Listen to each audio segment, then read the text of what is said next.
The icy wind bit at Anna's skin, numbing her fingers and toes as she trudged the last stretch home. She'd been telling herself for weeks to invest in a decent pair of boots, if only groceries weren't a higher priority. With a wry chuckle, she tugged her jacket tighter and quickened her pace. Being a werewolf meant she could handle the cold better than most, but even supernatural stamina had its limits after a grueling 12-hour shift at Scoresize. Who knew Thanksgiving would bring in such a crowd for Italian food? Tim, the restaurant's Irish owner, despite his legendary gnocchi, had a strict policy against overtime, though he always let her pick up extra hours. The free meals helped, but between rent and the unexpected costs of lycanthropy, she was barely scraping by. A second job might be inevitable. She fumbled with her keys, stepping into the dimly lit entryway of her apartment building. No mail for her, just Kara's usual stack, another reminder of how often her neighbor was away. Mouser, Kara's temperamental Siamese, greeted her with a hiss before darting behind the couch. 6 months of feeding him and the cat still acted like she was the enemy. His muffled yowls from beneath the furniture were impressively dramatic. Anna sighed, dropping the mail on the table before cracking open a can of cat food. She set it down, then sank into a chair, exhaustion weighing on her. Normally she'd distract herself with the TV, but tonight even that felt like too much effort. Instead, she flipped open the newspaper, skimming headlines she hadn't bothered with in months. Mouser finally slunk into the kitchen, his complaints fading as he begrudgingly ate. Anna turned the page, then froze. A school photo of a young man stared back at her, paired with a girl's picture. The bold headline sent a jolt through her. Blood found at crime scene belongs to missing Naperville teen. Her pulse spiked as she scanned the article, catching up on the details she'd missed. Something about this felt too close. Too real. 2 months had passed since Alan Mackenzie Frazier vanished from his high school dance, the same night his date was discovered dead on campus. The girl's body had been torn apart by wild dogs, a pack of strays that had been terrorizing the town for weeks. Investigators couldn't decide if Alan was involved or just another casualty, but traces of his blood at the scene suggested the latter. Anna traced the boy's grinning photo with shaky fingers. She knew, she just knew. Pushing back from the table, she ignored Mouser's irritated meow and splashed icy water on her wrists, fighting the rising bile in her throat. That poor kid. By the time Mouser finished his meal, Anna had read the article so many times the words were burned into her mind, and she'd made up her heart. Honestly, she'd known the moment she saw the headline, but it took her an hour to gather the nerve to do something about it. 3 years as a werewolf had taught her one thing: drawing the notice of a dominant wolf was a terrible idea. And calling the Marok, the leader of every werewolf in North America, that was practically begging for trouble. Her apartment didn't have a phone, so she grabbed Kara's. Her hands wouldn't stop trembling and her breath came too fast, but she punched in the number scrawled on the crumpled paper anyway. 3 rings in, panic hit. What time was it in Montana? Chicago was on Central, but was Montana Mountain? Earlier or later? She slammed the receiver down. What was she even going to say? That she'd spotted the missing boy, clearly mauled by a werewolf, locked in her alpha's basement. That she suspected Leo had ordered the attack. Leo could just claim he'd found the kid afterward, that it wasn't his doing.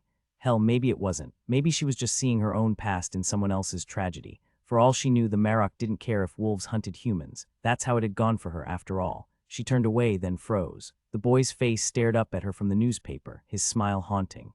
This time, she dialed before she could second-guess herself. At least the publicity would matter to the Marok. The line connected instantly. "This is Bran." His voice was calm, almost gentle. "I'm Anna," she managed, hating how small she sounded. There was a time she hadn't flinched at anything. Funny how becoming a monster had turned her into a trembling mess. But now she knew monsters were real, and some wore human faces. Anger at herself flared, but the words stuck in her throat. If Leo found out she'd contacted the Marok, she might as well do him a favor and use that silver bullet she'd picked up last winter on herself. "You're calling from Chicago, Anna." His voice caught her off guard, but then she remembered caller ID existed. He didn't sound annoyed, which was weird for a dominant. Maybe he was just an assistant. That made more sense. The Marok's direct line wouldn't be floating around for anyone to use. The thought calmed her a little. Even Leo feared the Marok. She skipped confirming the obvious. "I was trying to reach the Marok, but maybe you can help me instead." There was a beat of silence before he replied, almost apologetic. "I am the Marok, Anna." Her pulse spiked, fingers tightening around the phone. She was about to blurt an excuse and hang up when his voice softened. "It's all right. You haven't done anything wrong. Tell me why you called." She hesitated, knowing this was her last chance to back out and pretend she hadn't seen anything. But she pushed forward, explaining about the missing boy in the paper. and how she'd spotted him in one of Leo's cages, the ones he used for freshly turned wolves. "I understand," he murmured. "I couldn't be sure until I saw the article," she admitted. "Does Leo know you saw the boy?" "Yeah," she frowned. There were 2 alphas in Chicago. How had he known which one she meant? What was his reaction? Her throat went dry. She didn't want to relive what came after. Leo's mate had put a stop to the worst of it, but that night, Justin had got his reward. She wasn't about to share that detail. Thankfully, the Marok rephrased. "Was he angry you saw the boy?" "No, he was pleased with the guy who brought him in." Justin had still smelled like the hunt, his grin sharp under the blood smeared on his face. Leo had looked the same way when Justin first dragged her in, before they realized what she was. Submissive, unwanted, a mistake. "I see." Something in his tone made her think he really did. "Where are you now?" "My neighbor's place." "Another wolf?" "No." She rushed to clarify before he assumed she'd broken the rules. "I don't have a phone at my apartment. She's out of town and I'm watching her cat." "Good," he said. "Stay away from Leo and your pack for now. If they suspect you called me, it won't end well." That was putting it lightly. "Fine." The Marok leaned back in his chair. "Turns out there's trouble brewing in Chicago." The weight of her reckless decisions hit her hard, drowning out his next few sentences. "Normally, I'd reach out to the local pack, but if Leo's killing people, the other alpha in the city would know. Since Jamie hasn't said a word, I'd bet both of them are in on it." "It's not Leo," she cut in. "It's Justin, his second in command. The alpha answers for his pack," the Marok said, voice icy. "I've already sent someone to look into it. He lands in Chicago tonight. You'll meet him." And that's how Anna found herself crouched between 2 cars at O'Hare, bare skin prickling in the cold night air. No car, no cash for a cab, but the airport wasn't far from her place if she went straight through the city. Midnight had passed, and in her wolf form, small, dark, easy to mistake for a stray, she'd gone unnoticed. Shivering, she tugged on the thin t-shirt she'd stuffed into her bag. No room for a coat, not with shoes, jeans, and a sweater crammed inside. O'Hare was a maze of terminals and flickering lights. By the time she found the right one, he was already there. The Marok hadn't given her a description, and the whole ride over she'd worried she'd miss him. Turned out she couldn't have. Even in the crowd, he stood out. People glanced, then quickly looked away. Native men weren't uncommon in Chicago, but none drew stares like this. Humans wouldn't know why they couldn't look away. Anna did. It was the aura of a dominant wolf. Leo had it too, but nothing like this. Taller than Leo, with a thick braid swinging past his belt, he wore dark jeans and scuffed boots that had seen miles. Gold studs glinted in his ears, odd for a man who seemed carved from stone. His face was unreadable, his gaze slow and deliberate as it swept the terminal. When his eyes landed on her, just for a second her breath caught. Then he looked past her like she was nothing. Charles despised flying. And he really hated when someone else was at the controls. He'd piloted his private jet to Salt Lake, but landing in Chicago might have tipped off Leo, and catching the other wolf off guard suited him better. Truth was, he'd stopped flying into the city after they shut down Meigs Field.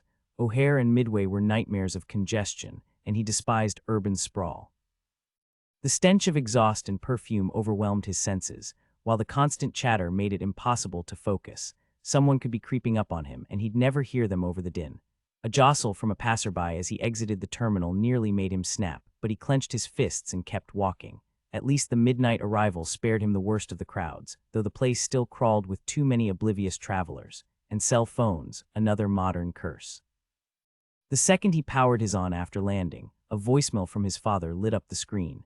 Now, instead of grabbing a rental car and heading straight to his hotel, he had to track down some woman named Anna before Leo's pack got to her. No last name, no description, just Brand's usual cryptic bullshit. He paused near the security checkpoint, letting his instincts guide his search.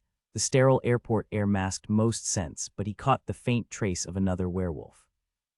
His eyes landed first on a young woman with pale skin and wild amber curls, her posture slumped like someone who'd learned to make herself small. The sight of her hollow cheeks and exhausted eyes sent a fresh wave of irritation through him, anger he couldn't afford right now. He looked away before it boiled over. Next, his gaze snagged on a woman in a sharp chocolate-brown suit, her confidence radiating even from a distance. Not quite an Anna, but she had the steel of someone who'd stand up to an alpha. She scanned the crowd, and for a second he thought, but then her face brightened as she spotted someone else. Just as he turned to scan the terminal again, a quiet voice piped up beside him.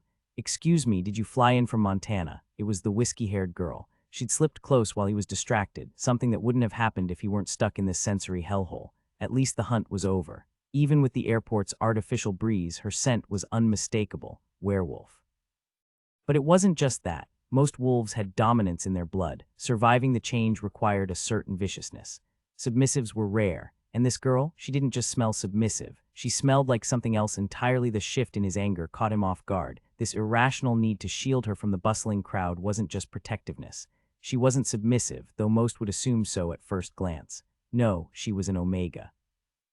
And right then, standing in the middle of Chicago, he made a silent vow. Whoever had left that haunted look in her eyes wouldn't live to see another sunrise. Up close, his presence was overwhelming, his energy brushing against her skin like a predator testing the air. Anna kept her eyes fixed on the ground, waiting for him to speak. "I'm Charles Cornick," he said, his voice low. "The Marok's son. You must be Anna." She nodded. "Did you drive here or take a cab?" "I don't own a car," she admitted. He muttered something under his breath. "Can you drive?" Another nod. "Good." She handled the rental SUV with careful precision, maybe a little too cautious for his taste, but he didn't complain, even as his grip tightened on the dashboard. When he told her to take them to her place, he hadn't missed the flicker of unease in her expression. He could have explained that his father had ordered him to keep her alive, that sticking close wasn't optional. He could have lied and said he had no interest in her beyond duty, but Charles didn't lie, not even to himself.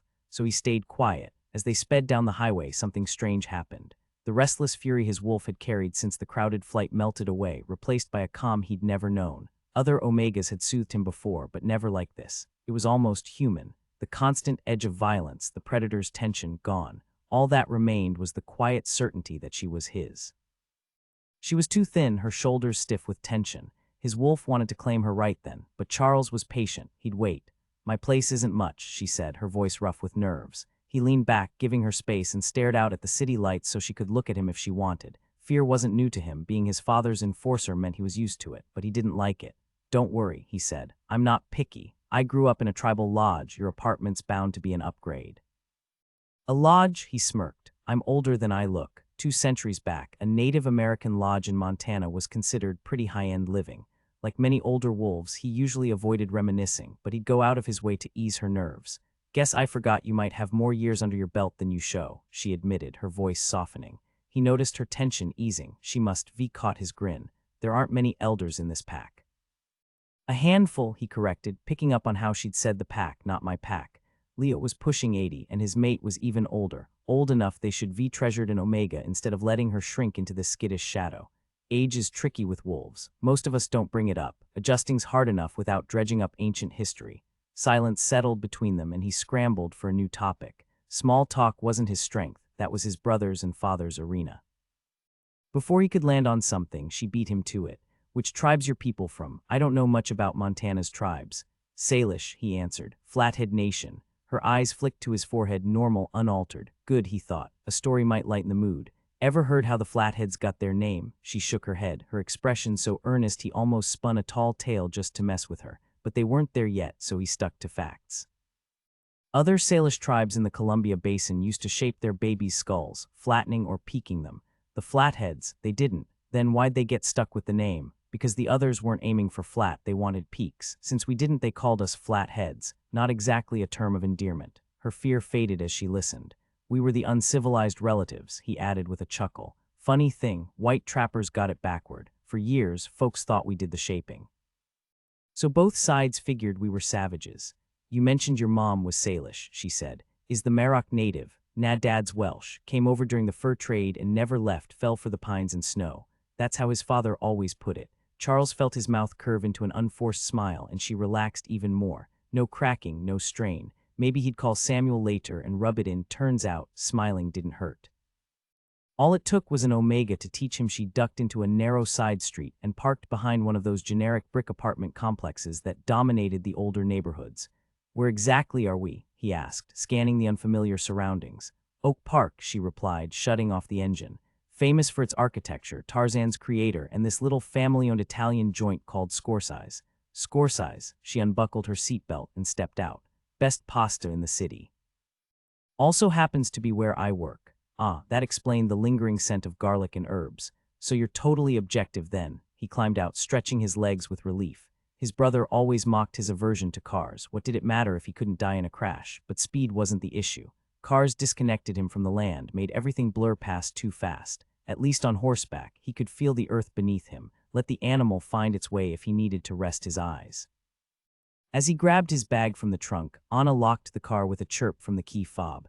The sudden honk made him flinch and he shot the vehicle a glare. When he turned back, Anna was staring at the pavement, tension radiating off her. The frustration he'd pushed aside earlier flared up again at the sharp tang of her fear. Whoever had hurt her had done a thorough job. "Sorry," she murmured, shoulders hunched like a wolf expecting a blow. "For what?" His voice came out rougher than he intended, the anger slipping through. "The car thing, not your problem." He took a slow breath, forcing the wolf to settle. Normally, when his father sent him to handle pack business, he could detach completely. But this, an Omega so wounded she trembled at a car alarm, was different. He couldn't afford to lose control. "Anna," he said, voice steady now. "I'm my father's enforcer. It's my job as his second, but that doesn't mean I enjoy it. You have my word, I won't."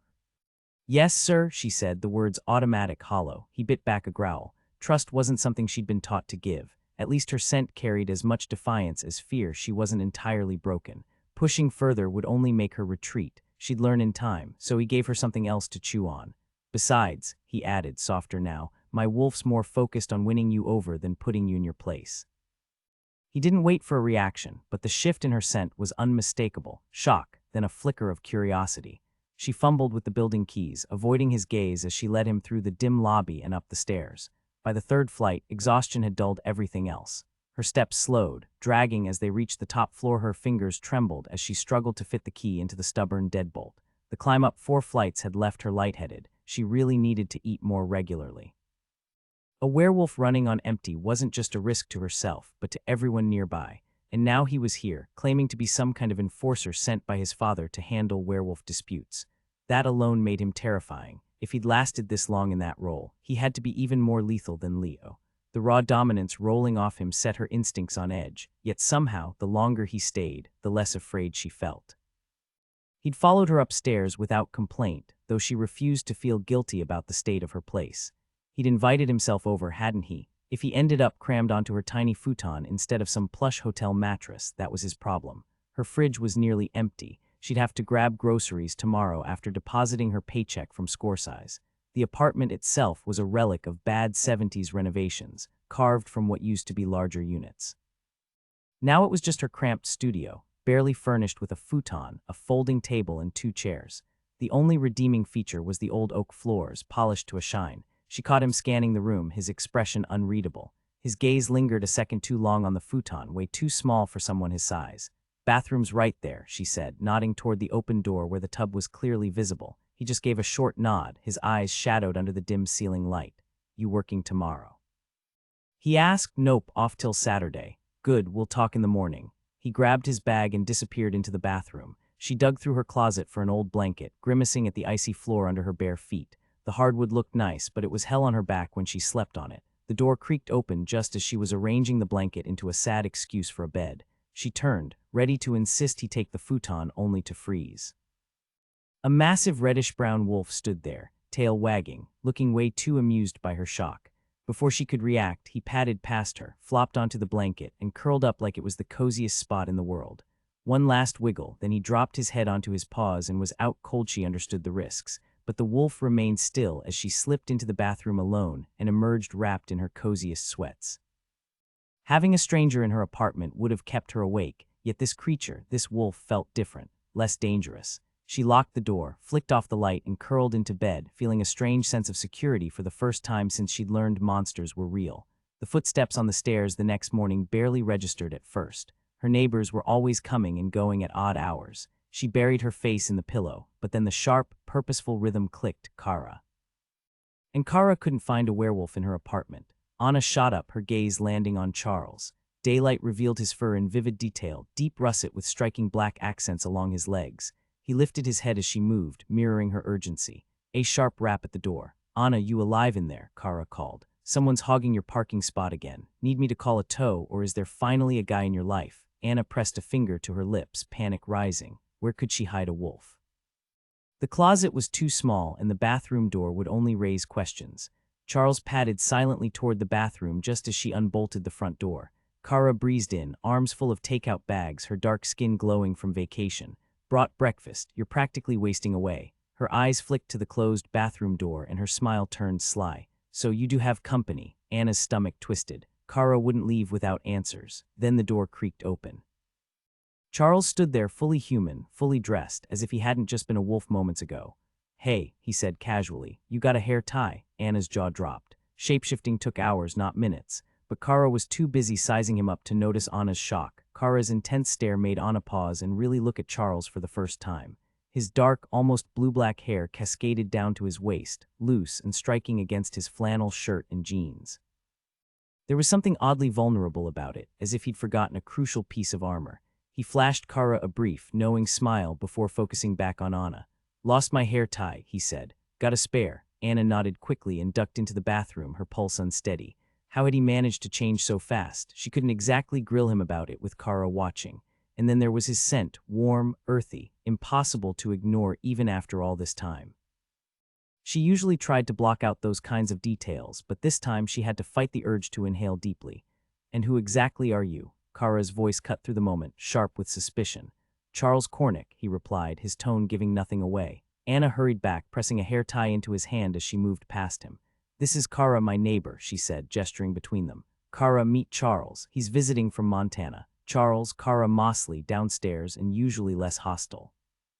The warning was meant for Kara, who had a habit of sizing people up with brutal honesty, but Charles just arched a brow at Anna before extending his hand to Kara. Montana. Kara shook his hand once, firm and no nonsense, while he deftly started braiding his hair. Your dad send you out here. Something like that, Charles said. Heard there was a guy causing Anna trouble. Kara's expression shifted instantly. Justin, you're gonna handle that waste of space. She eyed Charles up and down. Look, no offense, but Justin's not the kind you scare off with a stern talk. I grew up in Cabrini Green, I know predators. That guy's got dead eyes. He enjoys hurting people. Charles's lips quirked and suddenly his whole face softened. Appreciate the warning, he said. Kara gave a satisfied nod. And since Anna probably hasn't eaten, there are bagels on the table. Don't let her skip meals. I'll make sure she eats, Charles promised. Kara reached up, patting his cheek like a proud aunt. Good man. Thanks, she said, giving Anna a brief squeeze before pulling an envelope from her jacket and dropping it beside the bagels. This is for cat sitting, so I don't have to drag him to that noisy kennel full of dogs he despises, and pay triple what I'm giving you. If I find cash stuffed back in my cookie jar again, I swear I'll board him just to spite you because you'd feel awful about it. With that, she vanished down the hallway. Anna waited until her footsteps faded, then turned to Charles. How'd you shift so quickly? Garlic or blueberry? He asked, unpacking the bag. When she stayed silent, he braced his hands on the table and exhaled.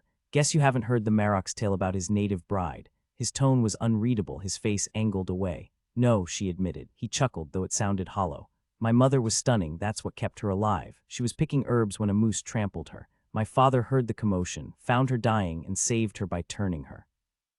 He arranged the bagels, nudging the blueberry one toward her. Eat, he said, gesturing to the chair. She obeyed as he went on. They fell hard and fast, must have been pure attraction since neither spoke the other's language. Things unraveled when she got pregnant. Her father, a medicine man, helped her resist the change each full moon so she could carry me to term, but staying human drained her. My father begged her to stop, terrified she was sacrificing herself. Why risk it? Anna asked. Charles leveled his gaze. How long since you returned? 3 years last summer. Female werewolves can't bear children, he said bluntly. The transformation destroys the fetus by the 4th month. The words hit like a gut punch. She'd never considered kids, not with her chaotic life, but the finality of it left her reeling. You okay? She forced a shrug. No one mentioned that when I was turned. Should be been your first warning, he muttered. She barked a laugh. No one explained anything. Going, he studied her before continuing. She held on despite the cost. The magic fighting the moon's pull left her too weak. She died bringing me into the world. I was born a werewolf, not made like the others. Anna felt a shiver run down her spine as Charles mentioned his abilities. That would be handy, she admitted, picking at the remains of her breakfast. The transformation still hurts, he murmured. She hesitated before asking, Are you going after the missing boy? His jaw tensed. No need. We already know where Alan Frazier is. The weight in his voice made her stomach drop. He's gone, isn't he? A slow nod confirmed it. Good people are handling his case. They'll make sure justice is served. He was changed against his will, his companion was murdered, and then he was sold off like some lab experiment. Whoever did this won't get away with it. Before she could press further, the door to her apartment burst open, slamming against the wall. Justin stood there, smug as ever. She hadn't even heard him coming, too distracted by Charles. Not that locking the door would have stopped him. He had his own key, after all. Pay up, Justin announced, barely sparing Charles a glance. Time to leave, pal. The lady and I have business. Anna held her breath, waiting for Charles's reaction. But instead of the usual commanding presence, he kept his eyes down, fiddling with his plate like he was just some harmless guy. "I think I'll stay," he said quietly. "She might need me," Justin scoffed. "Where'd you dig this one up, huh? Leo's gonna love hearing about your new pet." He grabbed a fistful of her hair, yanking her up and slamming her against the wall. His grip was rough, his body pressing too close. "Oh, this is gonna be fun. Maybe Leo will let me teach you another lesson." The memory of his last lesson sent a wave of dread through her. She could feel his satisfaction as he reveled in her fear. Then Charles spoke again, his voice still calm but edged with something darker. "Actually, I think you're the one who's finished here. Let her go." The command hit like a shockwave, sending warmth through her frozen limbs. Justin might enjoy hurting her, but for the first time she knew someone was finally going to stop him. She struggled against him until she understood it only fueled his satisfaction. It didn't take long for her to realize she couldn't overpower him. He was faster, stronger, and even when she managed to slip free, the others dragged her right back. But at Charles's command, Justin let go so abruptly she nearly stumbled. She didn't hesitate, bolting straight for the kitchen and snatching up her grandmother's marble rolling pin, gripping it tight. Justin had turned away, but Charles caught sight of her makeshift weapon, his eyes flickering with something close to approval before he focused back on Justin. "Who the hell are you?" Justin spat, though beneath the anger, Anna caught the sharp edge of fear. Charles didn't blink. "I could ask you the same. You're not on the Chicago PAC registry, but that's not why I'm here. Go tell Leo that Charles Cornick wants a word, 7 tonight at his place. He can bring his top 6 and his mate, no one else." To Anna's surprise, Justin only snarled once before storming out. Chapter 2, the wolf who'd terrified Anna hadn't left willingly, but under Charles's watch, he didn't have a choice. Charles gave him a head start before following silently down the stairs. He found Justin outside Kara's door, fist raised, clearly looking for a way to take his frustration out on someone weaker. Charles cleared his throat, and Justin froze. "Kara's not here," he said, voice low, "and touching her would be a mistake." For a heartbeat, Charles considered ending it right there, but his father's reputation and his own depended on restraint. He only executed those who broke the Marok's laws, and only after proof. Anna had accused Justin of turning Alan Frazier against his will, but in a pack this dysfunctional, who knew what he'd been told, or not told? Anna had spent 3 years as a werewolf without knowing she couldn't have children. If she was that ignorant, maybe Justin was too. Didn't make him any less deserving of death. When Justin finally turned, Charles let the beast in his eyes surface, watching the color drain from the other wolf's face. "You should deliver that message," Charles said, stepping closer, letting Justin feel the weight of a predator on his heels. This one had nerve. Too bad it wouldn't save him. Charles couldn't stop glancing back at Justin, their eyes locking in a tense standoff before he forced himself to turn away again. The chase stirred something primal in him, and though he knew better, Charles let his wolf rise closer to the surface than he should have. Stopping at the apartment door, instead of finishing what they'd started, took every ounce of his self-control. The hunt had been cut short, leaving his wolf restless and unsatisfied. Seeing Anna afraid had only fueled that anger. He'd marked his territory, and part of him still wanted to make sure Justin never walked out of that apartment alive. Only the thought of Anna's fear kept him rooted in place until he was certain he could rein himself in. The 4 flights of stairs should have been enough to calm the storm inside him, but there she was, waiting on the landing below her door, gripping a rolling pin like she meant business. He froze mid-step and she turned without speaking, leading him back inside. The rolling pin found its place on the counter beside a small holder of kitchen knives. "Why not a knife?" he asked, his voice rough with unspent energy. She finally met his eyes, steady despite everything. A blade wouldn't stop him. Broken bones take longer to recover from. Damn if that didn't do something to him. Who knew a woman wielding a rolling pin could be this intriguing? "Fair enough," he muttered, suddenly needing space before he did something reckless. The apartment felt too small, her scent sharp with fear and something else, too distracting. He dragged a chair back, tipping it onto 2 legs as he folded his arms behind his head, forcing casualness he didn't feel. "Tell me about your change," he said, watching her tense. He'd picked up on the unease there before. Something about it wasn't right. "Why?" she shot back, still riding the adrenaline from Justin's visit. Then she flinched like she expected him to snap. He shut his eyes briefly. If he didn't change the subject fast, all those lessons in restraint from his father were going out the window. "I need to understand Leo's pack," he said, keeping his voice even. "Your perspective gives me a clearer picture than just asking questions." Anna studied him, cautious but not retreating. The anger in the air might be just been leftovers from Justin, or maybe it was something else entirely. Charles felt the shift in the air too, that electric charge that lingers after a challenge between men. She recognized it for what it was, something primal and predictable, but the way he brushed it off made it easier for her to do the same. Drawing in a slow breath, she caught the warm, woodsy scent of him, steadying herself before she began. I used to work at a music shop downtown when Justin walked in for the first time. Claimed he played guitar just like me. After that, he became a regular, picking up picks, sheet music, whatever excuse he could find to drop by. Always had that playful grin like he knew something I didn't. She rolled her eyes at her own naivety. So when he finally asked me to lunch, I figured, why not? Glancing over, she half expected Charles to be dozing, but his stillness wasn't sleep, just patience. His shoulders were loose, his breathing even. We went out a few times. One evening, he took me to this cozy Italian place near the nature trails. After dinner, he insisted on a moonlit walk. Best view in the city, he promised. Her fingers tightened around her mug, the memory sharp enough to make her voice waver. Then he stopped, said he forgot something in his car, told me to wait right there. At the time, she'd braced herself for some grand romantic gesture, rehearsing polite rejections in her head. The spark just wasn't there, and something about him had started setting off quiet alarms in the back of her mind. I was seconds from heading back when the rustling started, leaves crunching, branches snapping. The phantom chill of that night prickled her skin. Charles's quiet, you didn't suspect, snapped her back to the present. Not a clue. Werewolves were campfire stories, not something that lurked in Cook County preserves. He didn't press for the ugly details, the chase, the terror, the way Justin had toyed with her like a cat with a mouse. Instead, he zeroed in on what mattered, Leo's pack. Relief loosened her shoulders. I came to in Leo's living room. He was thrilled at first. His pack was mostly men, then they figured me out. And what's that, Anna? His voice was deceptively light, like embers glowing in the dark. Weak, she admitted. The kind of wolf who can't fight, can't lie. She studied her hands, the truth bitter but familiar. A liability. Is that what they made you believe? The question hung between them, heavy with something she couldn't name. She shrugged. Doesn't make it less true. Pity or scorn, she'd gotten used to both. But the idea of being some alpha, snarling and posturing, the thought alone exhausted her. When he stayed silent, she filled the space with the rest. Every detail she could scrape from her memory, Charles fired off a series of sharp questions, his voice cutting through the tense silence.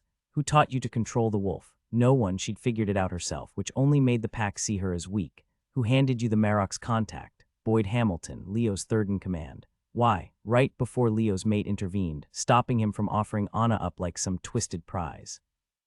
She never understood why Boyd gave her that number and didn't care to ask. How many wolves joined after you? 3, all men, 2 lost control and ended up dead.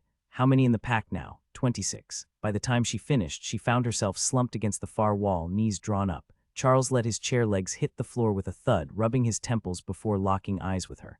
His irises burned gold, anger or something else, she couldn't tell. His scent gave nothing away.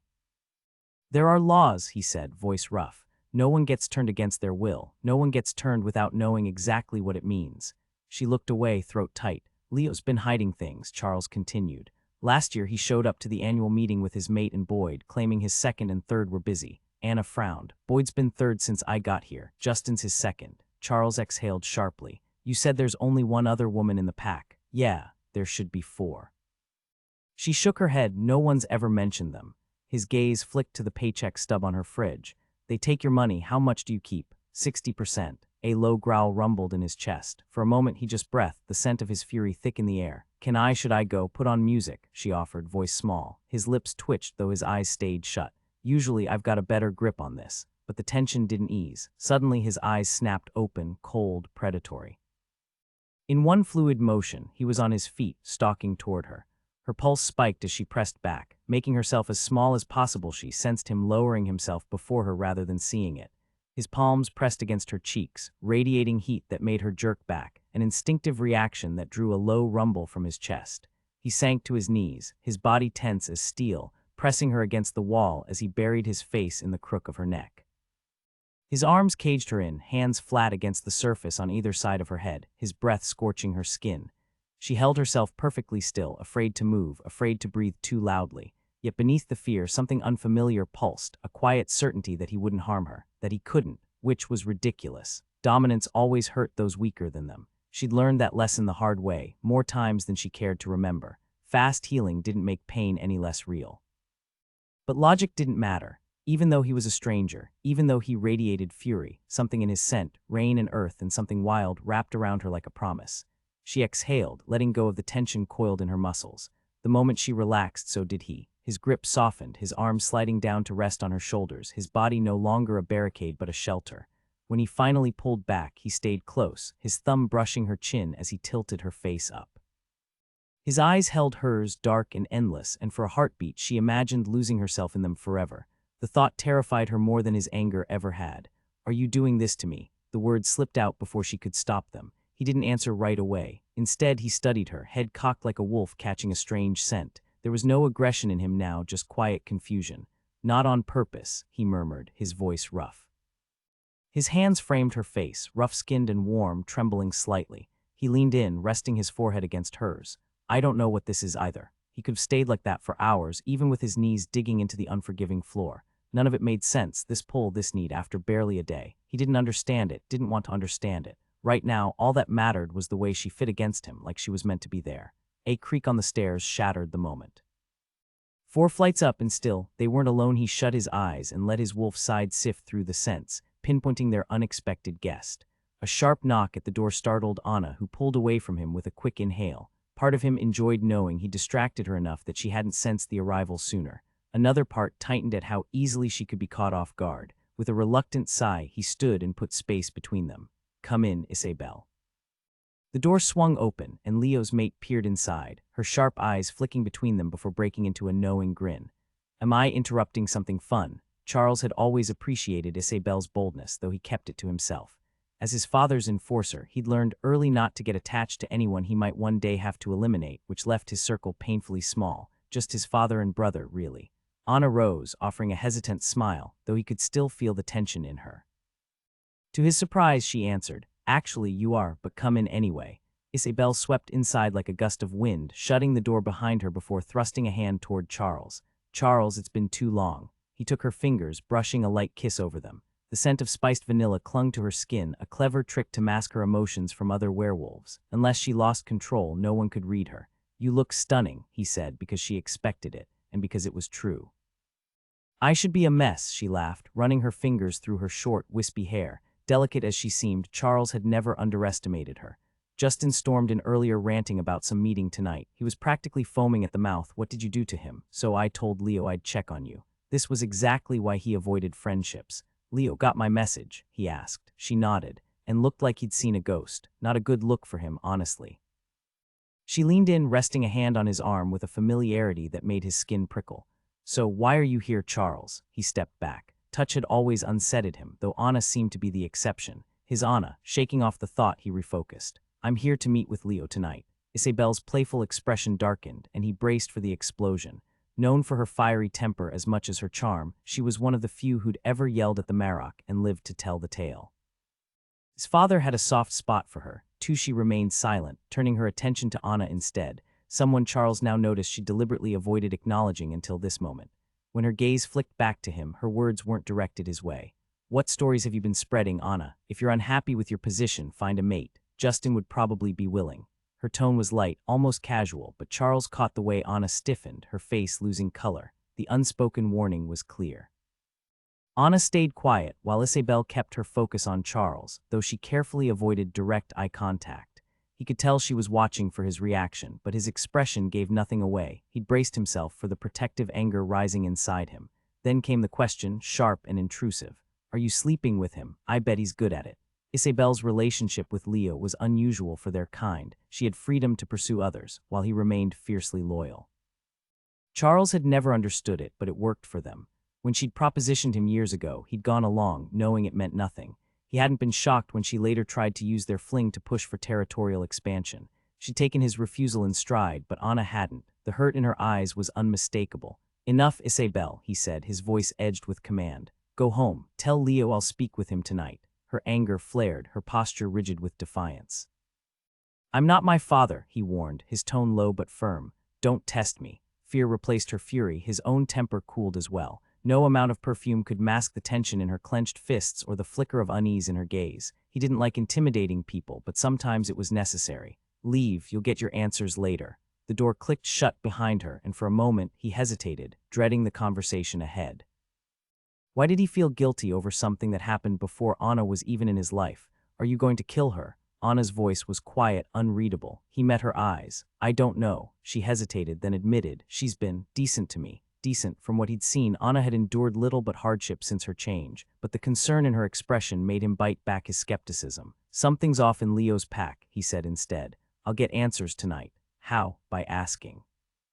His reply was simple, leaving no room for doubt. They know better than to try lying to me, and if they refuse to answer or avoid meeting me, it's as good as a confession. She frowned. Why can't they just lie? He tapped her nose lightly. Most lies have a scent unless you're dealing with someone who doesn't know truth from fiction, but there are other ways to catch them. Her stomach rumbled loudly. Enough talk, he said, realizing she needed more than just a bagel. Grab your coat. Driving into downtown Chicago would mean fighting for parking, and his patience was already thin around her. Convincing her to take a cab was impossible, another first for him. Most people didn't argue when he gave orders, but she wasn't bound by the same instincts as others. Grudgingly, he trailed her a few blocks to the nearest L station. He'd never ridden Chicago's elevated train before, and if not for her stubbornness, he wouldn't have now. Though he had to admit, watching a group of loudmouth teens try to intimidate him was almost entertaining. Hey cowboy, one of them called, his clothes hanging loose. New in town, that's a fine lady you got. If she's into guys like you, we got plenty to offer. He thumped his chest with a smirk. Real gangsters in Chicago were hardened by the streets, but these kids were just playing tough, probably skipping school and looking for trouble. Their act might fool some, but not him. An elderly woman beside them flinched, her fear souring the air. That was enough. Charles stood, his easy grin making their bravado falter. She's got good taste, he said, but she's mine. The second boy raised his hands. No offense, man. Charles let his smile sharpen. Beautiful day, isn't it? Why don't you boys find some seats up front? Better view. They scrambled away without another word. When he sat back down, Anna bit back a laugh at the smug satisfaction on his face. Testosterone overload much, she muttered. Next, you'll be challenging middle schoolers to arm wrestles. His eyes gleamed. Now they'll think twice before picking fights. Anna rarely ventured downtown anymore. Everything she needed was closer to home. Oddly, he seemed more familiar with the city than she was. Despite just passing through, he picked the subway stop where they exited, leading her straight to a cozy Greek restaurant hidden beneath the rumble of the elevated train tracks. Staff recognized him immediately, calling him by name as they ushered them to a secluded back room with just one table. After letting her choose her meal, he doubled the order, tossing in a few extra appetizers for good measure. As they waited, he pulled out a weathered leather notebook from his jacket, flipping it open to remove a couple of lined pages. He slid them across the table with a pen. Write down the names of everyone in your pack, he said. Start with the most dominant and work your way down. She hesitated, scribbling what she could. I don't know all the last names, she admitted, frowning as she handed the paper back. And since I'm at the bottom, I never paid much attention to the rankings. I might be missing people, and beyond the top few, I could be way off. He laid her list beside his own, comparing the two with quick marks of his pen. Curious, she scooted her chair closer, peering over his shoulder as he worked. Then he pushed his version toward her. This is who should be in your pack. The ones I've checked aren't on your list. Her eyes darted down the page before she snatched the pen back, crossing out one of his marks. He's still here, I just blanked on his name, and this one too. He took the list again, his expression tightening. All the women are gone. Most of the missing are older wolves, not ancient, but none left who have been around longer than Leo. A few younger ones, too. His finger tapped two names. Paul Lebshak was only 4 years in. George wasn't much more seasoned. You know all the werewolves. A dry chuckle escaped him. I know the alphas. We meet every year and they're supposed to report new wolves or deaths. If my father had realized this many were missing, he'd have stepped in. Leo's lost a third of his pack, but he's been resourceful in replacing them. He returned her marked-up list. Several names, including hers, now had checks beside them. These are all recent. From what you've said, I'd bet they're forced changes. Random attacks rarely end well.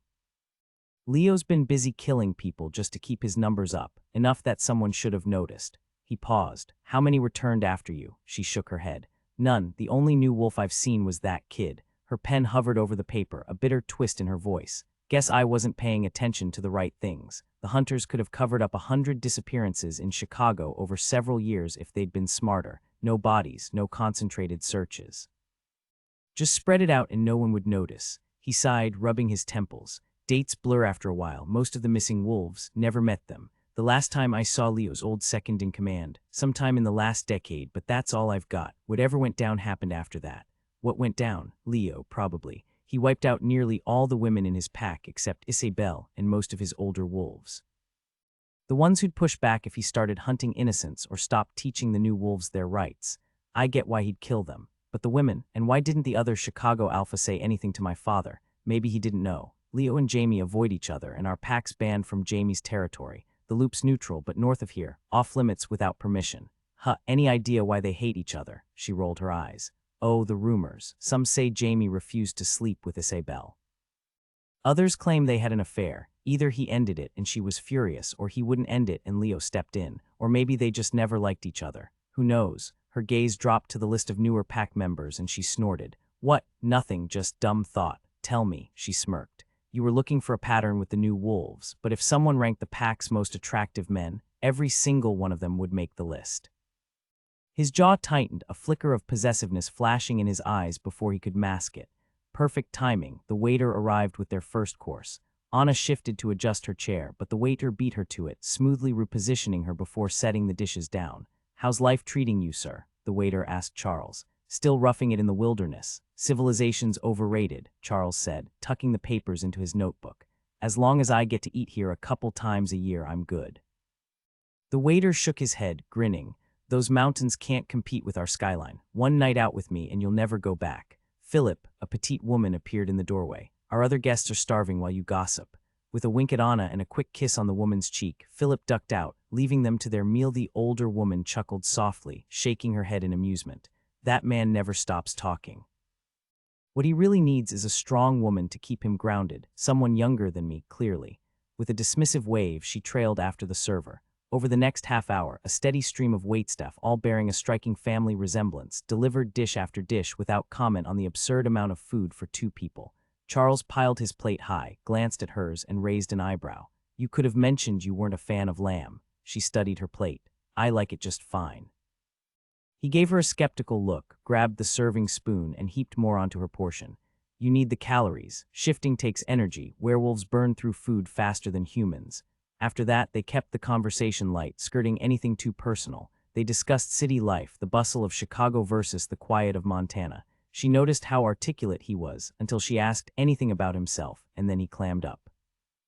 It wasn't that he was secretive, she decided. He just didn't see himself as worth talking about. The door swung open one last time, revealing a teenage girl balancing a dessert tray. Shouldn't you be in class? Charles asked. She rolled her eyes. Spring break. Everyone else gets to relax but me, stuck here working, total garbage. He smirked. You could always report your parents for child labor violations. That got a laugh out of her. Oh, that'd be priceless. If I told Dad it was your idea, you think he'd yell at you instead of me? She paused, considering. Nah, probably not. Tell your mother the meal was excellent. The girl shifted the tray to her hip, backing toward the door. I'll pass it along, but she already told me to apologize. The lamb was tougher than she wanted. Supply issues, you know. So you're a regular here? Anna asked, poking at an enormous slice of baklava. Normally, she loved the stuff, but right now, her stomach was staging a rebellion. More than I'd like, he admitted, effortlessly polishing off his own dessert. We've got business ties in the city, so I'm here a few times a year. The owner's one of Jamie's wolves, makes for convenient meetings. She tilted her head. I thought you were just the pack enforcer. You hunt people down in Chicago that often. The laugh that escaped him was rough, like he didn't use it much, which was a shame because it suited him, so much so that she forced down another bite, despite her protesting stomach. Not always. I've got other responsibilities too. I handle the financial side of my father's pack, he said, confidence dripping from every word, and I excel at both my roles. She raised an eyebrow. No doubt about that. The guy had the kind of drive that could turn any venture into gold. Hell, I'd trust you with my life savings, all $22 and change. His expression darkened, the playful mood vanishing. Relax, it was a joke, she added, but he brushed it off. Most alphas take a 10% cut from their pack's earnings, especially when they're just starting out. That money goes towards safe houses, security, basically keeping everyone alive. But once a pack's stable, that tax usually fades. My father's pack, we own our land, we've got investments. We don't need to bleed our people dry. Leo's been around for 30 years. He shouldn't be desperate for cash. Yet he's squeezing 40% out of his wolves. That tells me something's wrong. He sold that kid your father called about, and others like him, to some buyer experimenting with drugs that work on werewolves. Humans died in the process just to get one viable test subject. Her stomach twisted. Who's funding this? I'll find out when Leo cracks and gives up his buyer. She crossed her arms. Then why didn't he sell me? She wasn't exactly prime merchandise. He reclined in his chair, studying her. Selling pack members is a fast track to mutiny. Plus, Leo went to insane lengths to get you. No disappearances, no bodies since you joined. That's not a coincidence, she scoffed. So what, I'm his lucky charm. Maybe you're the reason his whole operation hasn't collapsed yet. Right, because Leo needed a glorified punching bag. In a blur of motion, he was on her, chair toppling, hands gripping her waist, hauling her upright before she could blink. Even after years among wolves, his speed stunned her. He circled her like a predator, then closed in, his mouth crashing against hers in a kiss that left her dizzy. When he finally pulled back, his voice was rough. Leo didn't just want you, he needed you. That's why he sent Justin, a broken, half-mad wolf. Any sane one would have recognized what you are the second they saw you, even before your first change. She recoiled, the words slicing deep. Special, please. 3 years of being worthless had taught her the truth. His grip tightened, fingers digging into her shoulders. Listen close, Anna. Omegas aren't just rare, they're the glue that holds a pack together. Look at me. Tears welled in her eyes, but she couldn't ignore the command. She lifted her gaze, defiance burning behind her lashes. Almost unique, he murmured, giving her a slight shake. Numbers are my world, Anna. I can't calculate the exact odds, but trust me, Justin didn't just stumble upon you by accident. Werewolf doesn't attack an Omega on instinct, and Justin, he doesn't strike me as the type who thinks much before he acts. Why not, she demanded. Why wouldn't he have gone after me, and what the hell is an Omega? The question seemed to hit its mark. Charles went still, the tension draining from him. You are an Omega, Anna. Tell me, when you walk into a room, do people gravitate toward you? Do strangers spill their secrets like you're their therapist? She gaped at him. You saw Justin this morning. Did he look calm to you? I saw him, Charles admitted, his voice measured. In any other pack, he'd have been put down years ago. His control is non-existent, but you steady him and he resents you for it. His hand slid down her arms, fingers threading through hers. Strangely, the touch felt more personal than the kiss they'd shared. An Omega doesn't belong at the bottom of the pack. You're like a healer outside the hierarchy. They had to train you to lower your eyes, didn't they? Submission isn't natural for you. They had to force it into you. His grip tightened. You bring peace, Anna. Werewolves live on a razor's edge, always one breath away from violence. After hours trapped on a plane with too many people, I walked into that airport ready to tear someone apart. Then you showed up and the rage just vanished. A bitter laugh escaped her. Then explain earlier, when you nearly shifted from anger. Something dark flickered across his face before he turned away, putting distance between them. The absence of his warmth left her hollow. Most wolves find a mate, bond over years, he said, voice rough. But sometimes, it doesn't work like that. He exhaled sharply. Leave it alone, Anna, you've been through enough. I'm sick of not knowing, she snapped, fury boiling over. You flipped the whole game on me, so the least you can do is explain how this works now. Just as quickly as the fury had surged through her, it vanished, leaving her trembling and fighting back tears. When he turned, his eyes burned gold in the dim light, glowing like embers. All right, you should have left it alone, but since you want honesty, his voice rumbled, low but intense, my wolf has claimed you as his mate. If you meant nothing to me, I wouldn't have cared about the hell you've been through since your change. But you're mine, and the idea of you in pain, of being powerless to stop it, is a rage even an Omega can't tame. She blinked, stunned. She guessed he was into her, but she figured it was just a fling. Leo was the only mated wolf she knew, and she had no clue how any of this worked. What did it mean that his wolf had chosen her? Did she get a say? And what about the way he made her feel? Like she'd known him forever, like she wanted to wake up beside him every morning, even though they'd barely met. Was that his doing? If you'd given me time, he said, I would have taken it slow, won you over properly. He shut his eyes. I never meant to scare you. Funny, she should have been terrified. Instead, an eerie calm settled over her like the quiet center of a storm. Just so we're clear, she said bluntly, I don't like sex. He coughed, his golden eyes flickering back to dark brown as he stared at her. Wasn't a fan before the change, she continued, and after being treated like property for a year, until Isabel stepped in, I like it even less. His jaw clenched, but he stayed silent, so she pushed on. And I won't be forced, not ever again. She rolled up her sleeves, revealing the jagged scars running from wrist to elbow, silver knife wounds. If Isabel hadn't found her that night, she'd be dead. This is why Isabel shut down Leo's little sharing policy. After that, I got myself a gun and silver bullets. A low growl escaped him, though she doubted it was aimed at her. I'm not saying I'll off myself, but if you're serious about this mate thing, know this, I won't be like Leo. No sharing, no forcing. I'm done with that. If that makes me selfish, fine. But if I'm yours, you'd better believe you're mine too. Selfish, he exhaled sharply, almost a laugh. Eyes closed, he said dryly, if Leo makes it through tonight, I'll be shocked. If I survive you, equally shocked. He met her gaze. Not much catches me off guard these days, he said, crossing the room to straighten the chair he'd knocked over earlier. He paused inches from her, tilting her chin up with one finger before letting out a quiet chuckle. With deliberate care, he brushed a stray lock of hair behind her ear, his voice dropping to a whisper. Trust me, you'll have a good time with me. She stiffened, refusing to let her composure crumble just yet. Isabel mentioned you were skilled. Another laugh escaped him. No need to compare. What happened with Isabel meant as much as scratching an itch, probably less to her. Not exactly memorable for either of us. A faint noise from the hallway made him take her hand abruptly. We should leave. At the restaurant counter, he handed his card to a young waiter who reeked faintly of wet fur, likely the owner on a guest. Dinner was excellent, he remarked smoothly before stepping outside. The sidewalk was packed, and he barely avoided colliding with a woman in stilettos clutching a designer briefcase. Somewhere quieter, Anna suggested. The zoo's practically empty this time of year, she offered. Even with Thanksgiving break, most families skip it in this cold. He opened his mouth to respond when movement in a storefront window made him react instantly. In one motion, he yanked her down, shielding her as a deafening crack split the air. His body jerked once before going still against hers. Chapter 3, the searing pain of silver was something he hadn't felt in years, but the burn was unmistakable. The shooter had vanished into the chaos, leaving no trail, just a blur of motion before the car sped off. Beneath him, Anna's hands trembled against his shoulders, her voice unsteady. Charles, are you hurt? Fine, he lied, gritting his teeth against the throbbing wound. A stranger's voice cut through the noise. Stay down. I'm trained, let me check you. The command set his teeth on edge. He didn't answer to anyone but his father. Ignoring the empt, he hauled himself up, pulling Anna with him.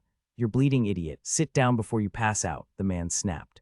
Rage flared hot in his chest, his wolf bristling at the perceived threat. He barely held back a snarl until Anna's grip tightened on his hand. Please, she murmured, then nodded to the empt. Let him help. He allowed the examination, though a warning rumble escaped when the stranger prodded the wound.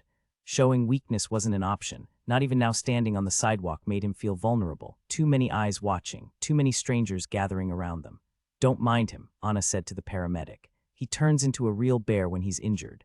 George, the werewolf who ran the diner, dragged out a chair for him just as police cruisers rolled up, lights flashing, sirens blaring. The EMTs checked his wound, just a graze, slicing through skin and a bit of muscle, nothing life-threatening. When the officer asked if he had any enemies, Anna smoothly lied, saying he'd just arrived from Colorado and it was probably a random drive-by, even though this part of Chicago rarely saw that kind of trouble. The cop didn't buy it completely, but Charles, Colorado id helped sell the story. Anna's calm presence kept him grounded while strangers cleaned and bandaged his wound, but no way was he getting into an ambulance. Silver bullets healed at human speed, and the burn of the metal still pulsed through his shoulder. As he sat there, jaw clenched, one thought looped in his mind. The shooter hadn't been aiming at him. He caught the reflection in the diner window, a figure in a scarf and sunglasses, gloved finger pulling the trigger while staring straight at Anna. Why her? None of it made sense. George handed him a jacket to hide the bandages, and for once, Anna didn't argue when he called a cab.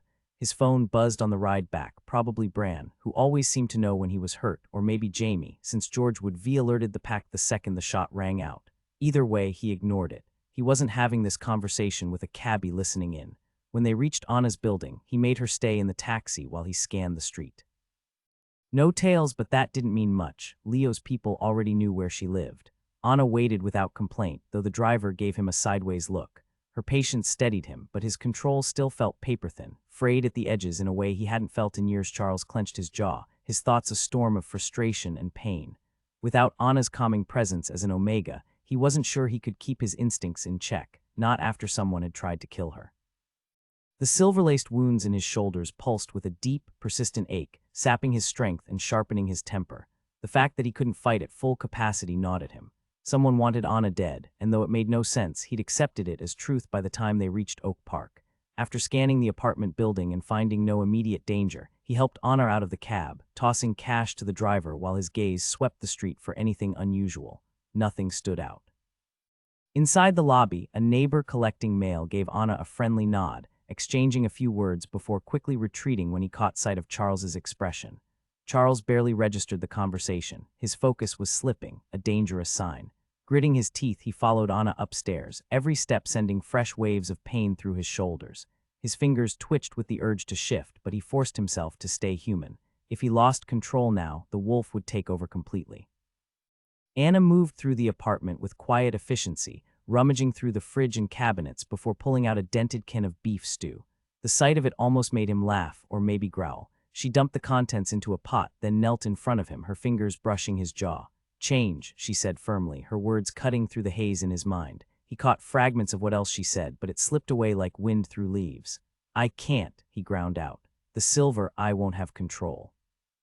"It's too risky," she hesitated, then countered. "If I'm really your mate, your wolf won't hurt me, right?" There was a hopeful uncertainty in her voice, and he wished he could think clearly enough to reassure her. Instead, she left the decision to him, turning back to stir the stew, which smelled about as appetizing as wet cardboard. She'd bought it on clearance months ago and never bothered with it until now. Protein was protein, though, and he needed it. Her fingers brushed against the metal sphere in her pocket, its heat searing her skin even through the denim.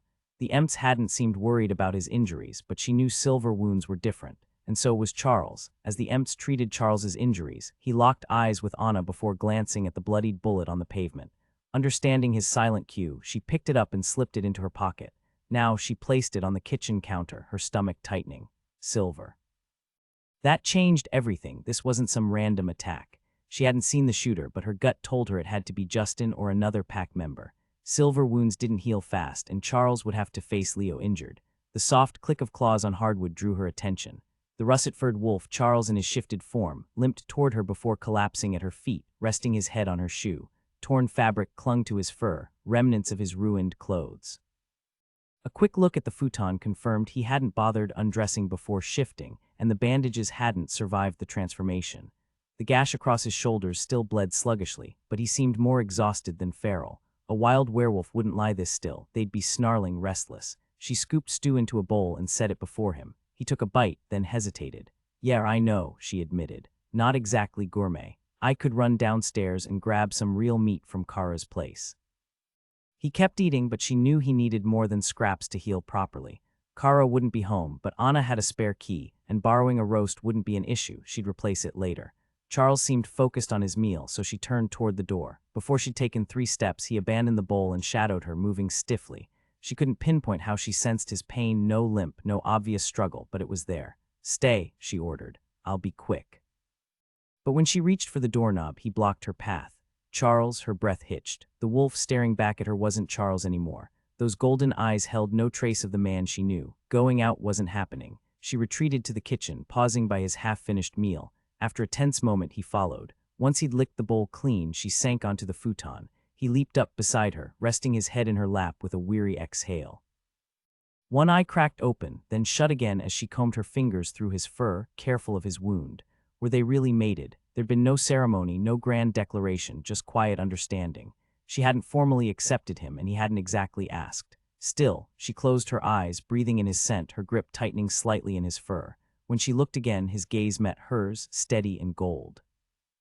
Then his phone buzzed beneath the couch cushions, shattering the moment she bent down and grabbed the torn piece of his jeans, fishing out the phone to check the caller id, tilting the screen toward him. She said, "It says father." But the wolf still had control. His eyes didn't even flicker toward the device.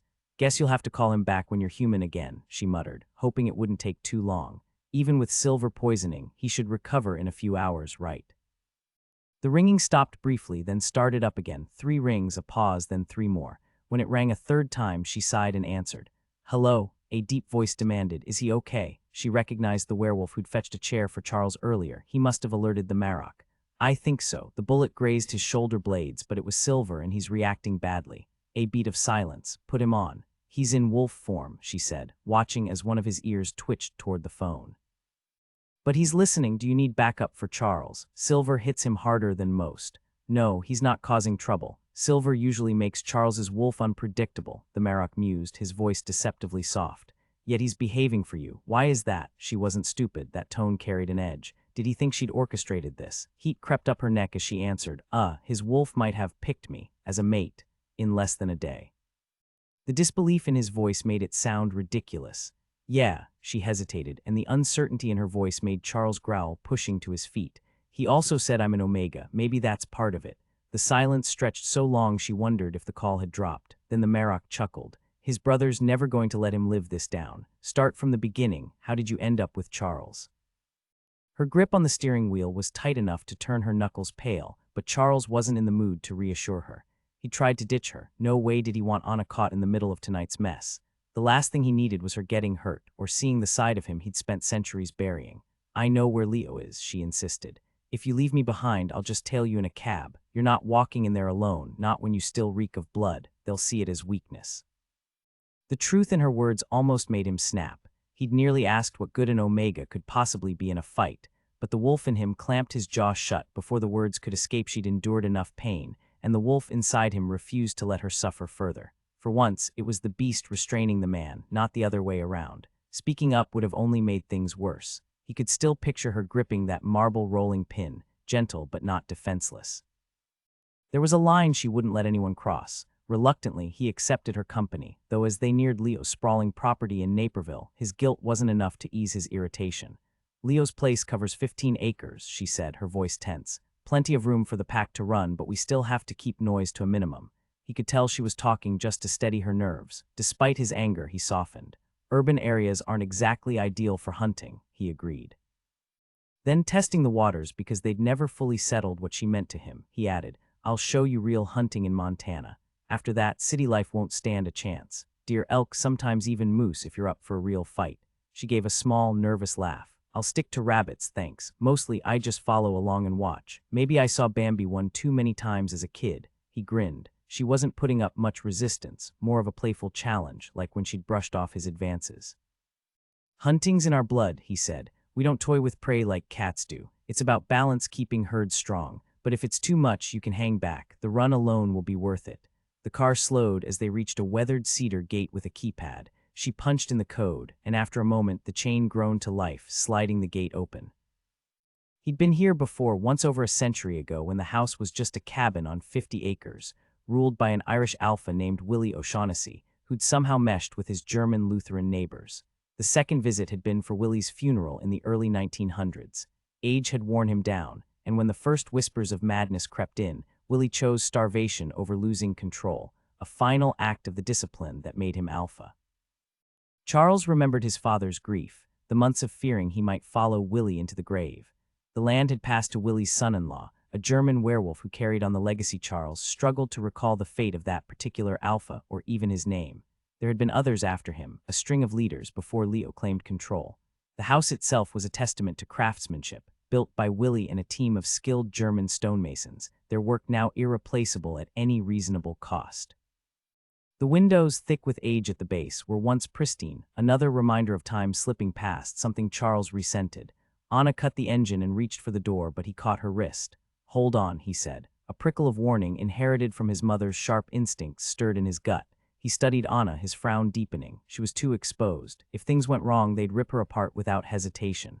"Shift," he ordered. The tension in his chest eased slightly. That was the right call.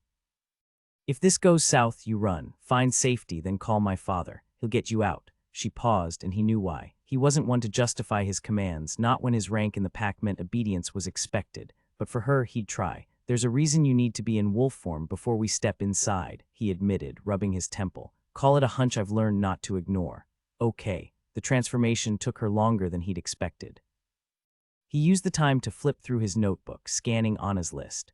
Justin had been clear. Leo could keep Isabel in his top 5. Yet according to Anna's notes, only Boyd remained from that group, assuming Justin was Leo's second in command. That left Leo as the only real threat. The throbbing in his side mocked the thought. Fine, no one else could take him in a fair fight. When Anna finally finished, she sat panting on the seat, her sleek black fur broken only by a streak of white across her muzzle. Smaller than most werewolves, but still dwarfing a German shepherd, she had an eerie, icy blue gaze that clashed with her human eyes' warm brown. "Ready?" he asked. She whined, claws puncturing the leather as she stood, shaking herself like she'd just escaped a downpour. A nod. No faces peered from the windows, but a discreet security camera nestled in the porch's ornate trim caught his eye. He stepped out, masking the ache in his movements. The wound wasn't ideal, but the worst of the silver's burn had faded. He debated playing it up, lure Leo into overconfidence, but without proof of Leo's involvement in the killings, that gamble wasn't worth taking. Not yet. He kept the SUV door open for Anna as she stepped out, then shut it firmly behind them as they approached the house.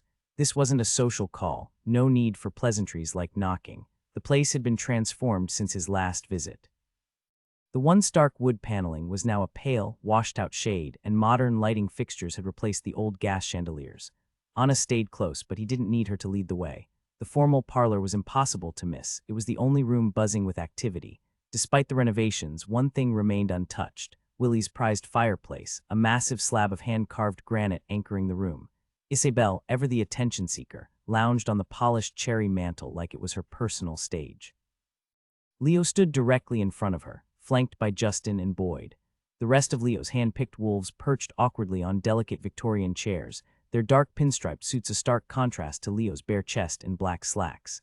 His tan, sculpted frame made it clear he wasn't one to hide behind fabric. The whole setup might have been intimidating if not for the absurdly soft lavender walls and Isabel's casual outfit, jeans and a cropped top that matched the room's pastel theme.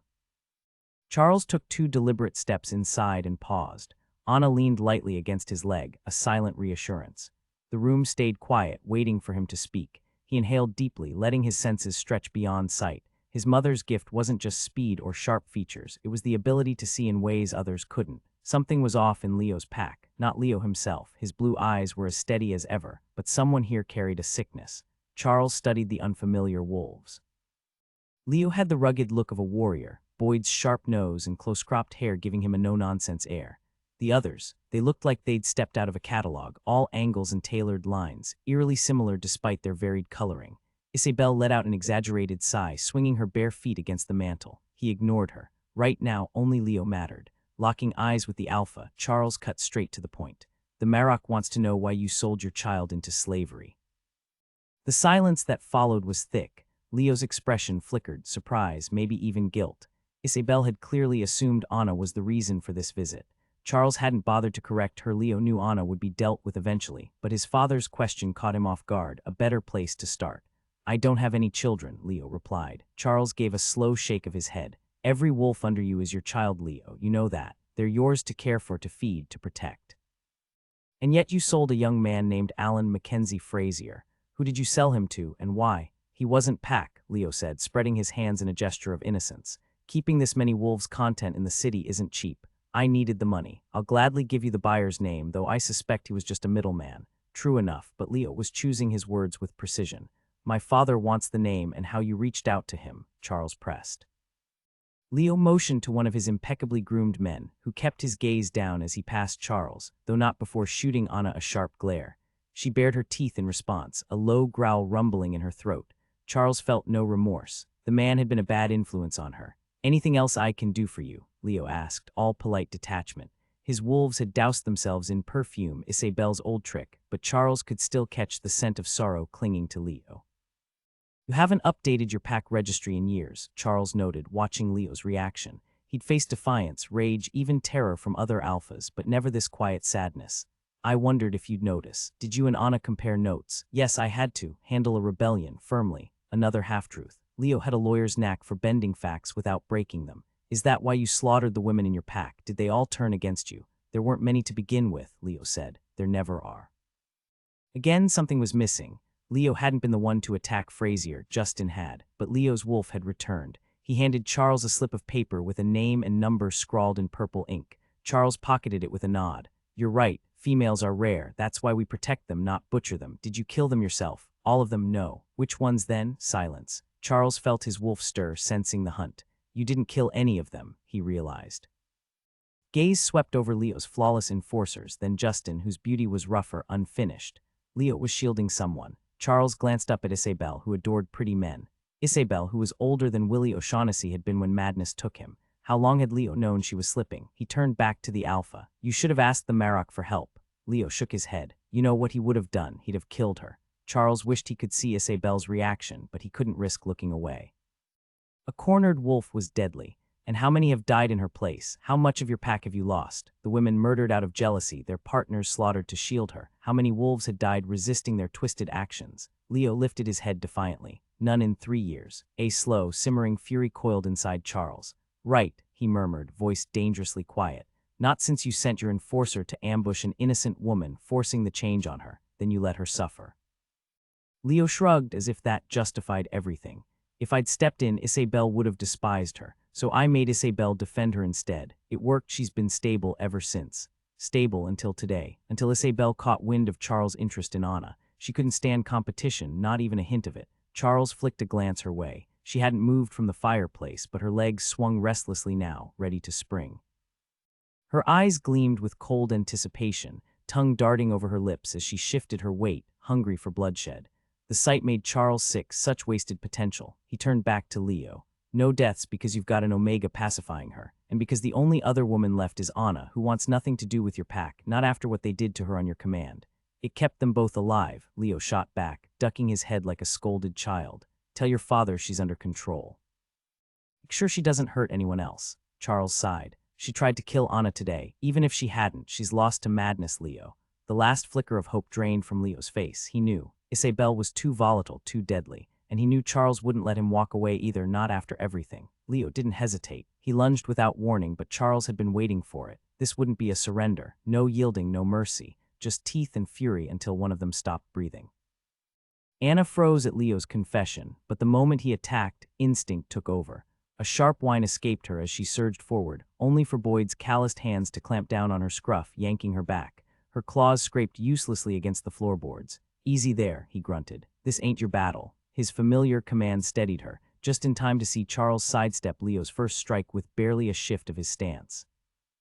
Around them, the pack had risen, Justin's voice cutting through the tension like a knife. End him. She couldn't tell who he meant, Leo for controlling him or Charles for appending their world. Maybe he didn't care. Leo lashed out again, 3 brutal swipes, all met with empty air. Leo had thrown everything into that final strike, but when it missed, he stumbled forward off balance. Charles didn't hesitate. He closed the distance in one fluid motion, twisting Leo's shoulder with a sharp, precise movement that sent the alpha howling in fury. Then everything blurred. 2 gunshots cracked through the air in quick succession. Boyd's grip on Anna's fur slackened as he cursed under his breath, and Isabel let out a wild, almost giddy laugh. Anna didn't need more than a second to understand. Isabel had a gun, her eyes locked on Charles, waiting for another clean shot. Anna wrenched free from Boyd's loosened hold and bolted across the room. Isabel barely spared her a glance from her perch on the mantel, snapping, "Stop, Anna," with such certainty that she didn't even wait to see if the command landed. But Anna barely felt it, just a whisper of pressure, like wind against her fur, before she gathered herself and lunged. Her teeth clamped down on Isabel's arm with a sickening crunch, the sound sending a rush of savage satisfaction through her. The force of her leap yanked Isabel off the mantel, slamming her into the fireplace as they crashed down together, Anna's jaws still locked around the gun arm. She crouched over Isabel, muscles coiled, waiting for a reaction, but the woman didn't move. Footsteps approached, and Anna snarled in warning. "Easy," Boyd murmured, his hand settling on her back. His voice was steady, grounding, unlike Isabel's empty command. He barely flinched at Anna's growl, his attention fixed on Isabel's still form. "Dead," he muttered. "Guess she forgot you don't take orders like the others. Let go, Anna. You smashed her skull on the hearth, she's done." When Anna finally released her grip, Boyd made sure, twisting Isabel's head with a sharp, final crack. Anna's legs trembled as she stared at the body, one paw lifting uncertainly. Then a chair slammed into her side, snapping her back to the fight. Isabel had fired twice, but if Charles was injured, he didn't show it. He moved with the same lethal grace as before, while Leo swayed, one arm useless at his side. In a flash, Charles struck the back of his neck, and Leo crumpled like a puppet with its strings cut. A mournful howl rose from Boyd beside her, echoed by the others as they grieved their fallen leader. Charles ignored them, kneeling beside Leo to finish what he'd started, ensuring the broken neck was permanent. Kneeling with one leg bent, Justin looked like a man about to propose. His fingers brushed the dead man's cheek in an unsettling caress. Anna barely had time to register the shift. One moment Justin was human, the next, a blur of fur and fury slammed into Charles. The impact sent Charles sprawling, but Boyd reacted faster than thought. A single gunshot cracked through the air, striking Justin mid-leap. The lifeless body collapsed onto Charles, and Boyd wasted no time dragging it aside. Anna didn't recall lunging forward, but suddenly she was crouched over Charles, teeth bared at Boyd. He raised his hands, palms open, the pistol now tucked into his waistband. The moment his posture eased, she turned back to Charles. Blood soaked his clothes, some from Boyd's shot, some from the wound in his back where Isabel's bullet had struck. In wolf form, she couldn't do a thing for him. Boyd exhaled sharply. "I can't help unless you let me near." Her instincts screamed not to trust anyone, but desperation won out. She backed off just enough, though a warning growl rumbled in her throat as Boyd rolled Charles over. A second wound, this one in his calf, oozed crimson. Without hesitation, Boyd shredded his own shirt into makeshift bandages, fingers moving with practiced speed. "Holden, get Rashid here now," he barked. "And someone call the Marok. Kitchen drawer under the phone." Anna whimpered. Both shots had landed. "He'll live," Boyd muttered, securing the last strip of fabric. His gaze swept the wrecked room. "This looks like a damn Shakespearean tragedy. Gardener, Simon, clean this up. Let's move him somewhere quiet before he wakes up pissed." As Boyd lifted Charles, Anna shadowed him, refusing to leave his side. Later, human again, she curled beside Charles on the bed. Rashid had come and gone, replacing the crude bandages with sterile dressings. The doctor's verdict. Blood loss had knocked him out cold. Boyd had slipped in later and suggested she leave before Charles stirred. The room was built to handle a furious werewolf. Anna wasn't. He didn't push when she said no, just secured the door on his way out. Once alone, she shifted, then rummaged through the antique wardrobe. Among the oversized clothes, she grabbed a decent-fitting t-shirt and jeans. Quietly, she climbed onto the bed beside Charles, resting her head near his, listening to his steady breaths. His awakening wasn't gentle. One second he was still, the next he was on his feet in a blur of motion.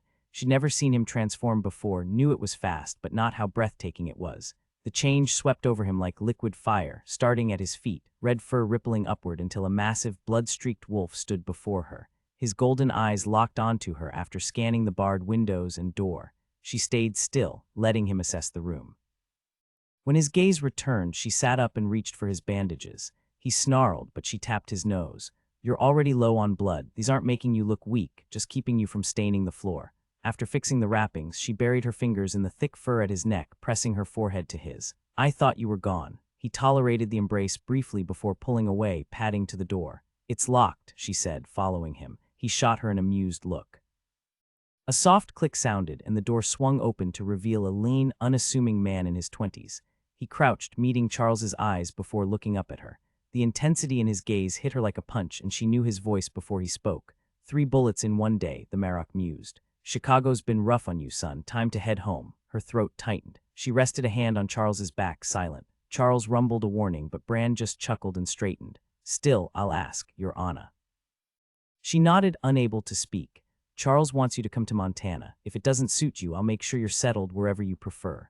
Charles growled, and Brand arched a brow. "I'm the Marok she chooses." Anna leaned into Charles. "Montana sounds good." Kai Tallman Mikalski leaned against her kitchen counter, staring into the night through the window. During daylight hours, the view offered nothing but mesquite shrubs, dry tumbleweeds, and winter-brittle grass sprawling across land flatter than a pancake. But now, well past 8 on a January evening, her apartment complex sat like an outpost at the town's edge. Beyond the parking lot's glow, past the wide road behind the building, an endless dark swallowed everything. Lightning flickered between thick clouds, followed 8 seconds later by thunder that rumbled like a hungry giant. Her stomach nodded in response. "Seriously, where's the plastic wrap?" she startled, shoulders jerking like a spooked mare. "Relax," Jackie said, stepping into the cramped kitchen awash with floating colors. Some hues drifted like delicate soap bubbles, others pulsed with such intensity they nearly had weight. Kai dug her nails into her palm, pain always sharpened her focus. The swirling colors dimmed to faint, ghostly traces. "Sorry, got distracted watching the storm roll in. Y'all really don't need to clean up." Jackie gave an exaggerated eye roll. Her energy shimmered in olive and royal blue, tiny shapes darting through it like startled fish. "Plastic wrap," she repeated, shaking a platter of barely touched veggies, broccoli, carrots, bell peppers. Kai always set them out, knowing full well no one else would eat them. "Bottom drawer by the stove. But there's hardly any mess in that storm, Kai, honey." Ginger breezed in from the living room, arms loaded with glasses. Quick as ever, she stacked them in the dishwasher, her energy buzzing with the same lively energy she carried at twice Kai and Jackie's age. "That storm's gonna rattle you way more than us. Learn to take help like Jackie does, gracefully." Kai's grin spread slow and knowing. Jackie's graceful till she talks. "Excuse me," Jackie arched a brow, her warm brown eyes narrowing. "You think I can't elegantly shove my foot in my mouth?" Ginger chuckled, patting Jackie's arm. "We adore you regardless." "So," she added, tearing off a paper towel and wetting it under the faucet. "Y'all hitting that rally tomorrow." "Not me." Jackie's colors fractured, swirling uneasily. "If what Kai said about those murders is true." "It is," Kai said flatly, tucking unopened sodas back into the fridge. The weight of it settled between them, heavier than the storm outside. "You won't find this in the news, but both victims had the gift." Jackie rolled her eyes. "So we're just supposed to rally in the streets and demand rights." "Might as well paint a target on my back, gifted, come and get me." Even if the killer doesn't come after me, regular folks might. My boss, for one, or those zealots from Reverend Barclay's church. They'd love a fresh face to hate. We can't just stay silent, Ginger said, her usual cheerfulness gone. If we don't speak up, they'll push us right over the edge. Kai hesitated. Not everyone's as brave as you, but fine, I'll go. If you, she stopped. Jackie's aura was flickering, shadows creeping in. Normally, Jackie avoided the dead at all costs, but sometimes they forced their way through. Hey, Kai said, touching her shoulder. What's going on? Ghost giving you trouble? Jackie shoved a plate of wrapped vegetables at her. No, it's nothing. The lie was obvious. Dishonesty had its own sickly hue, but Kai didn't press. She took the plate and tucked it into the fridge. People lied all the time for all kinds of reasons. To spare feelings, to dodge consequences, to keep the peace. Kai knew good people lied, even for good reasons. She just wished they wouldn't, which of course made her a hypocrite. She only lied about one thing, but it was a big one. Ginger breezed back into the living room, waving a paper towel. So, how's Nathan? The question wasn't random. Kai had told everyone about the victims being gifted. She wanted them on guard. She hadn't explained how she knew, but they'd assumed Nathan told her, which technically he had. Jackie cut in. Better question, where is Nathan? He never misses your parties. Ginger smirked. Misses, he practically lives here. He had work, Kai said, scanning the spotless kitchen before joining them. Besides, this wasn't exactly a party. Ginger grinned. You'd know his schedule, huh? Still can't believe you two keep separate apartments when you're always at one or the other. Jackie's sharp features lit up. Wait, you and Nathan aren't just friends. I knew it. The guy's ridiculously hot in that brooding, mysterious way, and you're straight right. Plus, you two look like a matched set, all lean muscle and sharp edges. Ginger burst out laughing. Jackie strikes again with that mouth of hers. Jackie winced. I didn't mean, of course you didn't, Kai said with a knowing grin. But Nathan and I aren't dating. We hang out because we're friends and he's been teaching me self-defense. And you're teaching him coding, Ginger cut in. Plus, you jog together and share meals like half the week. Kai shot Jackie an exasperated look. Ginger thinks she's playing matchmaker with these little remarks. Annoying, right? Subtle hints don't seem to work on her. Subtle, Ginger snorted. If I could ever be as blunt as you without people wanting to throttle me, it's that serene smile, Jackie said. You flash it and suddenly no one can stay mad. I think I'm blushing, Kai mused. Really? Ginger pressed a dramatic hand to Kai's cheek. Nope, ice cold. Kai slung an arm around Ginger's shoulders and gave her a quick squeeze. Kay, maybe not blushing, but I should be. Now that storm's rolling in fast, you two should head out before it hits. I don't need to worry about you driving in this mess. Ginger hugged her back. We'll be fine, but you'll handle things better once we're gone, won't you? Wait, what? Jackie glanced between them, confused. Am I missing something? You know, Kai's empathy isn't exactly predictable. Yeah, but erratic emotional radar isn't the worst thing. Who wants to feel everything all the time? True. But when storms roll in, it goes haywire. Sometimes she gets nothing. Other times, it's like an emotional tidal wave from everyone nearby. Jackie's eyes widened. Seriously, don't worry, Kai said, patting her arm. A friend gave me this special tea recipe, has a little magical kick to help block it out. Only downside, it knocks me out and I can't drink it until we leave, Jackie finished, grabbing her coat. Got it. She tossed Ginger her jacket. Come on, Ginger. You're my ride, remember? Ginger just smirked. So this friend with the tea, would that be Nathan by any chance? If I wanted you to know, I'd have said their name. Now go. Because I've been wondering if Nathan's Wiccan. Not a big deal in some places, but around here, in the Bible Belt, especially with him being a deputy, it could cause problems if people knew. So I thought maybe that was his big secret. He'd have to practice solo since he's not in my coven, but home. Kai snatched Ginger's purse off the couch and shoved it into her hands. A few minutes later, Kai shut the door behind them and exhaled. She adored Ginger, but her nosiness was exhausting, and Nathan's secrets weren't hers to spill. Not that she knew much anyway, but she knew the big one, or part of it. Labels like Wiccan or gifted didn't apply to Nathan. Because he wasn't human, Kai paced her cramped apartment, adjusting the throw pillows and rearranging the books on her coffee table for the third time. Restless energy buzzed under her skin, way too early for bed, but the howling storm outside made her uneasy. She flicked on the radio just as the newscaster announced, the president has expanded the special task force investigating the magical disturbances caused by the power winds 5 weeks ago. During a packed community meeting in Boston today, she stated, Kai rolled her eyes, a government task force, that fix everything. The world wasn't going back to normal, not when magic had bled into reality like spilled ink. What they really needed were more dragons to absorb the excess energy leaking from nodes worldwide. Fat chance of that happening. Midland had gotten off easy compared to other places. With just one minor node in the city, the magic levels hadn't fried electronics or summoned anything worse than a few misplaced street signs. Meanwhile, Austin was dealing with goblin infestations, and Houston had nearly burned to the ground thanks to Hellfire Rain. Only the FBI's Magical Crimes Division had stopped it, 3 witch covens working overtime while conspiracy theorists screeched about them starting the whole mess. And now, more people were discovering they had magic, a lot more. Some were thrilled, others panicked. And of course the usual fearmongers jumped on it, pushing for gifted registries like driver's licenses weren't invasive enough. Kai scoffed, scooping up a stray napkin Ginger had missed in her cleaning spree. The whole thing reeked of history's worst mistakes. The irony, she wasn't scared of magic. She was scared of people, the way fear turned neighbors into suspects, politicians into demagogues. That wasn't her usual vibe. Kai loved throwing parties, not because she craved the spotlight, but because she loved watching strangers become friends.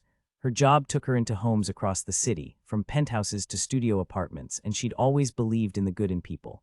Now, she wasn't so sure. Kai knew how to throw a memorable party. She had a knack for blending the right mix of people, like a master chef crafting the perfect dish.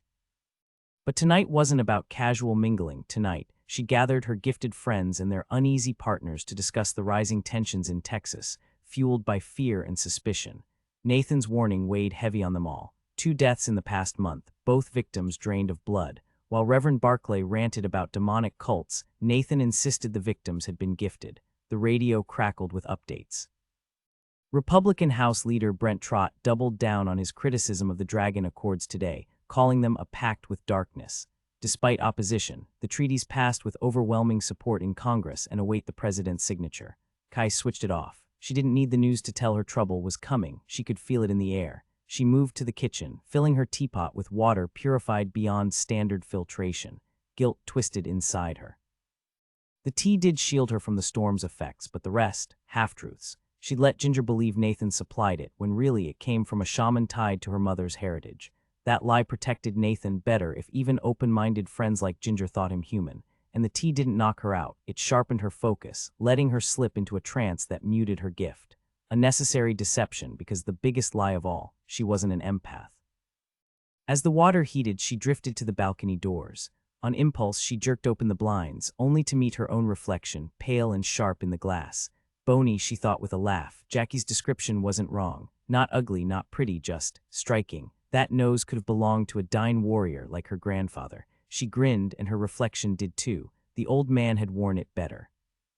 Her skin was clear, her neck graceful, her hair thick, though it lacked the luster of her mother's black or the warmth of her father's blonde. The woman in the glass let the smile fade. The flood of grief had receded long ago, leaving memories to flow gently like a familiar creek. Still, the ache of missing them never faded. She'd trade almost anything to hear her dad's booming laughter again, or to stand beside her mom in that flour-dusted kitchen, shaping fried bread with practiced hands. Her mother had been effortlessly graceful, soft-spoken, always put together. Maybe if she'd inherited more of that grace, Nathan might have. She cut off the thought with a sharp tug on the blinds. Midland wasn't short on beautiful people, yet Nathan never brought anyone home, not women, not men. For a while, she'd wondered if it was some old-fashioned principle or even a vow of celibacy. Last summer, she'd worked up the nerve to ask. His startled pause lasted just a second before he answered, no. That was it, no explanation, no irritation. Coming from him, that single word felt like a rare gift of honesty.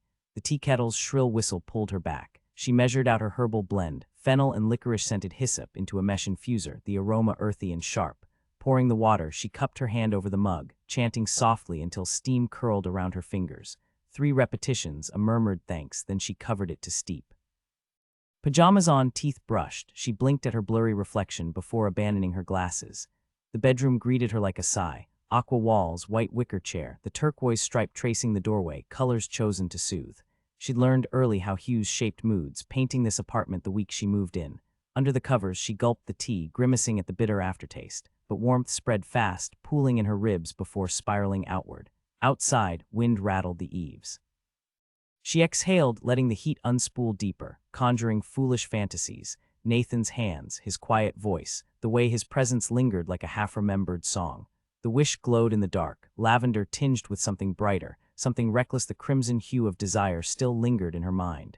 Any rational woman would be relieved their connection hadn't deepened. He'd made it clear months ago this was temporary. His coworkers in Midland were starting to ask questions, and she knew better than to hope he'd stay. If they'd crossed that line, the coming separation would carve her open instead of just leaving this dull, persistent throb behind. Rain whispered against the glass, tentative at first. She needed to shut herself down not for her own peace but for everyone else's safety. Her so-called gift wasn't empathy, no matter what she told people. It was something messier. Maybe that distortion kept her sane, unlike most telepaths who lost their grip. Kai didn't just hear thoughts, she glimpsed them like stained glass windows, emotions still clinging to the edges. Sometimes she nudged those pains into new patterns, and if she didn't rein herself in tonight, fragments of her mind might slip into strangers' heads, hitchhiking on the storm's energy. Most people's stray thoughts dissolved like sugar in water. Hers, they stuck. A neighbor might wake confused, or jolt upright from a nightmare about falling through endless hallways.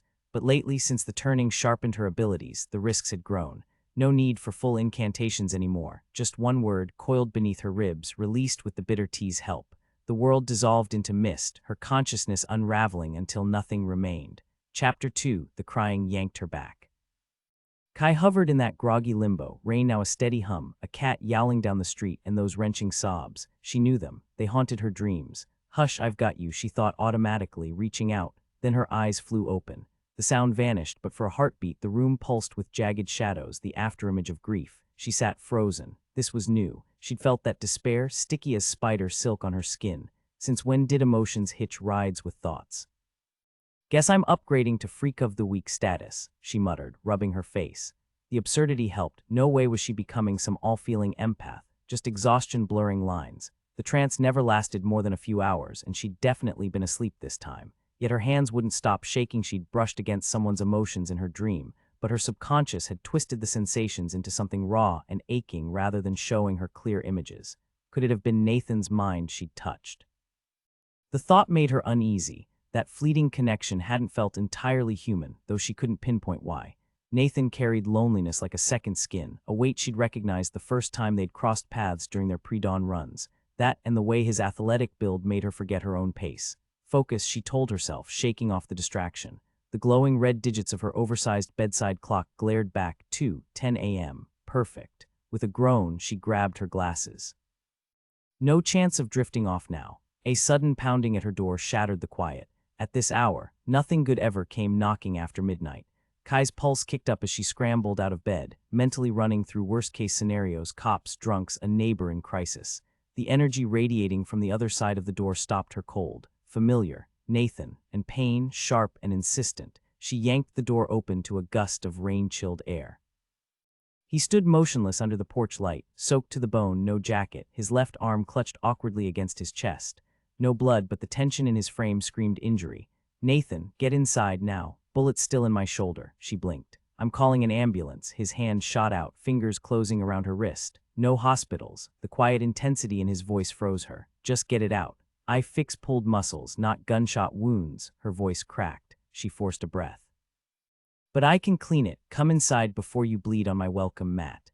He hesitated, rain dripping from his hair. Then that smile, the one that always caught her off guard, curved his mouth. Rare, unguarded, like he'd only just remembered how. Yes, ma'am. Most people overlooked Nathan until he moved. Then they couldn't look away. Nathan moved with raw power, even with a bullet lodged in his shoulder. A damn bullet. Kai slammed the door shut, twisted the lock, and circled behind him to inspect the wound. Fury burned through her. How could he let this happen? How could someone even shoot him? And now he expected her to dig it out. She clenched her fists, itching to hit something, anything, just to release the storm inside her. His shirt clung to his back, drenched, the fabric torn by a small, precise hole near his spine. There's barely any blood, she muttered. Bleeding isn't exactly ideal, he said dryly. A reluctant smirk tugged at her lips, softening her anger. Most of us don't get to choose. What about pain? Can you turn that off too? Because this is going to hurt like hell if I start poking around in there.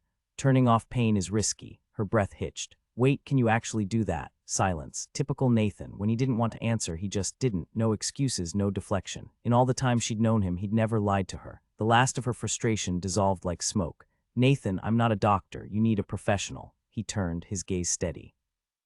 It'll hurt, but I'm already hurting. Taking the bullet out means I heal faster. You won't mess this up. I'll guide you. Even if you slip, I'll recover. I always do. His calm grated on her nerves like she was overreacting to a minor request. Maybe to him it was that simple. and if I leave it in, my body will push it out eventually, but I'll be stiff, slow. Healing takes longer, not to mention the agony. A doctor would notice how fast you recover. You don't want that. Or the mandatory police report. The apartment was eerily quiet, just the patter of rain outside. Her pulse hammered, palms slick. Was she really about to do this? She searched his face. Those storm-gray eyes, framed by dark lashes, gave nothing away. But the colors swirling around him, jagged reds and searing oranges, betrayed the pain he wouldn't voice. He'd laid out his case. No pressure, no second chances. Who shot you? City cop. Wrong place, wrong time. Her jaw tightened. If I do this, you tell me everything. Why you were there, what happened, no secrets. A slow nod. Fine, I must be crazy, but deal. Chapter 3. Nathan stretched out on Kai's couch, waiting as she rummaged for supplies. Half convinced this was a terrible idea, he listened to her mumble under her breath while she dug through the bathroom medicine cabinet. The knife was already in his hand, a small, sharp paring knife from her kitchen, one of a set he'd given her last Christmas. Funny how he still slipped into old habits, calling it winterfare in his head. After all this time, some things never fully translated. She gifted him something too, a buttery suede shirt the shade of desert sand, so soft it reminded him of a horse's muzzle. He rarely wore it, saving it for special occasions. Definitely not for nights like this. When she'd unwrapped his present, Kai had chuckled and made some joke about how men and women give wildly different gifts. She saw him as a man. He wondered why. Was it just his body that convinced her, or had his mind started to mirror theirs after so many years? The thought sent a strange ache through him. Humans lived tangled in their emotions, always pretending things were simpler than they were. Nathan never got used to it, especially when those messy feelings were his own, the weight of it all pressed down, making his throat tight.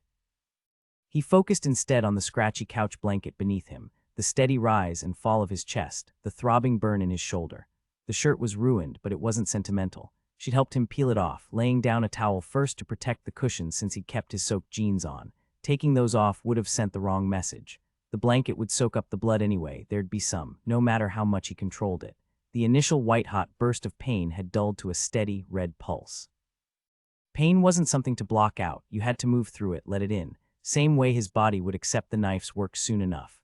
The hard part was letting someone else hold that blade. But it was Kai, that made it different. He lay still, quietly marveling at himself. How had he ended up here? Instinct, mostly. Hurt and needing help, he'd gone to the one person he trusted, his friend. The words settled over him like sunlight. He'd known he enjoyed her company, but this was something deeper.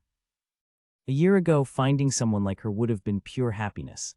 Now, all right, Kai said, her voice cutting through his thoughts. Her quiet steps padded closer across the carpet. Got gauze, antibiotic cream, and peroxide. I found my tweezers, she said, wiping them down with peroxide. I should probably boil these in the knife to be safe. Don't bother, he replied. Bacteria and viruses don't affect me, she exhaled slowly. I'm still cleaning around the wound. It'll make me feel better, and I need to clear away the dried blood to see properly. Fine. He closed his eyes, steadying his breath. The couch smelled old and unused, but her scent cut through it, something clean and alive, unmistakably her. He couldn't let himself slip too far under. Even if her presence kept him from reacting to the knife as a threat, he needed to stay alert. So, he said, where exactly were you that got you into this mess? The peroxide stung as she dabbed at his skin, her fingers steady but gentle. The pain was sharp, but he didn't mind her hands on him. He wished she'd touch him more often. The morgue, she admitted. You gonna make me drag every detail out of you one question at a time. He almost laughed at the thought of her plucking answers from him like splinters. Let's wait until after the bullet's out. Another deep breath. I think I'm stalling. Are your hands shaking? A beat. No, she said, sounding surprised. You know how to hurt someone when it's necessary to heal them. They'd talked about that before, how she'd learned to accept that sometimes pain was part of fixing what was broken. Yeah, she murmured. I do. Okay, let's get this over with. You see the entry wound? Yeah, it's scabbed over, looks about 3 days old, but I see it. Good. The bullet angled up and left, wedging just under the shoulder blade. I've slowed the healing enough that you should be able to follow the path. Make a vertical cut, start 2 inches above the entry and go an inch below. There'll be blood. I can't stop that completely without sealing around the blade. The next few minutes went as expected. Pain was nothing new, though he stiffened when her knife slipped, driving the bullet deeper. Otherwise, she did well. No formal training, but she knew the body well enough, and her hands never wavered. Still, when it was done, he gladly let his body take over, healing itself as he lay there, breathless. She looked just as drained, sitting back with her eyes shut, face pale. It's closing up, she said, her voice tight. He wasn't sure what to say, confirming the obvious seemed useless. Maybe she needed to know what came next. The outside heals first to seal the wound. Since no major organs were hit and I'm not in battle, the healing process will take longer. How much longer? Probably a few hours. If you were fighting, it would happen faster. Yeah, can you speed it up? Not exactly. He paused, reconsidering. That wasn't the full truth. I can influence it a little. I slowed it down on the way here, but it takes effort, drains me.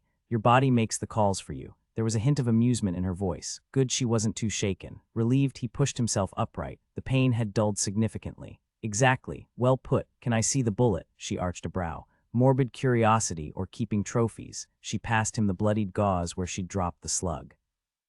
It's been a while since I took a bullet, and modern ammo is different. Useful to know what kind of damage to expect these days.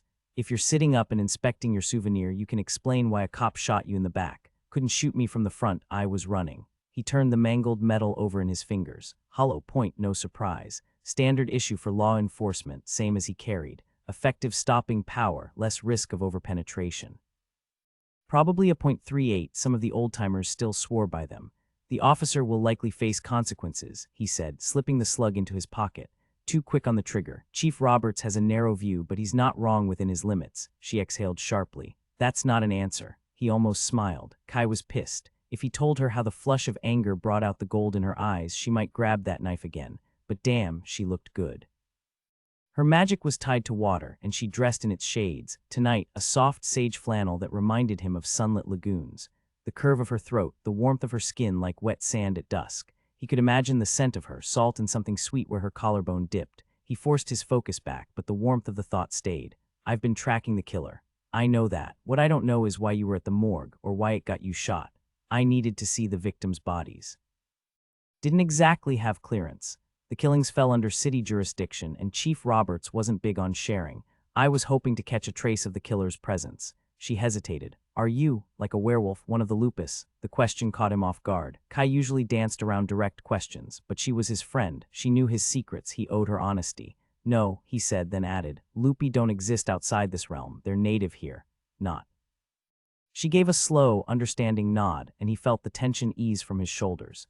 She wasn't afraid of him, wasn't angry, and to his relief, she didn't press him with the questions he wasn't ready to answer. I told you I wanted to track the killer's scent, he admitted. Physically, yes, but for me, it's more than that. I pick up traces, psychic ones, but they come to me like smells, the way thoughts come to you as images. Oh, she said, tilting her head, that actually makes me feel better. Knowing your gift isn't so different from mine. You're not strange, he said firmly. She tapped her temple. Up here, I know that. Then she pressed a hand to her chest. Down here, not so much. Did you get anything from the bodies? His expression darkened. Couldn't get close, the cops have them under watch. I figured the morgue would have someone on duty, she mused. I planned for that, he said dryly. He hadn't been careless, just unlucky. I didn't expect armed officers standing guard. I could have taken them out, sure, but that would have been either cruel or reckless. He shook his head. It doesn't make sense. Chief Roberts isn't an idiot. He must have a reason, but I can't figure it out. Maybe he's worried about vampires, she suggested. People are talking. The bodies were drained, right, so he might have posted guards to make sure they don't, well, get up and walk around. Nathan let out a short laugh. If he's hunting a vampire, he's chasing a ghost. They don't exist, not like the stories say. But they do exist. There are creatures that drink blood, but they're not from here. Most aren't smart, and none of them turn their victims into the undead. She smirked. Or seduce innocent maidens in lace nightgowns. They'd watched Interview with the Vampire last Halloween. He'd laughed at all the wrong parts, according to her. Exactly. So you think a human did this? Doubtful. A twisted person might drink blood, but they couldn't drain an entire body. And the victims were emptied where they were found, no signs of being moved. Then it's an animal, something that came through during the storm. Probably, he agreed. But when I say animal, I don't just mean not human. I mean something that can't communicate beyond instinct. Communication, she frowned. That's the line. I was thinking more about intelligence, reasoning. Reason is subjective. Intelligence is a spectrum. Is a man with severe disabilities a beast? She winced. You've made your case. Advanced communication, the kind that shares ideas rather than just basic warnings, is crucial. Without it, intelligence and morality can't fully form. A being with potential but no way to express itself will never reach that potential. Think about house cats. Cats, they're capable of awareness, but only those living closely with other sentient beings truly develop. Without clear communication, they lack the push to grow. Not all cats reach that higher level, he explained, but some do. The ones with strong intuitive abilities. Cats. Her expression was blank at first, then softened into a slow, amused smile. She shook her head, laughing quietly. Okay, that's officially the weirdest conversation I've had all week, and I'm exhausted, she said, standing. You look dead on your feet too. Want to crash here for the night? That help. Healing took energy. Putting it off took even more. Did my aura give me away? He asked, genuinely curious. That I need sleep. Not the colors themselves, more how they were moving, slow and dragging like molasses. He nodded. That tracked. His mind felt just as sluggish. Thanks for the couch and for everything else. No problem, I'll grab you a pillow and a blanket. She stretched, a yawn catching her off guard. Something warm flickered inside him and he had to clamp down on it before she noticed. Just a sheet's fine, it's too warm for a blanket. Mind if I take off my jeans? They're still damp. Go for it. Her smile was quick, a little too bright. I'll get that sheet. He waited until she was in her room before changing. Kai couldn't control her reactions the way he could, and he didn't want her picking up on anything unintended. Not that he could hide it completely. She'd see it in his aura if he let himself go there. So he didn't. No need to complicate things. Still, he let himself watch the way her pajamas swayed as she walked away. Maybe no rush, but she was a friend now, so maybe. Chapter 4. Nathan woke to the blaring ringtone of the William Tell overture in the pitch-black room. He rolled upright, fumbled for his jeans, and dug out his phone. 6:05 a.m. dispatch. Hunter. The call had woken Kai too. She hovered in her doorway, silent, while he listened, grunted in acknowledgement, and hung up. He tugged on his still damp jeans, the fabric clinging uncomfortably. She didn't ask, but the question was there in her eyes. Another victim, he said, rubbing a hand over his stubble. He'd need a razor soon. Drained of blood just like the others. 3 miles from here, off County Road 60. Her breath hitched. But that's our road. Who was it? Nathan. She didn't have a name. The night before, her place had been full of friends, talented ones. The thought that the victim might have been among them twisted her stomach. The timing was too close to ignore. It was a man, that's all I know. Pete was with Megan, she muttered, thinking aloud. They wouldn't have gone that way. Ryan wouldn't either, but Mark and Andrew, they live in Odessa. They might have taken Route 60, which connects to 1788, then loops back to 191. She dragged her hands down her face as if trying to wipe away exhaustion. I'm rambling, you already know the roads. Fear flickered in her eyes, sharp enough to send a chill down his spine. Without thinking, he gripped her arms. The warmth of her skin seeped through the flannel, and for a moment he didn't want to let go. The killing could have happened hours ago. The body might have been there for a while. I don't have all the details yet. She swallowed hard, her voice barely there. I'll call you. Once I have an id, I'll let you know. Right, you'll be handling this one, he said. It's outside city limits. Yeah, the sheriff's department would take the lead. That meant he could move freely, hunt without restrictions.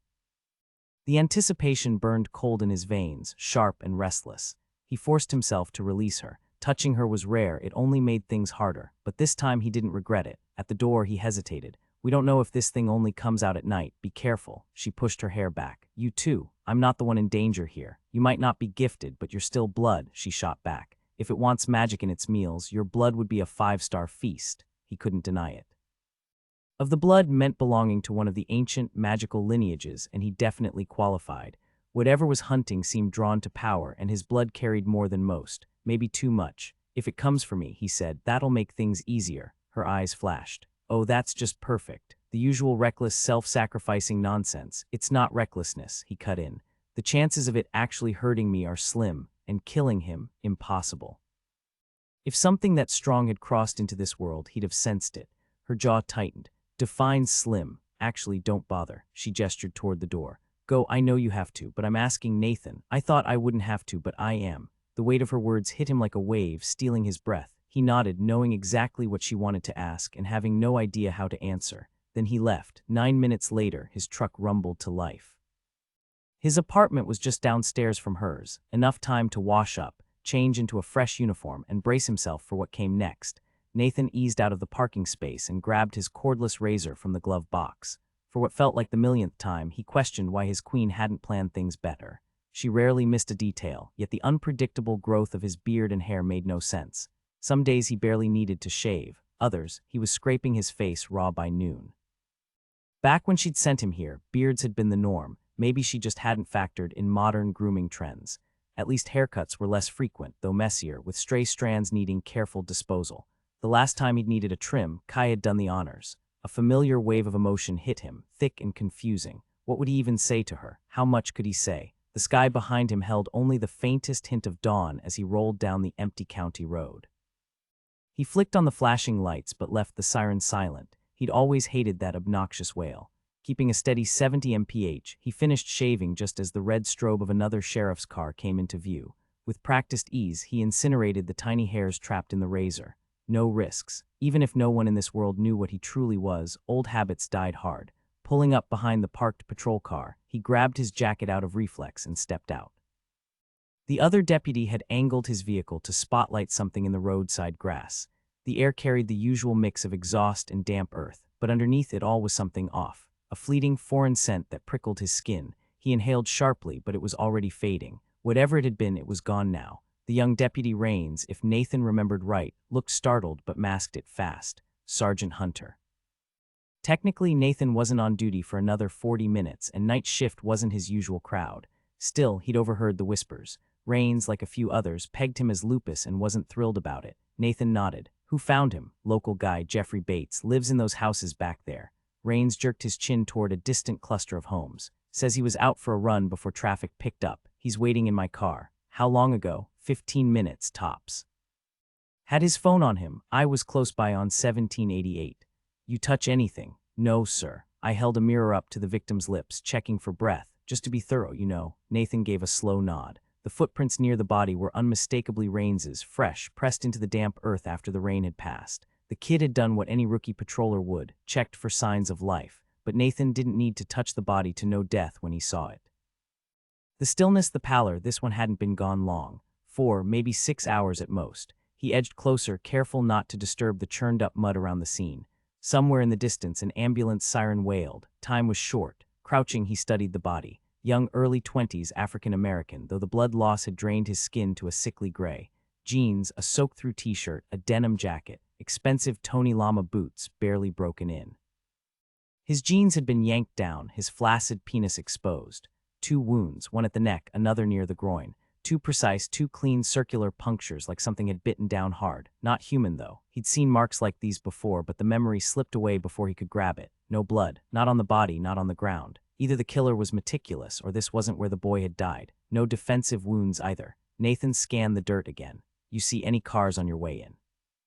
Rains hesitated. Yeah, actually. A Mustang parked a couple miles west near the turnoff. Run the plates. The kid stiffened. I didn't get the number. Do it anyway. Sheriff's gonna want answers when he gets here. As soon as Rains's car disappeared down the road, Nathan reached out, pressing his fingers to the wound on the neck. He inhaled sharply, then went completely still. The scent hit him like a punch. He knew this. And that changed everything. The scent, or rather, the absence of one, jolted his memory. Recognition hit him like a punch to the gut, dragging up details he hadn't thought of in years.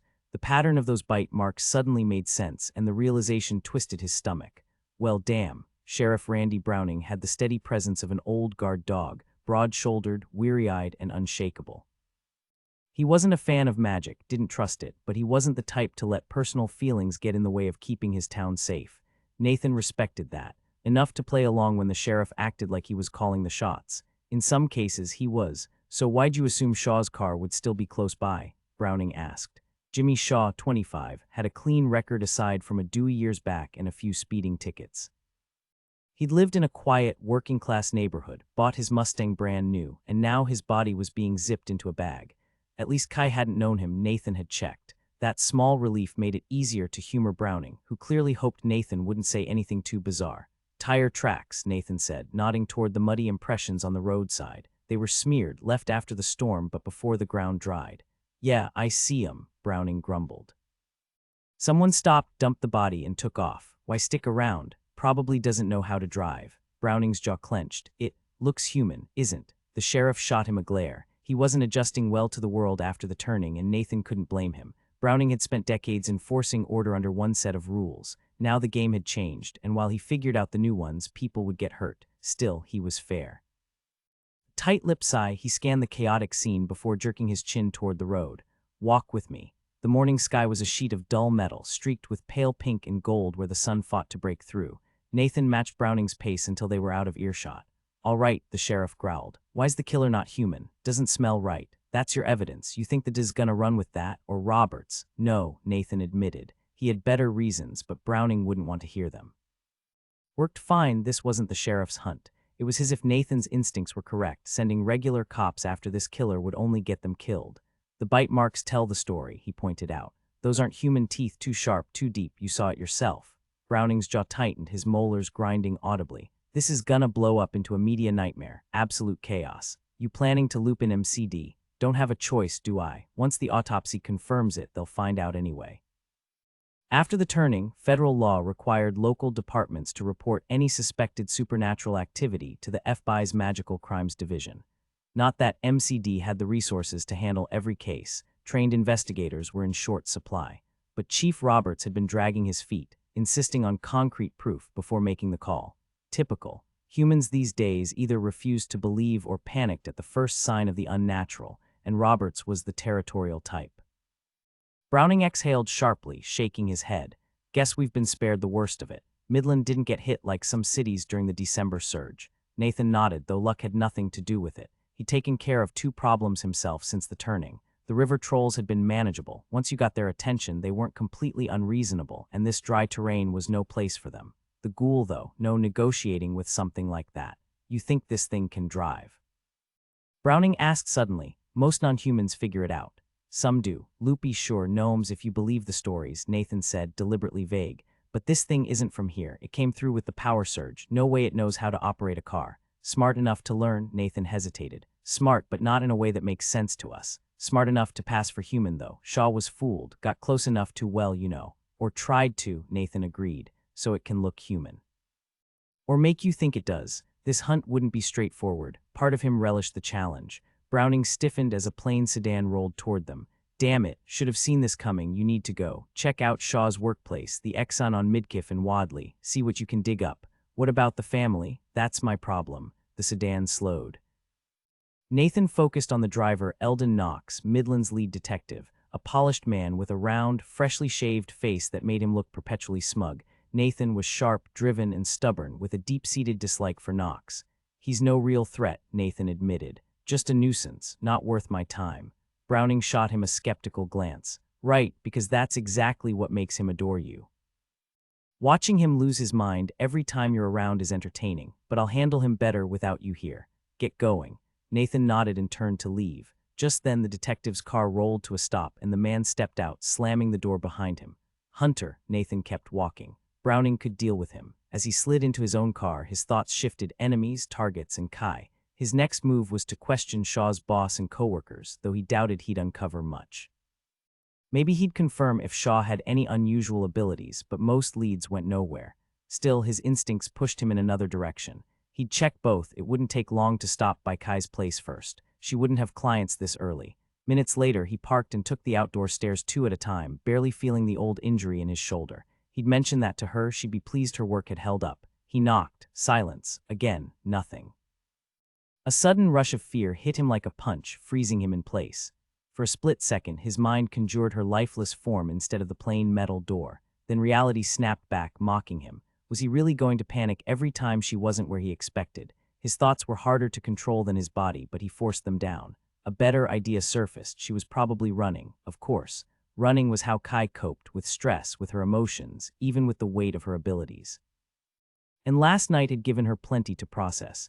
She'd have her phone, he figured as he jogged back to his car. His was inside. He could call her, track her down. The choice came without hesitation. Tuning into her presence, both the scent of her skin and the hum of her energy was as natural as breathing. He set off at a steady pace. Sweat blurred Kai's vision. She blinked hard, regretting the forgotten sweatband as her contacts stung. Part of her mind idly revisited the idea of laser eye surgery, but the rest was lost in the steady rhythm of her feet against pavement. Running grounded her, kept her thoughts from spiraling, made the world sharp and simple. Then a voice cut through her focus. Kai, she stumbled slightly before finding her stride again, lifting a hand in greeting without breaking pace. She kept moving, but that calm, centered feeling from earlier had vanished. A fog of anxious thoughts swirled around her. Why was he here? He was supposed to be working. Was this official business? He could be just called, but instead he'd tracked her down. Had there been a mistake with the body identification? Maybe it was someone she knew after all. Then cutting through the haze, bright flashes of recognition. Nathan's here. Her breath was too ragged for a sigh. She pushed herself too hard this morning, and now her legs burned. Slowing to a jog, she glanced at him. What's going on? She asked as he matched her pace effortlessly, not even breathing hard. It used to annoy her, but she'd gotten used to it. At least he sweated sometimes, if it was scorching out and he ran more than a couple of miles. Like today with the heat pushing 100. You're out running, he said. A killer wants to drain you dry and you're out running. My blood, she faltered, a jolt of fear tightening her chest. He stared straight ahead, his expression unreadable, but his thoughts, his colors, were anything but still. Usually sharp and defined, now they flickered wildly, indigo shifting to purple, then blue, flaring green with sparks of red. You'd be a prime target, he said. Your gift makes you strong. But you don't actually think it's after me specifically, right? The chaotic swirl around him stilled and his voice turned dry. No, I was, making a general observation. Overreacting, more like, and that was new. She stayed quiet for a few strides before asking. The latest victim, they were gifted. Probably, but a corpse with no blood or life left doesn't exactly confirm that. Does it tell you anything else? Usually, this time, nothing. Frustration rippled beneath his even tone, dark tendrils curling around him before fading. He exhaled sharply, a rare break in his composure. This isn't why I came. I don't know why I know I do. It just caught me off guard. He was contradicting himself, which wasn't like him. The urge to stop him, to shake the truth loose, was strong. Instead, she kept it simple, and that reason is 3 more steps before he answered. I was scared. I went to your place and you weren't there. I got worried. Her heart did something strange in her chest. That's understandable. You just came from a crime scene. I'm not used to this. I don't find friends often. Now her heart wasn't just sliding, it was aching. Words failed her. The impulse to reach out, to hold on to him, was overwhelming. Then he smiled, faint but real. Usually I'm the one struggling to speak. Guess I stole your turn. They'll come back, she managed, eventually. I didn't realize that we were friends. Until last night I had no idea you'd gotten that close to me. He hesitated. But that's not why I came out here. Speak for yourself. I'm liking where this is going. Really? His lips twitched into an almost playful smirk. Am I getting to you too, Kai? The warmth rushed through her before she could stop herself. If only. He froze, his hands suddenly gripping her shoulders, forcing her to pause as well. Damn, that came out wrong. I didn't mean. Mortification crashed over her, hotter than embarrassment. Relax, it was a joke. You're supposed to laugh and say something ridiculous back. Ridiculous maybe, but joke's not my strong suit. Neither is, well, you know, she scoffed. Yeah, right, the jokes part, fine. Sometimes you miss the punchline or you laugh at stuff I don't get. But the other thing, she shook her head, grinning. Nice try, physically sure I can manage, but it's more than that. He exhaled sharply, struggling to explain. It's empty without something real. Without that, it just feels hollow. Her pulse kicked up, and it wasn't from the run. Friendship is real. Yeah, she studied his face, catching something unfamiliar in his expression. Teasing, she nudged. Careful, you're putting thoughts in my head. Unless that wasn't the plan. My head's a mess right now. I don't even know what's in there. Let go, stepping back. You're going to freeze if we stand here. Keep moving. Gotta stretch first. Loosening up would help her muscles recover and maybe buy her a second to find her scattered thoughts. Kai tugged on the jacket she'd tied around her waist, then stepped to the curb to stretch her legs. Out of habit, she reached for his shoulder to steady herself. This kind of casual touch was normal for them. So why'd you hunt me down? About the killer. She lowered her heels off the edge of the curb. Or it. It might be a chameleon, not the cute, color-changing kind, I'm guessing. No, this thing alters its entire form. Mass stays the same, but it can look like anything. And unlike demons, the shift is fast if it has a solid reference. Creepy. She switched legs, pulling one knee up. He was watching her, really watching, which wasn't like him. You wanted me to watch for something that seems human but isn't. You'll know by its thoughts, right? She nodded, her brow furrowing. Do you think I'll actually run into this thing? She asked, slowing her pace slightly. Not necessarily, he replied. That's not exactly reassuring. And what about you? She picked up her jog again, glancing sideways at him. Can it fool you? He matched her stride. If I'm close enough, I'll know its scent doesn't change. But you're not lupus. His lips quirked in amusement. No, she raised an eyebrow. Personal questions used to send him bolting. Now he just found them funny. So was this your whole reason for coming? To warn me about something that looks human but isn't? He nodded. I might V made it sound more urgent than it is. The killer could be a chameleon. It fits the pattern, but I'm not sure. They're rare and usually only exist in high magic realms. Is that where you're from? One of those? Yeah. Another straightforward answer, as if revealing his origins wasn't a big deal. He added, not the same realm as the chameleons, though. They're constructs. That's forbidden where I come from. Constructs, created, not born. But how is that even possible? From what I know, a mage, no, an adept would start by. Wait, she cut in. Mages and adepts are real. I thought they were just legends, like unicorns or never mind. She almost mentioned dragons, but those had turned out to be real too. Unicorns are real, sort of. They don't exactly live in any realm, but he held up a hand before she could bombard him with questions. I'll explain later if I can. Even I don't fully understand them. For now, just know that if this thing is a chameleon, it's deadly and might be drawn to people with strong gifts. They ran in silence after that. Kai didn't mind. The quiet companionship reminded her of her grandfather, who could say more with a look than most people did with a dozen words. Nathan had that same presence. Yet lately, he'd been talking more, revealing pieces of himself in ways he never had before. Still, so much about him remained a mystery. Fact, he lived far longer than humans. She'd learned that months ago when he casually mentioned witnessing something from World War I. Fact, he healed fast, unnaturally fast, as she'd seen firsthand. Fact, he was from another realm. And yeah, she'd played it cool, but her mind was still reeling.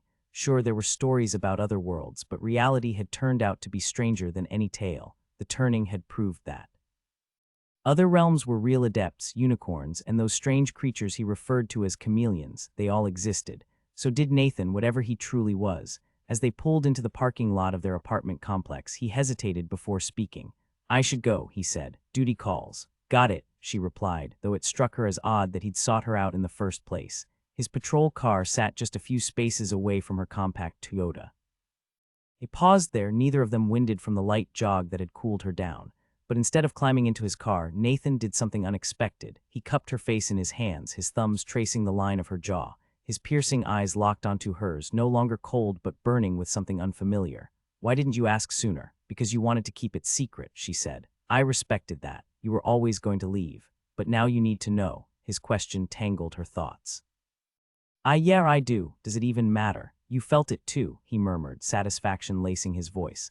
Last night changed things for us. Time to rip off the bandage. She steadied herself and took the leap. Are you from fairy? One of the fairy realms, yes, there are more than one. The revelation sent a jolt through her, but it was nothing compared to the distraction of his touch. So you're an elf. I am she. He said it with the same weight as a king declaring his throne, undeniable, absolute.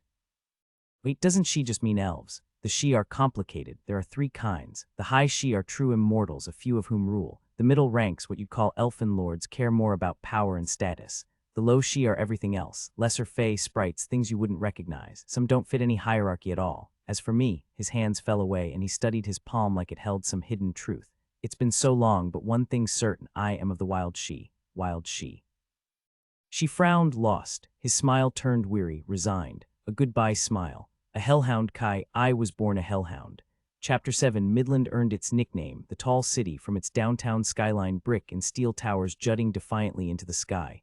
They weren't skyscrapers by New York standards, but in the middle of the country's flattest, emptiest stretch of land, they might as well have been flipping off the heavens.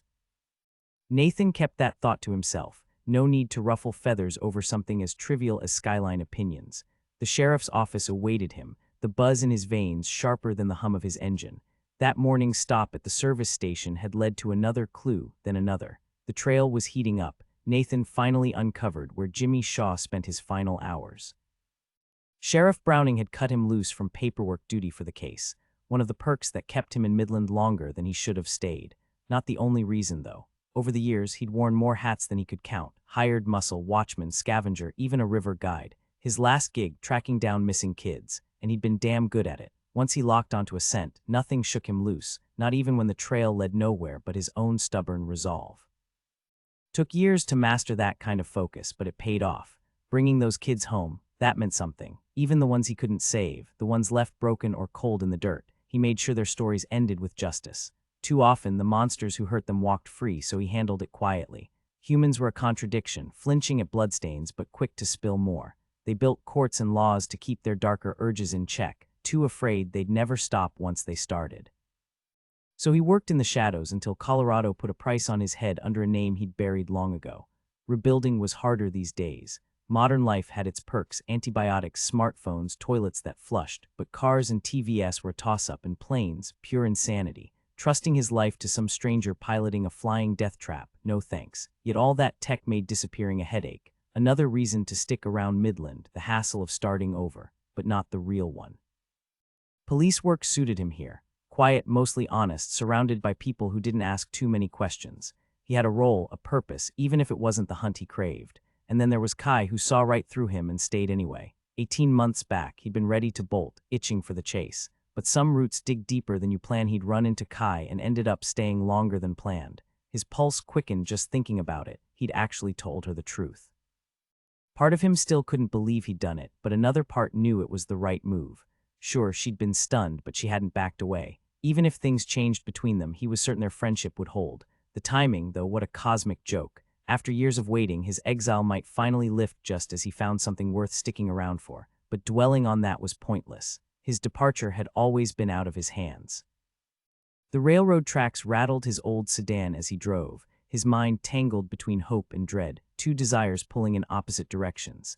Kai would have questions, no doubt about that. He almost laughed. She clearly had no clue what a hellhound really was, let alone the wild she. Questions he could handle. As long as she didn't walk away, he'd take whatever came.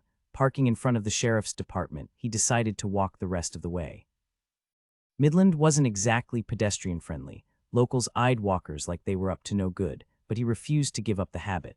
Why waste gas, pollute the air, and trap himself in a metal box when his own 2 feet worked just fine? People always claimed they were in a hurry, yet they'd idle in drive-thrus longer than it took to park and walk inside.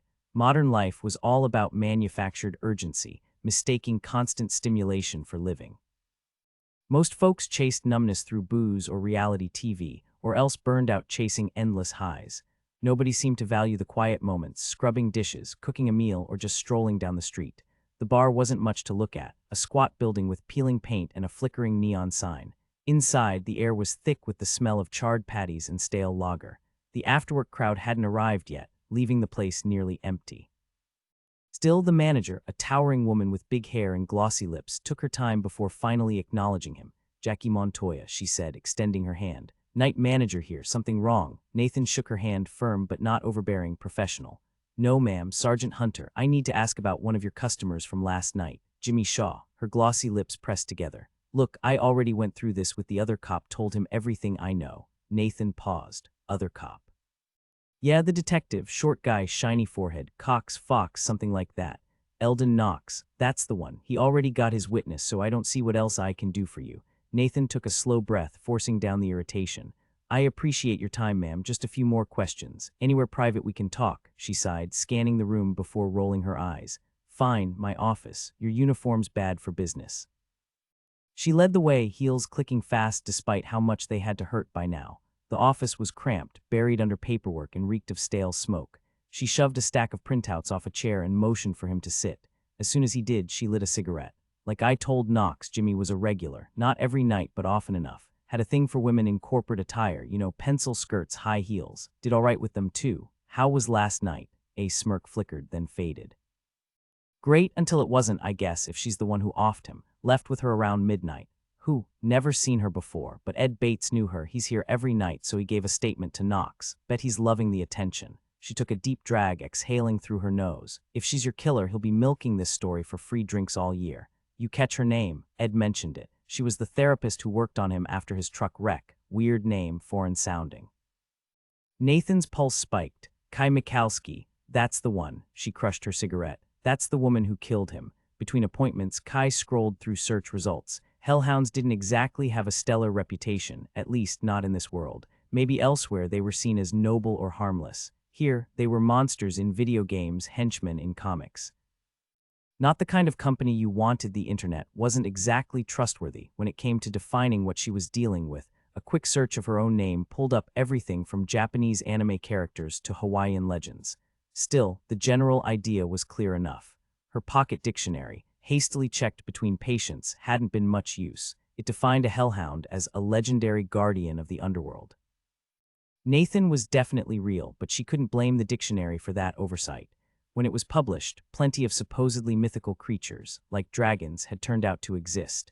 The underworld part bothered her more. Hellhound, hell. The link seemed obvious, but surely it was wrong. Nothing good ever came from hell. Then again, hell itself was a loaded term if you meant the demon dimensions rather than some fiery afterlife. European traditions had blurred those lines centuries ago, but in Dine teachings, demons came from another plane entirely, definitely not the same realm as the Fae.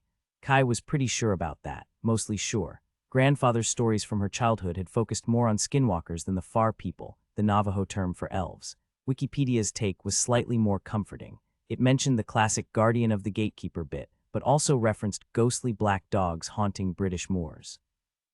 That didn't fit Nathan either. He was solid as a brick wall. Then she spotted the connection to the wild hunt. The hunt was tied to fairy, not some biblical pit of fire. She couldn't recall the exact details, but she knew that much. And Nathan's last name, Hunter. Subtle universe, real subtle. Not that it helped, she wouldn't get answers until she saw him again. Back in that parking lot, all she'd managed was a choked, "Wait, you're a what?" He'd just given her that infuriatingly patient look, said they'd talk after she'd processed things and driven off. Process what? She didn't even know what a hellhound did. Supernatural canine, sure, which was mind-blowing enough, but he wasn't exactly padding around on four paws now. Could he shift at will like werewolves, or was it tied to celestial events, blood moons, solstices, every other tax day? Part of the she, he'd said, the wild she. Kai was elbow deep in search results when Ginger rapped on her clinic office door. Seriously, it's almost 5, move it or we'll miss the whole thing. Right, the rally. I'm not sure you're going, Ginger interrupted, grabbing her jacket. No arguments. The event was set up in Centennial Plaza, downtown's postcard-perfect gathering spot. Most of the year, it was all charming, tiered stone fountains, sprawling oak trees that dappled the pavement with shade in summer. Tonight, though, the bare branches clawed at the twilight, the skeletal branches of the trees stretched upward, and the fountain stood silent, but the square pulsed with unexpected life. This turnout is insane, Ginger murmured, her voice a mix of awe and nerves. I figured it'd just be the coven and a few students. Not this. Kai scanned the buzzing crowd, people clustered in animated groups, voices overlapping, tension and excitement crackling in the air. You really got the message out. There's gotta be at least 200 people here, maybe more. A news van idled near the curb, its crew setting up cameras. Press showed up too, big moment. You holding up okay? Totally fine, except for the gnawing guilt. If Kai were actually an empath, this many people would have been overwhelming. But the lie sat heavy in her chest, not heavy enough to confess though. Pity was worse than fear. She'd learned that the hard way. 11 years, 7 moves, and every time the pattern repeated. Friendship, trust, then the inevitable recoil when she admitted the truth. People either backed off, terrified she'd rifle through their thoughts, or they treated her like a ticking time bomb, because everyone knew telepaths lost it eventually. Everyone except Nathan. He hadn't flinched when she told him. Just listened, asked a couple of practical questions, and shrugged. Sounds easier than reading minds, he'd said, like it was nothing. Ginger squeezed her shoulder. I've got a head up front, I'm speaking after Charlie. Wait, you're speaking. Kai gave her a playful nudge. Go on then, I'll stick to the back. The crowd's energy was contagious, buzzing under her skin. Try to dial down the hype a little. People are way too amped. Ginger smirked. Charlie'll handle that. The man could bore a caffeine addict into a nap. His students stay awake, Kai countered. They're waiting for the moment he actually does fall asleep mid-lecture. Charlie taught biology at the community college, his monotone delivery legendary. As Ginger wove through the crowd, Kai clenched her fists, grounding herself. She might not feel emotions like an empath, but if she wasn't careful, the whirl of thoughts around her could pull her under what she called fuging. As a kid, she'd spaced out so often doctors misdiagnosed her as autistic. Her grandfather had known better when Kai was just 3 years old. Her father had brought her to a shaman who performed an ancient ritual to suppress her unusual abilities. For over a decade, she lived an ordinary life, until the day she woke from a coma, tears streaming down her face, with no memory of the accident but an unshakable certainty that her parents were gone. Therapy became her lifeline, helping her cope with both grief and the sudden resurgence of her gift, now stronger than ever. Her grandfather stepped in, teaching her how to control it, how to keep moving forward. Though fugue states never consumed her completely like they had in infancy, they still posed risks. In those moments, she could manipulate patterns, reshape them, even impose her own designs onto others, and sometimes she couldn't resist the urge. Kai, hey, Kai. She spun around to find Jackie standing a few feet away, her expression tense, her usual vibrant energy dimmed by worry. What's wrong? Ghosts, Jackie muttered, scowling. I'm supposed to get you out of here, or Ginger, or both. Meanwhile, Sheriff Browning strode into Chief Roberts' office with Nathan Hunter in tow. Afternoon, Doug. This is Sergeant Hunter. He's got some intel you need to hear. Roberts was a lean, sharp man with a no-nonsense demeanor, his dark mustache perfectly trimmed, his gaze unreadable. He barely acknowledged Nathan, keeping his hands planted on his immaculate desk. Randy, he said, nodding at the sheriff. If you're here to complain about jurisdiction, make it quick. I've got work to do. Quick enough, Browning replied, taking a seat without invitation. Nathan followed suit. Knox just snatched a potential witness in my case. Care to explain? If you mean the Shaw homicide, you know I do. Then you should know there's no proof it happened outside city limits and plenty linking it to Knox's other cases. He brought the witness in for questioning. Standard procedure. Robert slid a file across the desk. But since you're so concerned, here's a copy of the statement.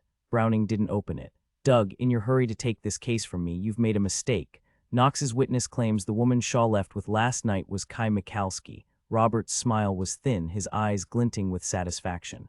Exactly. Nathan kept his breathing steady. He'd suspected Knox was after Kai, and now he had confirmation.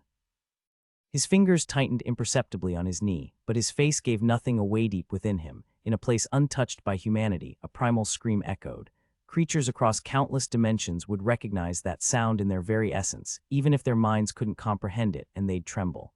Exactly, Roberts repeated, tapping his fingers on the desk. Someone from the judge's office must have tipped you off. I'd love to know who. Browning ignored the comment entirely. You convinced Judge Walker to sign that arrest warrant based on shaky testimony, but you messed up. Beyond the complete lack of solid evidence, I've got connections. Roberts cut in, leaning forward, his grin sharp. Delia Rodriguez, the first victim, lived right next to one of Michalski's clients. The second victim dated another patient of hers. Jesus, Doug, this is Midland. Everyone's connected to everyone else by 2 degrees of separation. But not everyone's a witch, she is. No, Nathan said, calm but firm. She's not, and even if she were, that's not a crime. You're chasing ghosts. Robert's eyes flicked to Nathan, then quickly away as if he didn't like what he found there. Oh, she's one all right. Friends with that witch at the college, Ginger Hemmings. Don't try to deny it. She flaunts her little rituals for everyone to see. Nathan kept his voice steady, though his patience was thinning. Wicca is a legally recognized faith. Ginger practices it. Kai doesn't. Roberts acted like Nathan hadn't spoken, turning back to Browning. They had a coven meeting last night right at Michalski's place, hours before she picked Shaw up from the bar. That's when they prepped their ritual when they took his blood. Browning sighed. You're building a case on superstition, not facts. Don't you dare call me prejudiced. My record on diversity speaks for itself. Prejudice against the magically inclined. Doug, we've butted heads before, but you were always a solid cop. Now. You're so far off track you've lost sight of the damn road. It's not prejudice if the evidence is there. I know they met. I know Shaw was drained. I know Michalski left with him before he died. No, Nathan said, his voice dropping to a tone that demanded attention. You don't. Robert still refused to face him. I've got a witness who ID'd her, plus 3 more who matched her description. Wrong person. What the hell is your guy even saying? Robert snapped at Browning. Nathan had reached his limit. He didn't move, didn't raise his voice, but when he spoke, it carried undeniable weight. Kai Tallman Michalski was with me when your so-called witness claims to have seen her at the bar. Roberts flinched. His eyes narrowed, and for the first time he met Nathan's gaze head-on. You're full of it. Nathan was lying, but the sheriff had no proof. She stayed with me the entire night. You really think a jury will side against a cop's sworn statement? The man curled his lip, but beneath the bravado, Nathan caught the sour tang of fear. You think anyone gives a damn what you say. Whatever you are, you're not one of us. His voice steadied when he turned to Browning. This'll sink your re-election, Randy. Keeping him on the force, knowing what he is, Nathan didn't stick around for the rest. He was out the door before it finished, shutting it quietly behind him. Pausing at the secretary's desk, he forced his shoulders to relax, his voice to stay casual. He inhaled the faint sweetness of her perfume, gardenias maybe, just to give himself an excuse to smile. Humans faked expressions all the time, but he still hadn't mastered that. While the bosses hash it out, mine pointing me toward Knox. If I tag along for the arrest, maybe the sheriff won't blow a gasket. Has he served the warrant yet? She tapped her pen against the desk, considering. Haven't heard from him, so probably not. He thanked her and took the stairs 2 at a time, urgency humming in his veins. Instinct led him, sharp and certain. Knox didn't know where Kai was. He'd checked the clinic first, then her apartment, but she wasn't it either. Nathan could already smell her, closer than that. Downtown, he'd reach her first. What he'd do when he found her didn't matter. Plans were for people who hesitated. All he knew was this. Knox and Roberts wanted to cuff her, lock her up, drag her name through the mud. Even if the charges didn't stick, the damage would, and that wasn't happening. She was his. Keep talking, Kai said, rubbing her temple. This ghost's been pestering me since last night. Jackie winced. Yeah, I ignored it too long. When I finally let him in, he barely said anything, no name, no story, just shoved an image into my head, this place packed with people. So here I am. Him, her chest tightened. Could it be her father? Definitely male, but that's all I got. Get her out of here, he said. Who's her? No clue. Annoying, right? Has to be you or Ginger. I don't know anyone else here. Kai exhaled. If something's coming, here's the kicker, Jackie cut in. Everyone assumes the dead know everything. Half the time, they're just as clueless as we are. Charlie moved to the microphone, his calm voice washing over the restless crowd like a balm. The chaotic energy in the plaza began to settle as he spoke. "So this message is pretty detailed?" he asked, glancing at Jackie. She bit her lip, hesitating. "More than usual, yeah. I should warn Ginger too. Do you know where she is?" "Front and center. She's up next to speak." "Damn, she won't want to bail." "I can go with you." "No," Jackie cut in, giving Kai a nudge toward the stage. "Stay here, one less person to worry about." But as Kai turned, she caught sight of what had Jackie so tense. Though most of the crowd had settled, a cluster of men, maybe 20, stood apart, their thoughts swirling in murky, aggressive hues. "Jackie," she started, but her friend had already vanished into the sea of bodies. Kai exhaled sharply. Earlier, she'd spotted a couple of cops near the Midland Center, the brick building framing the plaza's edge. Maybe she should flag them down, give them a heads up, or no, don't even go there, but trying not to think about it was pointless. The moment the idea struck that she might be able to diffuse the brewing tension before it exploded, it stuck like glue. Fine, she'd weigh the risks. Pro, she could stop violence before it started. Cons, plenty. Ugly thoughts didn't always turn into action, and messing with minds, unpredictable, dangerous. Plus, she wasn't even sure she could do it. Then a shout ripped through the air, "Thou shalt not suffer a witch to live," and the crowd's energy twisted, colors flaring like storm clouds in rust. More voices rose, sharp with rage. People jostled, some fleeing, others surging toward the chaos. Charlie's amplified pleas for calm were drowned out by screams. The patterns around her writhed, fear like sickly yellow, anger in jagged greens and muddy browns. The wrongness of it pulled at her, relentless. Kai sucked in a breath and let go, slipping into fugue. She had to try, then a shoulder slammed into her, knocking her off balance. Kai stumbled into someone, their body blocking her fall as she was swept into a churning sea of panicked strangers. A sharp elbow dug into her side, the air filled with terrified shouts and frantic voices. Pulse pounded in her ears as she struggled to stay upright. Then somehow she broke free into a small, eerie clearing in the chaos, only to see Jackie sprawled motionless on the pavement. Kai dropped beside her, fingers trembling as she pressed them to Jackie's neck. A steady pulse, thank God. She checked Jackie's head, finding a swollen lump near her temple, no blood, but something had knocked her out cold. The temperature plummeted, sending a chill down Kai's spine. Jackie's jacket was thick, but would it be enough? A broad-shouldered woman barreled into the clearing, then froze at the sight of them. Kai raised a hand, shouting for her to stay back, but the woman's eyes widened in fear before she vanished back into the crowd.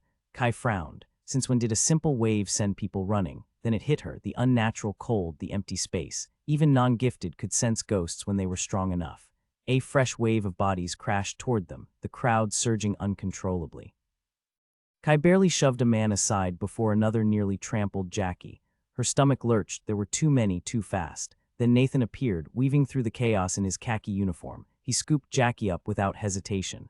"Stay close," he barked, and Kai clung to his belt as he carved a path toward the dry winter fountain. Gently he laid Jackie on the stone ledge, checking her pupils with practiced hands. "Concussion," he said. "What the hell happened?" Kai swallowed hard. Some group started shouting, targeting the gifted. Then everything just exploded. Her voice cracked. I couldn't stop it. The weight of helplessness pressed down on her, sharp and suffocating. Jackie had to be okay. She had to be. "I can't," she whispered. He studied her face for a moment before pulling her into a tight embrace. Her body trembled against his. Leaning down, he murmured in her ear, "It's just the adrenaline. Give it a minute, you'll be okay." "Jackie, there's nothing we can do for her here," he said firmly. "She needs a hospital. The crowd's thinning now, we have to move." "Move," she jerked back, staring at him in disbelief. I didn't stop it. I tried, but..." He exhaled sharply. "There's a warrant out for your arrest." Nathan didn't give her time to process it. He guided her forward while her mind still reeled, but not before making sure her friend was taken care of. He carried the injured woman to the temporary stage where the speakers had stood moments earlier. Most had fled inside the Midland Center, but the news crews lingered, cameras rolling. A reporter shouted questions, but Nathan tuned her out. Officers in uniform herded the last stragglers away, some tending to those still on the ground. The wail of sirens grew louder. They reached his car on Illinois Street, just as another vehicle he recognized slid to a stop a few yards away. "That's Knox," he muttered, shutting the door. Kai was already inside, but he had a feeling Knox had spotted her. "He's got the warrant." "Wait, he's the one arresting me, not you." Nathan froze, his hand hovering over the ignition. The idea that she'd even think that hit him like a punch. "No, hell no." He forced himself to focus, starting the engine. "I came to stop them from taking you in. The riot slowed me down. Lucky it wasn't worse." A choked sound escaped her, half laugh, half sob. He shot her a glance, unsure if she was cracking under the pressure or finding some twisted humor in it all. She looked shaken but composed. The riot delayed you. Perfect. So if you're not here to arrest me, what's the plan? Keeping Knox from getting to you first. But Nathan, if there's a warrant, running makes me look guilty. There's no real evidence. They'll have to drop it, but if I bolt, it just gives them more reason to. Her voice broke. Why would they even suspect me? None of this adds up. Are you sure they didn't mix up the names? Positive. Roberts is behind this. The sheriff and I talked to him earlier. He's got a grudge against the gifted. He knows about the gathering at your place last night, thinks it was some kind of ritual, and he's got a witness who claims they saw you leaving the bar with Jimmy Shaw after midnight. The bar, she shook her head, baffled. I've never set foot in that place. I told them I was with you then. The sheriff bought it. Roberts didn't. Said a jury wouldn't trust my word since I'm not human. You lied for me, but I was home asleep. You didn't even get there until 2. Exactly, he said calmly, and they'll never prove otherwise. Do you care if people think we're involved? He asked. She dismissed the idea with a flick of her wrist. That's not the issue. You tried to cover for me, and I appreciate it, but that witness, Ed Bates, couldn't have seen me. It had to be someone else, someone who resembles me. Something, Nathan thought. Ed was your patient, wasn't he? Neck and shoulder injuries. We had a few sessions, but he knows me. He'd recognize me unless. A sudden realization lit her face. Was he drunk? That would explain it. 3 other people described the woman who left with Shaw, he said. One of them had a sharp eye for faces. She described you down to the last detail. Kai fell silent, her fingers twisting together in her lap. Nathan hesitated, torn between instinct and uncertainty. A reassuring touch might help, but human boundaries were complicated. What was comforting in one moment could be invasive the next. If they were actually together, maybe it would be simpler. Before he could decide, she spoke, her voice quiet. So you think I did it? No, the answer came easily. You're not a killer. She shot him a skeptical look. Hello, mind reader over here, not the driver. You can't possibly know that. But he did. The certainty was woven from too many things to name. Some killers carried a psychic stain, but most didn't. Some people who'd never harmed a soul still reeked of violence, their potential simmering just beneath the surface. Others killed out of necessity, war, survival, a moment's fury. And then there were those like him, hunters by nature, though his prey had always been different. Humans had so many rules about morality, layers upon layers of contradictions. If she ever learned the truth about him, how would she react? The thought lodged in his mind like a splinter, stubborn and sharp. He hated the idea of hurting her. I know you, he said finally. If you'd ever taken a life, you wouldn't be the same Kai. You'd still be my friend, just not the same as before. Nathan eased off the gas as his mind buzzed with unspoken questions. The car slowed near a dealership's glowing lot. Nathan, she said, her voice oddly calm, why are we stopping at a used car place? He rubbed his temple. Need new plates. Should have explained earlier. His frown deepened. I've been making choices for you. That wasn't right. Unbuckling his seatbelt, he turned and caught her hands before she could pull away. Listen, Knox and that reporter saw us together. Once they realize I didn't turn you in, they'll track this car. I need to stash you somewhere safe while I find who really killed Shaw. Kai yanked her hands free. This is insane. You're throwing away your badge, and I won't be some damsel locked in a basement. Nathan exhaled sharply. The badge doesn't matter. Hunting does. I can do that anywhere, under any name, if they even let me stay in this world. The last word stuck in his throat. Your call, Kai, but that thing, it wore your face when it killed Shaw. That makes you a target and the best lead I've got. The abandoned house off Cotton Flat Road had sagging walls and a couch chewed to springs by rodents. Kai paced the gritty linoleum, kicking aside a beer can left by squatters. Nathan had muttered something in a guttural language before leaving, and the stench of mildew had oddly faded. Now, hours later, the only light came from a fingernail moon outside the dirt-caked window. She eyed the heavy police flashlight on the floor. For emergencies, he'd said, not for scaring off the mice scritching inside the walls, or for the worst things. The thing that mimicked her, that drank blood. A floorboard creaked. Kai froze. Then she snorted, get a grip. Nathan warded this place. She'd watched him circle the house 3 times, his boots silent on the dead grass. No fancy magic spells here, he'd grunted when she asked. Just something old, something that made the air hum if you listened too closely. The wild she could shield themselves easily, but extending that protection over a larger space required focus. The wards would hold for hours, keeping everything at bay, yet standing in that grimy, pitch-black living room, arms wrapped tight around herself, she couldn't shake the doubt. How could he be so sure? How had she ended up like this, hunted, starving, trapped in the dark with no way out, pointless questions?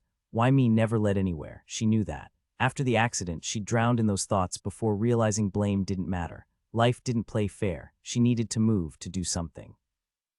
2 steps forward, then hesitation. Who knew what lurked underfoot?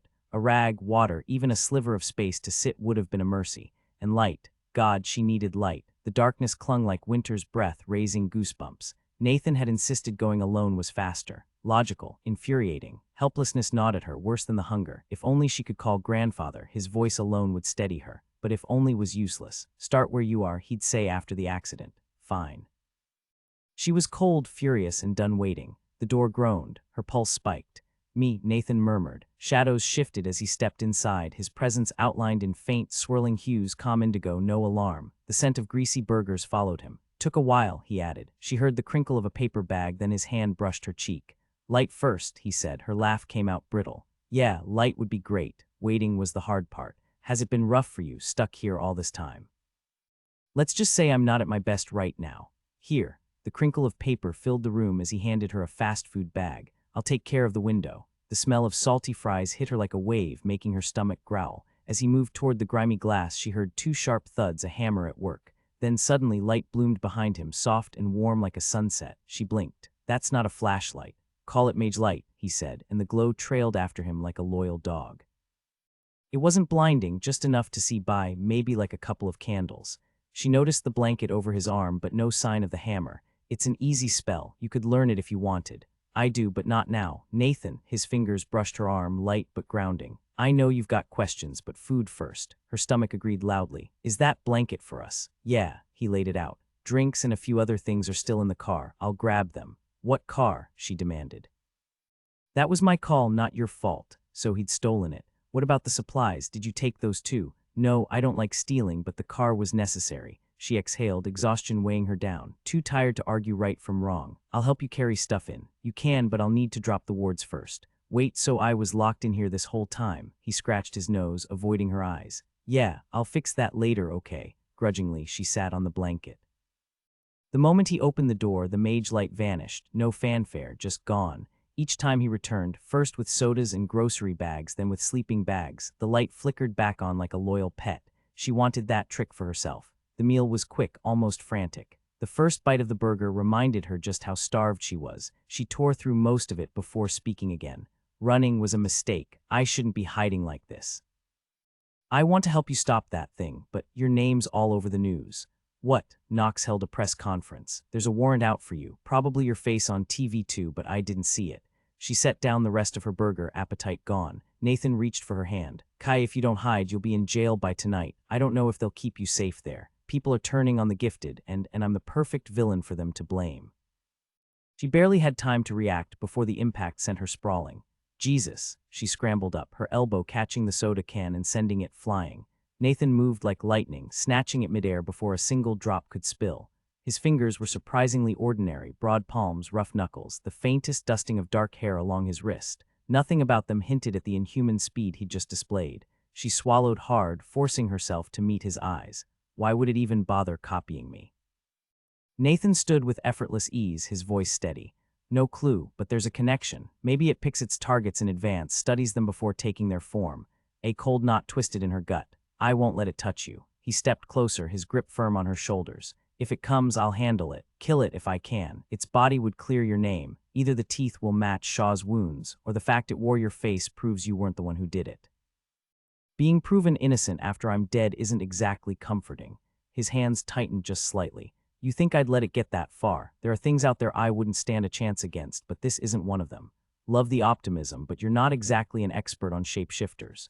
Mass stays the same when they transform. If it looked enough like you to fool someone who knows you, then it's roughly your size. That means I can take it. She gnawed her lip, weighing her options.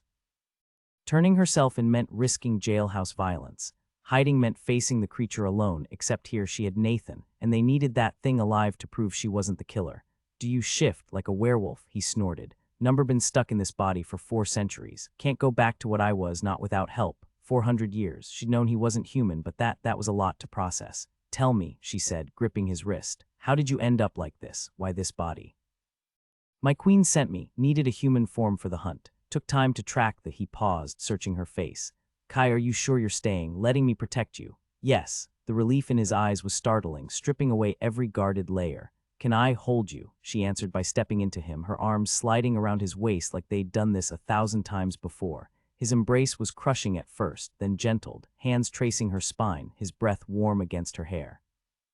"I've wanted this," he murmured, voice rough. "For so damn long I've—" A shaky exhale cut him off. The quiet between them grew thick with the sound of synchronized breathing and the steady drum of heartbeats. Kai shut her eyes, letting his presence wash over her, the warmth of his body, the faint cedar and leather scent of him, the way his muscles tensed beneath his shirt. Not that they were touching, damn it, but the way their bodies reacted to each other left no doubt about his attraction. "I've wanted you too," she murmured. "Still do." He lifted his head, his throat bobbing as he swallowed. Kai, her name rolled off his tongue like a discovery, something new and precious. His fingers tangled gently in her hair. "I can't, not if I'm going to protect you. Distractions are dangerous. You're rejecting me." He winced. "I'm rejecting both of us, and it's not easy." A flicker of amusement crossed his face. Okay, that was unintentionally funny, except it wasn't funny. Not when she could feel the shift in him. "Wait, did you just? Because you're not. Something's different." "I control my body," he said evenly. "I've had to since the day we met. The desire's still there, but I don't let it take over." Kai blinked. He'd been fighting this since the beginning. That was equal parts flattering and frustrating. He'd wanted her all along but refused to act, because without a true bond, sex meant nothing, he'd claimed. But friendship was a bond, wasn't it? A strong one.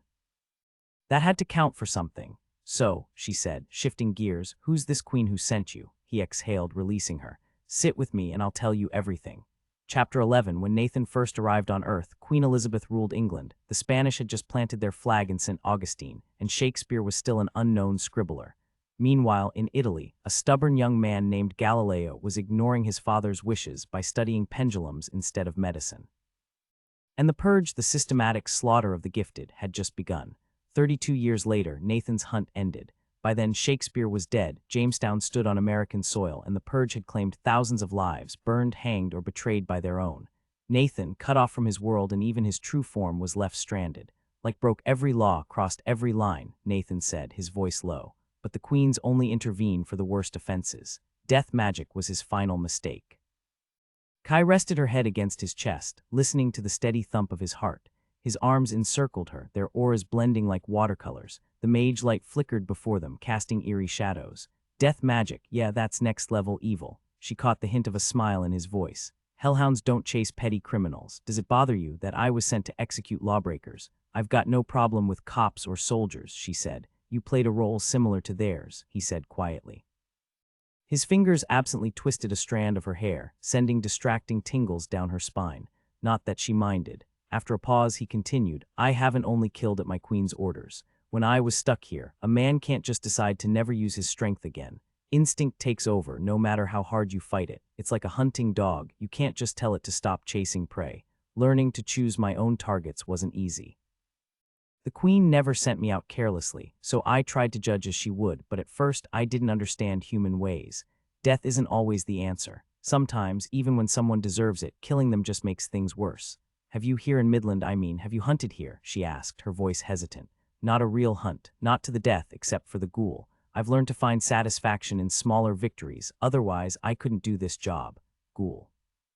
You mean there was?" She shook her head. "Never mind. That was a question for another time. This is hard for me to wrap my head around. I know you the way you think, the way you feel. You're not an angry person, you're not violent. Anger's a waste most of the time. It just clouds judgment. But you've never seen me on a real hunt, Kai. When I'm hunting, I am violent." There was no apology in his words, just truth. She stayed silent, unsure how to feel. Nathan lived by rules she didn't understand, rules he'd spent lifetimes shaping. He wasn't just from another culture, he was from another world. Was she really upset by his violence, or did she just think she should be? His arms still felt right around her, his heartbeat still steadied her. She didn't get it, not yet, but maybe she didn't have to, not right now. "It took you years to learn how to choose," she said finally. "It might take me a while too, but hopefully not that long." His voice softened. "You don't regret this?" "No, I don't," though she wished she knew what it truly meant to him. She shifted to face him. "So this mage, you called him like, how did he end up here?" He knew the queens had discovered his crimes, so he ran. Being part she and strengthened by dark magic, he could leave Fairy entirely, betting my queen wouldn't send me after him once he was beyond her reach. Only a hellhound could track him. Sometimes you say queen, sometimes queens. Which is it?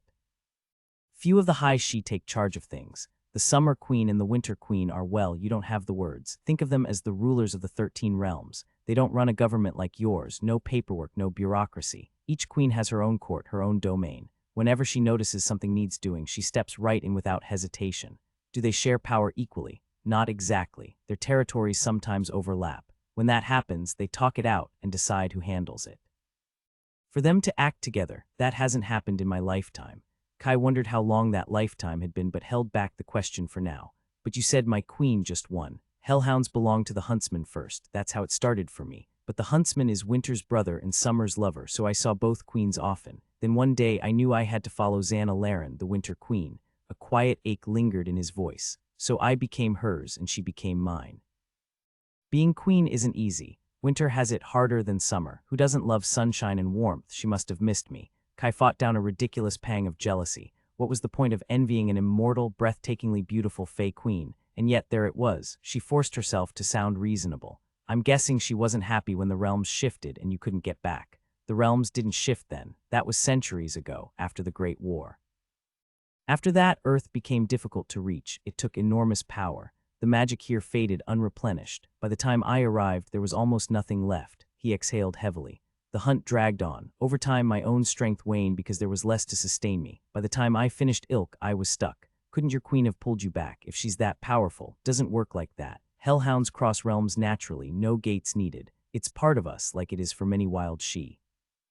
But to bring someone to you, that requires opening a gate. And after the Great War, the Old Ones banned gates to Earth. Old Ones? He nodded. Mostly strange creatures. I think they're a bit like unicorns. Now I'm officially lost. Unicorns have that effect on me too. Kai couldn't help but grin. Unicorns, Old Ones, Fey Queens, rogue mages. It all sounded like something out of a wild fantasy novel. She believed it because Nathan didn't lie, but what felt real was the warmth of his hand, the bite of winter air and the mournful wind outside, and of course the steady glow of mage light. Did you know you'd be trapped? She asked softly. When your queen sent you after Ilk, did you realize you might never go home? I knew it was possible, but not really, not in a way that mattered. His thoughts, usually deliberate, flickered like silver fish darting for cover. Hellhounds are sentient, but our minds don't work like yours. What I understood as a hound was different, simpler in some ways, deeper in others. I knew the risk, but it felt distant, unreal, until it wasn't. She nodded. Like unicorns, you say they're real and I trust you, but it's still hard to wrap my head around. He gave her a smile, bittersweet and knowing. I get it. The queen warned me I might never make it back, and I accepted that, but accepting isn't the same as truly understanding. But she sent you anyway. She's the queen, he said, his expression softening like she'd missed something obvious. And immortal. A few centuries are nothing to her. She expected me to see the bigger picture, and she wasn't wrong. He couldn't be left alive. With death magic fueling him and no one here strong enough to stop him, he would have torn through your world. The 13 realms needed to know justice would be served. How? They couldn't even reach Earth by then. He arched a brow. The Winter Queen declared her hound was on the hunt. In Fairy, that's all the proof anyone needs. There was an edge to his voice, something almost smug. So you're saying nothing can stop you? Short of death, Number and Hellhounds aren't easy to kill. Very few can manage it. A half-she mage juiced up on death magic wouldn't stand a chance. Amusement flickered in his gray eyes. As you've seen, he didn't. Fair enough. She stifled a sudden yawn.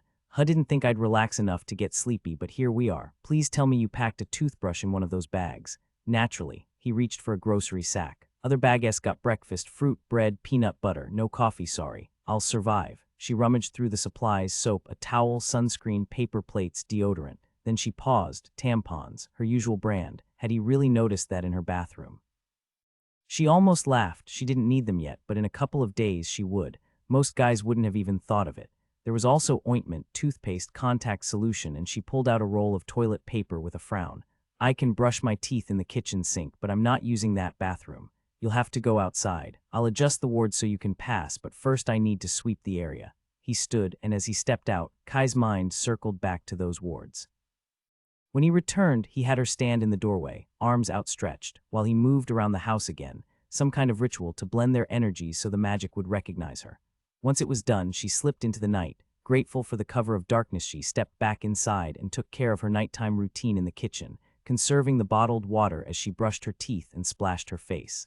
A small orb of mage light hovered near her shoulder, casting just enough glow. Her thoughts drifted to Nathan. He'd given up everything to keep her safe. No hesitation, no second guessing. She recognized the murkiness of doubt, the way it clouded judgment, but Nathan's mind stayed sharp, his purpose unwavering. Hunting was as natural to him as breathing, she realized. He didn't always need the kill, but when he spoke of a true hunt, he meant it in every sense. A killer, yes, but also the most genuine person she'd ever known. Kind, practical, sometimes too intense and strangely innocent. It was an odd word for someone with centuries of experience, yet it fit. There was something untouched about him, pure in a way she couldn't explain. He'd even bought her tampons without blinking. That detail, small as it was, told her everything. When she returned to the living room, she found the sleeping bags neatly laid out side by side. She stopped, nostrils flaring. Something's burning. Just getting rid of the trash from dinner, Nathan said. No sense inviting rodents. Fair point. She moved closer, pressing her palm against his chest. His heartbeat was steady, but his expression shifted, warmth flickering in his eyes as he watched her. You should have put the sleeping bags together, she said. I wasn't planning on sleeping. Are you cold? I can heat the room, but it'll cost energy we might need later. She shook her head. That's not what I meant. Kai, don't tell me it's about focus.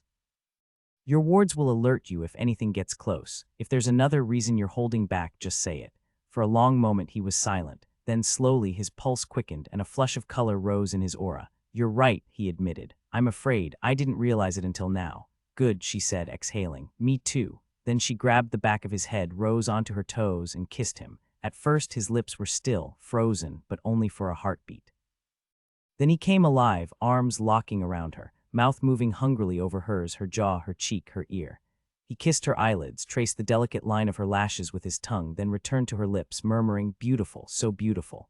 And for once she believed it. Nathan never lied. Under his hands, his mouth, his touch, she reached for him, her touch and her lips saying what words couldn't, that he was extraordinary, breathtaking, and completely hers. Just for now, in this fleeting moment, he belonged to her. Just a second, he murmured, pulling back slightly to rest his forehead against hers, his breathing uneven.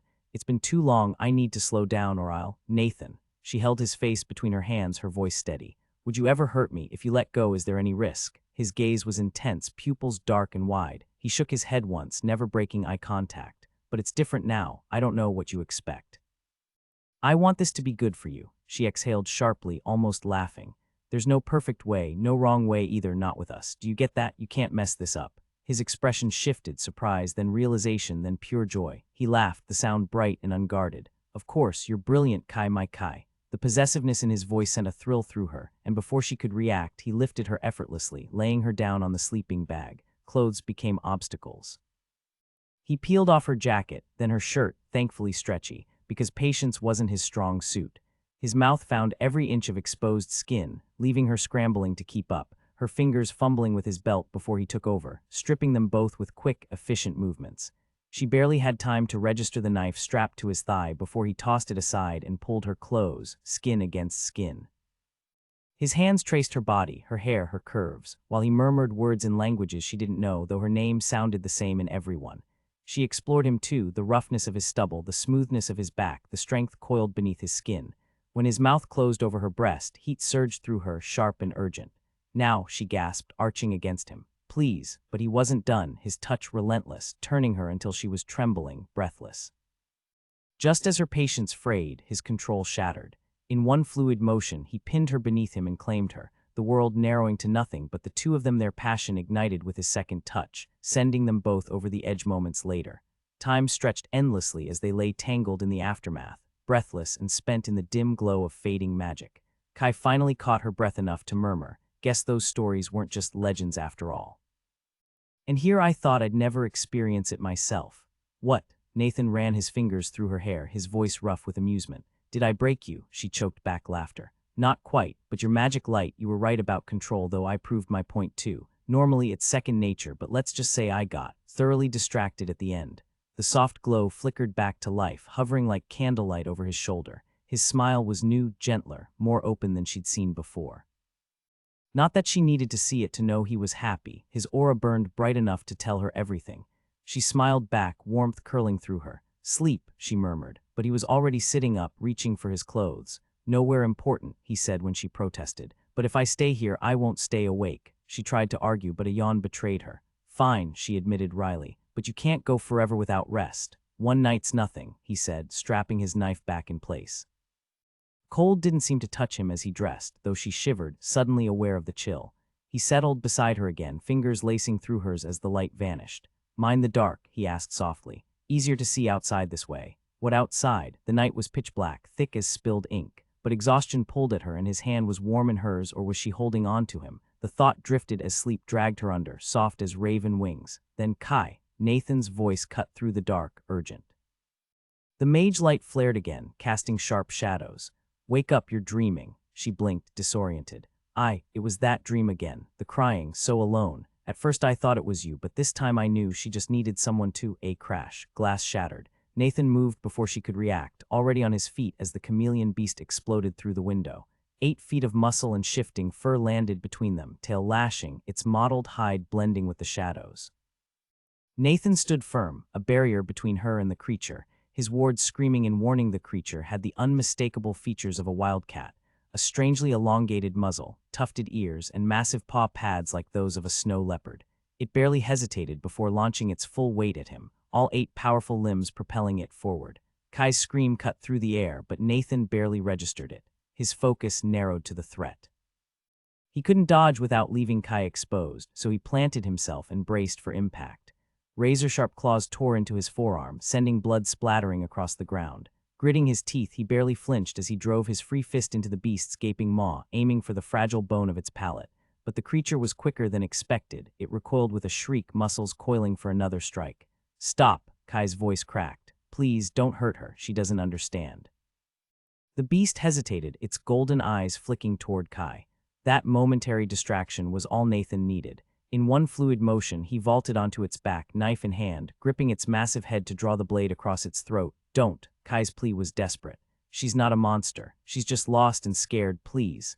Nathan froze, his breath ragged, his arm trembling with the urge to finish the kill. But the creature had gone still beneath him, its muscles quivering. Kai took a shaky step forward, tears glistening in the dim glow of the mage light. She won't attack me, she whispered. She won't even defend herself because I asked her not to. Nathan eased the knife back slightly but kept his grip firm, pain pulsing through his wounded arm. Stay where you are, he warned. One wrong move and I won't hesitate. Kai halted, her gaze darting to his injury. You're hurt, but it's already clotting, isn't it? You always said bleeding in a fight was a liability. Her voice softened. Nathan, she didn't choose this. She was dying alone. He stared at her, a cold realization settling in. What did you do? I don't know, Kai admitted, wiping her cheeks. I've dreamed of her before, but tonight I reached her somehow. She was so lonely and I told her she didn't have to be. A pang of sympathy twisted in his chest. He knew isolation too well, but practicality won out. She'll kill again, Kai. Instinct won't let her stop. There are places with stronger magic, Kai insisted, inching closer. Near the ley lines, she could survive there. Not yet. The beast stirred as Kai extended her hand. Let her scent me, she urged. She won't hurt me, I know she won't. Nathan exhaled sharply. He'd learned the hard way that every creature had to choose its own path, just as he had when he was left with nothing but his own choices. And right now, Kai was making hers. Nathan's stomach churned as he gently let go of the chameleon's head. The creature, female, he realized, extended her neck, nostrils flaring as she investigated his outstretched palm.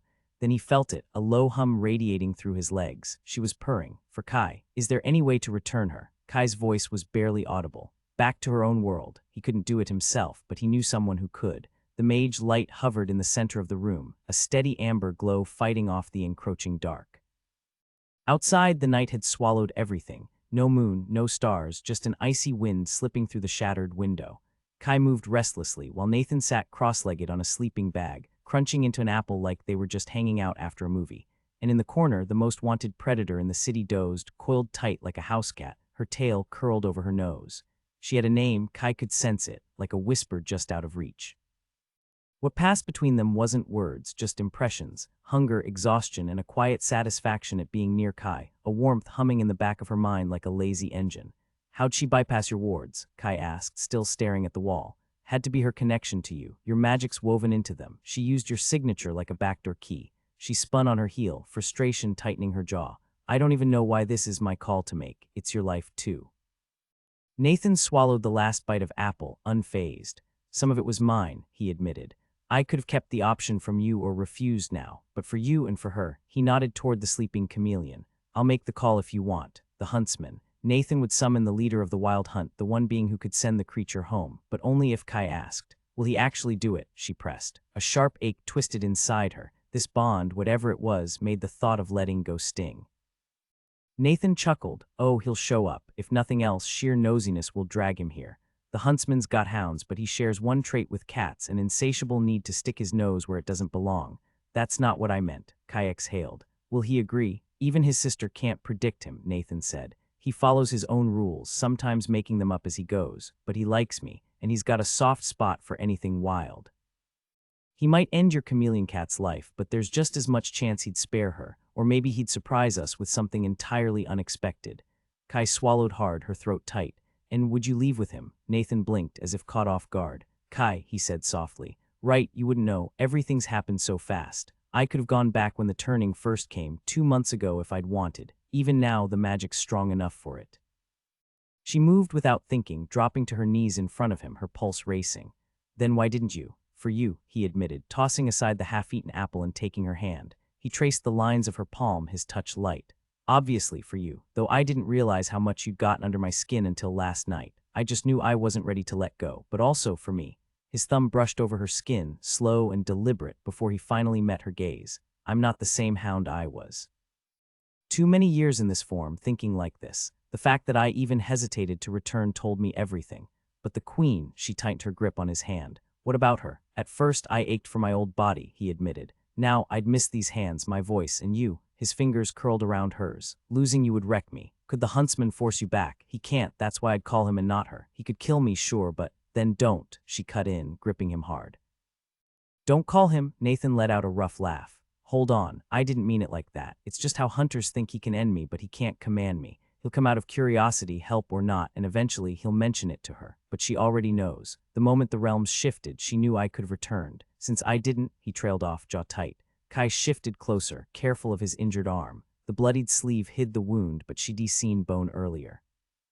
It couldn't have healed completely. Her hand settled on his leg. You're torn. If she summons me, I'll go, he said quietly. That hasn't changed, but putting it into words, impossible. He pulled her against him, ignoring her worried glance at his arm. Might be there's a choice coming I don't know how to make. Calling the huntsman could force it, or not. But your choice is here now, Kai. I can't let her die. That much was undeniable.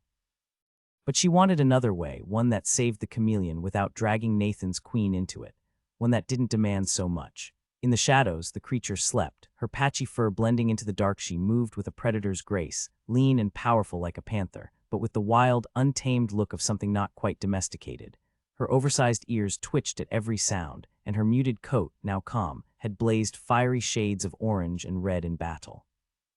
Asleep, her fur settled into soft, earthy tones like sunlight filtering through autumn leaves. Her thoughts drifted in lazy patterns, neither human complex nor animal simple. You're stunning, Kai thought, but what do you need? Who are you really? The creature stirred, lifting her massive head. Golden eyes, bright as polished brass even in the dim light, locked onto Kai. The thoughts between them stuttered, strained. Kai could feel the chameleon's desperate need to be known, to be seen. Dell, Kai whispered, her throat tight. Her name is Dell, and she trusts me. Nathan, call him. Call the huntsman. The wind never stayed away for long in West Texas. Within half an hour, Nathan stood in the dry, scraggly dirt of what might have once been a yard, the gusts pulling at his clothes. Kai stood beside him, barely visible in the thick darkness. Dell lingered close, nostrils flaring as she scented the air, unafraid, as if the night belonged to her. Maybe it did. Nathan's mind raced. Could this really be the end of his exile? Not yet, he reminded himself. The huntsman wouldn't bring his sister. But the hope burned anyway, sharp and bright, cutting through years of numbness. Memories surged, familiar scents, voices, faces long gone. The huntsman's hand on his head, the pride in his voice. And now, after all this time, Kai shifted nervously. What do I do when he gets here? Bow, shake his hand. Just be yourself, Nathan said, his voice cracking. The weight of years hit him all at once, grief rising like a tide. He barely registered the tears until Kai stepped behind him, wrapping her arms around his shoulders. For the first time in centuries, someone held him through the pain, not fixing it, but letting it exist. And somehow that was enough. The tears stopped, and that rare quiet settled over him again, the kind he'd only felt a handful of times. Once during his stay with the monks in Nepal, another when he stood on a bridge railing, staring down at the river below, and chose to step back instead. A smart move, he'd often reminded himself, since hellhounds weren't exactly easy to finish off. The desert wind, sharp and dry, wiped the last traces of wetness from his face. He turned, pressing a kiss to Kai's forehead. Love, he murmured, is one hell of a mystery. Then he turned back to the night and whispered the huntsman's name. Kai heard only the wind, just the wind, yet she saw Nathan's lips move. She knew he'd spoken, but whatever he'd said slipped through her mind like smoke. The wind grew louder, howling now, cutting through her jacket with icy teeth. No, not just wind. A chorus of howls rose around them, dark shapes streaking across the sky like storm clouds gathering, growing taller instead of closer. Primal fear locked her muscles, her mouth going dry. Del the chameleon cat yowled back, a mix of terror and challenge. Kai reached for her, fingers and thoughts both trying to calm her. Nathan squeezed her other hand, leaning in to whisper, "He's got a flair for the dramatic." A strangled laugh tangled with her fear, coming out as something raw and shaky. She clung to Nathan's hand as the huntsman descended, boots landing on air as if it were solid ground, or maybe just appearing there 10 feet away beside a scraggly mesquite tree. Him and his hounds, black as midnight, some lean as whippets, others broad as bulldogs, all standing unnervingly still after their earlier frenzy. But she barely saw them. She was staring at him. Age didn't seem to matter. He was just right. A vest hung open over his chest, rough trousers tucked into leather boots, a quiver and sword at his hip. His skin was deep brown, his beard a tangle of copper and gold, like autumn leaves past their brightest fire. Dried grass clung to his wild curls, and his colors earthy browns, yes, but threaded with forest greens, twilight purples, flashes of icy white. His thoughts, woven through them, felt whole. Nadrellian. His voice was warm as spiced cider, clear as a struck bell, thick with emotion. "Ah, Nadrellian," he spread his arms wide. Nathan took one step, then another, and the huntsman closed the distance, pulling him into a crushing embrace, laughing, then gripping Nathan's face to plant two loud, smacking kisses on his cheeks. The pack of hounds swarmed around them, tails thumping against the ground, eager for affection. After a long moment, the huntsman finally let go of Nathan, his bushy beard parting with a wide smile. "Well now, isn't this a surprise, grabbing you only to get grabbed right back? No face-licking now that you've got proper hands, eh? Still, it's good to see you, lad." Kai understood the words in her mind, but her ears picked up something entirely different, garbled, unfamiliar sounds. She shook her head sharply, as if that could snap reality back into place. Nathan's laughter cut through the confusion, warm and clear. He rested a hand on the head of one massive hound, its shoulder nearly level with his hip. Another nudged his leg, demanding attention. "Ardadammer, where's your decorum?" Nathan chided, then shot the huntsman a smirk. "And you, acting like you pined for me, bet you barely gave me a second thought." The huntsman scratched his ear, feigning offense. Now, I did actually, more than once. Does missing you in bursts make it any less real? But why summon me? You didn't need my help just to come home." Nathan's expression turned serious. "I need a favor, and in return I've got stories, 4 centuries worth. Stories, eh?" The huntsman stroked his beard, then his gaze flicked past Nathan, landing on Kai and the creature beside her. His smile faded. "Ah, so this is the favor. No, boy, this isn't a favor, it's necessity. Queen's law, and you were smart not to handle it alone." He reached into empty air and pulled free a sleek, polished bow. Nathan stiffened. "No, that's not what I'm asking. I want you to take the chameleon back where she belongs." The huntsman sighed. "Poor thing. No, she can't be torn apart again. The hounds will deal with her, or you can. Actually, you should. Make it quick, make it kind. But the binder, that one's mine." Nathan's breath hitched. "Binder." His voice cracked as he whipped his head toward Kai, emotions flashing across his face too fast to follow, ending in pure cold terror. In one impossible leap, he landed in front of her, spinning to face the huntsman with a sound that shouldn't have come from a human throat, a guttural nightmare growl. The chameleon snarled in response, baring teeth. Kai's knees trembled. "Nathan." The huntsman went still, his voice dropping into something eerily similar to Nathan's growl. "You'd stand against me." "She's mine," Nathan snarled, crouching low, hands ready. "Her name is Kai and she's under my protection."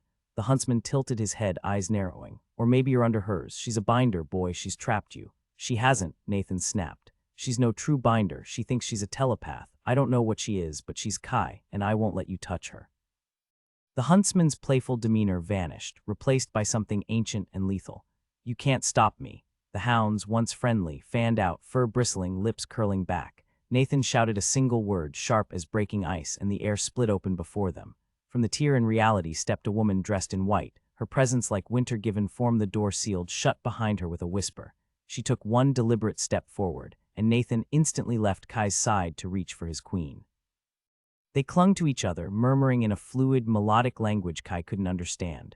Frozen in place, Kai could only watch, stunned. This wasn't just the Queen of Winter, she was winter itself. Her skin wasn't merely pale, it was pure white, luminous like fresh snow with an iridescent glow beneath the surface. Her hair, darker than the deepest night, cascaded in glossy curls down to her waist. Her face held an otherworldly elegance, her features too sharp, too perfect to be human, and her tilted eyes shimmered silver blue like ice-catching sunlight. Tears glistened on her cheeks, delicate as frost, as she and Nathan held each other. Kai blinked hard, straining to see the usual swirl of colors and emotions that surrounded every living being, but there was nothing. No aura, no thoughts, no presence at all. "She's not there," Kai muttered, bewildered. The queen turned her head, her arm still draped around Nathan, and fixed Kai with a piercing gaze. "Binder," she said, her voice rich and warm like the crackle of a fire on a cold night. Her English was flawless, without a trace of an accent. "Did you truly believe I'd leave my mind open for you to plunder?" Nathan exhaled sharply and stepped back toward Kai. "My queen, she isn't a binder." The queen's silver blue eyes flicked to him, her expression softening. "I see what you do not." "And perhaps," Nathan countered, "I see what you cannot." Her delicate brows arched. "Nadrellian," she murmured, cradling his face in her slender hands. "My Nadrellian." A tremor ran through him as they locked eyes, the silence stretching between them. Finally, Nathan spoke, firm and quiet. "I won't step aside, she is mine." Kai couldn't stay silent any longer. Whether it was bravery or sheer recklessness, she didn't know, but the words burst out. "I do have a name, and last I checked, it's rude to talk about someone like they're not standing right here, especially when you're debating whether to kill them." The queen laughed, light and amused. "So we are," she agreed. A blade flashed through the air, aimed straight at Kai's throat. Nathan's hand shot out, deflecting it with a sharp clang. The queen glanced over her shoulder at the huntsman. "Isathel," she chided, two crisp syllables that somehow translated in Kai's mind as reckless fool. "Restrain yourself." "She has no respect. She's human," the queen said, circling Nathan to examine Kai with unnerving intensity. Mostly. Before Kai could react, the queen extended a hand to the side. The chameleon, which had been motionless until now, crept forward, sniffing her fingers before giving them a tentative lick. "Very well, Kai Tallman Mikalski," the queen said. "Let us discuss your fate. Tell me, how did you summon Del?" Kai swallowed hard, her mouth dry. Kai hesitated, her throat tight under the queen's piercing gaze. Those ancient eyes seemed to see right through her. "It wasn't like a normal conversation," she managed at last. "I was half asleep when she reached out, not with words, but with this overwhelming loneliness. Before I knew it, I'd let her in, or maybe she found her own way inside me." The queen's eyebrow arched. "She asked you." Nathan stepped forward. "Your Majesty, Kai doesn't manipulate minds. She perceives thoughts, but she doesn't." "Quiet," the queen murmured, tilting her head like a curious bird. For a fleeting second, she looked startlingly young. "I wish to examine you. You do have a choice technically. Refuse and my brother gets his way. But I won't pry into your mind without consent." Kai's thoughts swarmed, too jumbled to voice. The weight of that gaze pinned her in place, stealing her words. "Can I talk to Nathan first?" The queen's lips curved as she drew out his name. "Nathan." "Such a fitting choice. Do you still claim it?" Nathan met her gaze steadily. "As much as I claim anything about myself, yes." With a nod, the queen stepped back. "Then speak with him." Nathan seized Kai's shoulders the moment they had space. His hands trembled. "God, Kai, I had no idea." He pulled her into a crushing hug before she could respond. She felt his heartbeat hammering against her ribs, his breath uneven in her hair. Slowly, his grip loosened. Hers did too. "Okay," she mumbled into his shirt. Drawing back, she searched his face. "Okay, now explain why everyone thinks I'm some kind of monster. They see power in you, something I can't. But the chameleon, Kai, you bound her, not by force, but that's what binders do." Her stomach dropped. Even he suspected. "Define binder for me." "Telepaths who twist minds to their will. They're hunted because almost no one can stop them." His voice hardened. "The penalty is execution." A cold wave washed through her. In fugue states, she'd felt the urge to rearrange broken thoughts, to soothe the jagged edges in people's minds. "No," Nathan cut through her panic. "Binders are selfish, broken, you care, that's the difference. I'm not like other telepaths either," she whispered. "These people would slaughter her for a potential crime." Her pulse roared in her ears. "That examination, it's not just looking, is it?" Nathan's jaw tightened. "It'll hurt, a lot." New detail, Kai notices the queen's lingering scent, something like frost and burnt sugar. As she steps away, an oddly vulnerable contrast to her authority. "She can reach me through our bond, but uncovering the truth about you will take more effort. If," he trailed off, his fingers sliding down her arms to clasp her hands. "If she discovers what I already know, that you don't manipulate free will, then maybe she'll spare you." Kai swallowed hard. "I was hoping for a guarantee, like she definitely won't kill me." "She won't," the huntsman said bluntly, "but I might." He crouched beside Del, scratching the big cat's ears. She rumbled with pleasure. "Nadrellian, no, Nathan, still getting used to that. Did you know Del was a mage's familiar?" He let out a dry laugh. "Against the rules in most places, bonding with a chameleon, but not technically illegal. That's why she needed the connection so badly, and how she knew where to find it. When the magic storm hit her master, who, let's be honest, was a complete fool, he gave Dell's chin an affectionate rub. Didn't survive, she ended up here. Kai's eyes widened. The storm reached Dell's realm too. Everywhere, Nathan said, his voice dropping. Realms shifted, chaos followed, and for what it's worth, my methods are quicker than Winter's. If that was supposed to reassure her, it didn't. She met his gaze. You told me hellhounds are nearly unkillable. But I'm guessing at least 2 of us here could manage it. He hesitated, then nodded. Good, she said, squaring her shoulders. Then you don't get to throw your life away. Listen to me. Her grip on him tightened. I always knew you weren't mine forever. Maybe forever turns out to be longer than we think. The attempt at humor fell flat. But I refuse to lose you, understand? I do. His smile was so bittersweet it made her throat tight. But love doesn't mean you get to choose for me. Love. The word hung between them, heavy and unplanned. Yet, I do love you, in case there was any doubt. She blinked rapidly. No time for tears. Right now my options are certain death or a slim chance we all walk away. So yes, she said, turning to the queen, who stood motionless as frost. You have my consent. The queen stepped forward. Hold her, Nathan. I don't need to be held down. It's not for restraint, the queen murmured, her silver eyes echoing Nathan's sorrow. It's for comfort. Winter's choices are never easy. Nathan's arms encircled her as the queen pressed cool hands to Kai's face. For a heartbeat, it felt ordinary, just skin against skin. Then pain erupted, white and searing, tearing through her until the world dissolved into fragments. When Kai finally surfaced, her skull throbbed, her thoughts scattered like leaves in a storm. Kai's head throbbed, but beneath it was something soft, warm, comforting. For a moment she thought she was a child again, curled in her mother's lap as Sitsi hummed that familiar lullaby, the one that always soothed her when she was sick or scared. But no, her eyes fluttered open. The warmth wasn't her mother, it was Dell's fur, rising and falling with the steady rhythm of sleep. And the voice, that belonged to the Queen of Winter, who had plucked the melody straight from Kai's memories. She tried to push herself up, but a sharp pain shot through her skull, forcing her back down with a groan. Dell grunted in protest. Easy, the Queen murmured, brushing cool fingers against Kai's temple. The pain dulled instantly. I'd like to meet your grandfather. Maybe Coyote could arrange an introduction. Kai frowned. Did grandfather even know Coyote? He never talked about his spirit guides. For all she knew, he and the trickster were old friends. I doubt he'd be thrilled, she muttered. Try changing woman or first man instead. A delicate eyebrow arched. You must be feeling better if you're already arguing with me. This time, Kai sat up slowly. Her head still ached, but it was manageable now, just an ordinary headache. The memories of what had happened were slipping away like smoke. The examination had dragged her through every moment tied to her gift, even the ones she shouldn't have remembered, like being a baby when her power was sealed away. How could she recall that? Yet she had, laid bare before that overwhelming presence.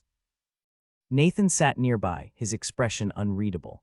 Behind him, dawn crept across the sky in muted grays, the lightest strip matching the steel of his eyes. She'd been gone longer than she realized. Searching his face, she found the answer before he even spoke. His smile was new, bright with promise. Her throat tightened. She's not going to kill me. No, he agreed. And neither is the huntsman, but you might not like her solution. Kai glanced around, but the huntsman was gone. My brother doesn't stay in one place for long, the queen said, rising gracefully. Dell stays with you, her choice, but you can't stay here. Kai shot to her feet. What? You have 3 tasks ahead of you, Kai Tallman Mikalski. The queen's voice deepened, resonating in the quiet air. 3 journeys far from this realm where no one can shield you. Prove yourself. Stop suppressing your gift or it will consume you. I don't, the fugue child. You call it a fugue state, but you need to master your gift completely. Her solemn expression vanished as quickly as it had appeared. She let out an impatient sigh. Half human, half she bloodlines always bring the most unpredictable results. I'm not she, only a trace, but that trace has shaped you in ways even I didn't foresee. Nathan was right, you're not a binder, but you're not exactly not one either. Your ability is unlike anything I've encountered. She turned to Nathan, her hands outstretched, and he stood to take them. Strange, isn't it?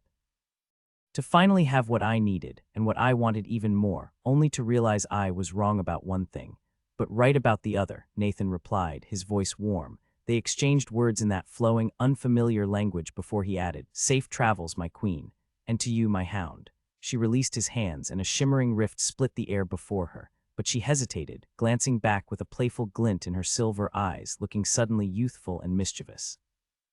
Don't worry about your grandfather, Kai. I'll handle him, and the police chief won't be a problem anymore. But how? She was gone. Nathan felt her departure like a shift in the air, yet her presence lingered differently now, not the aching absence of years past. She had come the moment he called, leaving behind her court, her duties, even the laughter and love that bound her there, just as he would go to her without hesitation. That had always been true, but now he knew she would come for him too. Yesterday he hadn't realized how much he needed that certainty. Today it settled deep in his bones. Did you really think, she had said, I'd endure the pain of setting you free, and make you endure it too, only to force you back into a shape that no longer fits you? You're still my hound, as I am your queen, but now you belong to yourself as well. Clarity washed over him. He'd been a fool, assuming she hadn't known from the beginning that by the time he could return, he wouldn't need to. He moved to Kai, slipping an arm around her.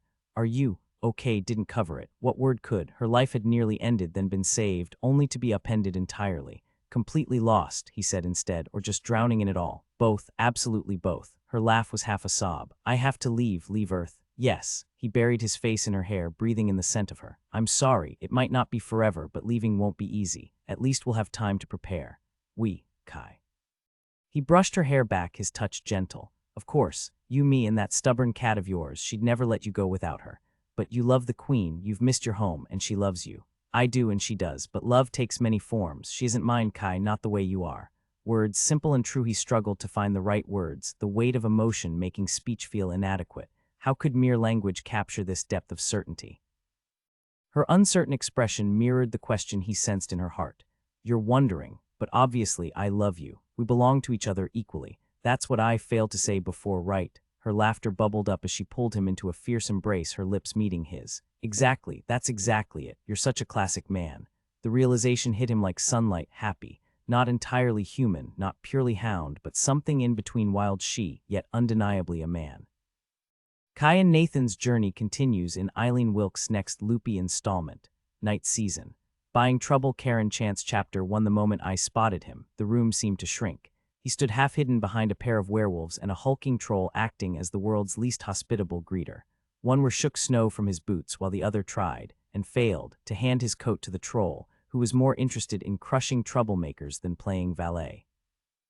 Frustrated, the Were stalked off, but the cloaked figure remained, his hood obscuring his face. A faint golden glow seeped from beneath his long cape, a dead giveaway. Only one kind of creature casts light like that, and he wasn't here for the auction. He was here for me. I spun toward the staff door, but Matt's broad frame filled the doorway like a human barricade. Claire. Matt. I sidestepped, but he shifted, blocking me effortlessly. If he skipped leg day even once, he might actually fit through doors normally. Where's the fire? His high-pitched voice clashed with his linebacker build.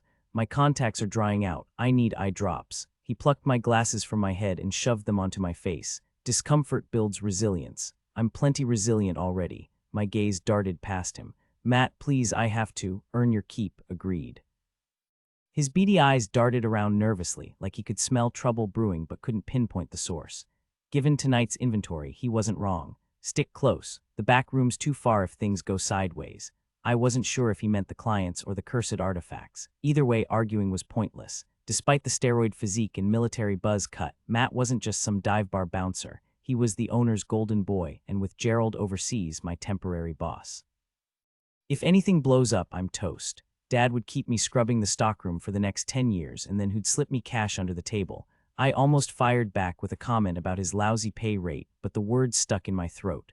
My focus locked onto the gray cloak gliding through the crowd. It didn't look threatening, unless you knew what lurked beneath. The only unnerving part was that it was heading right for me.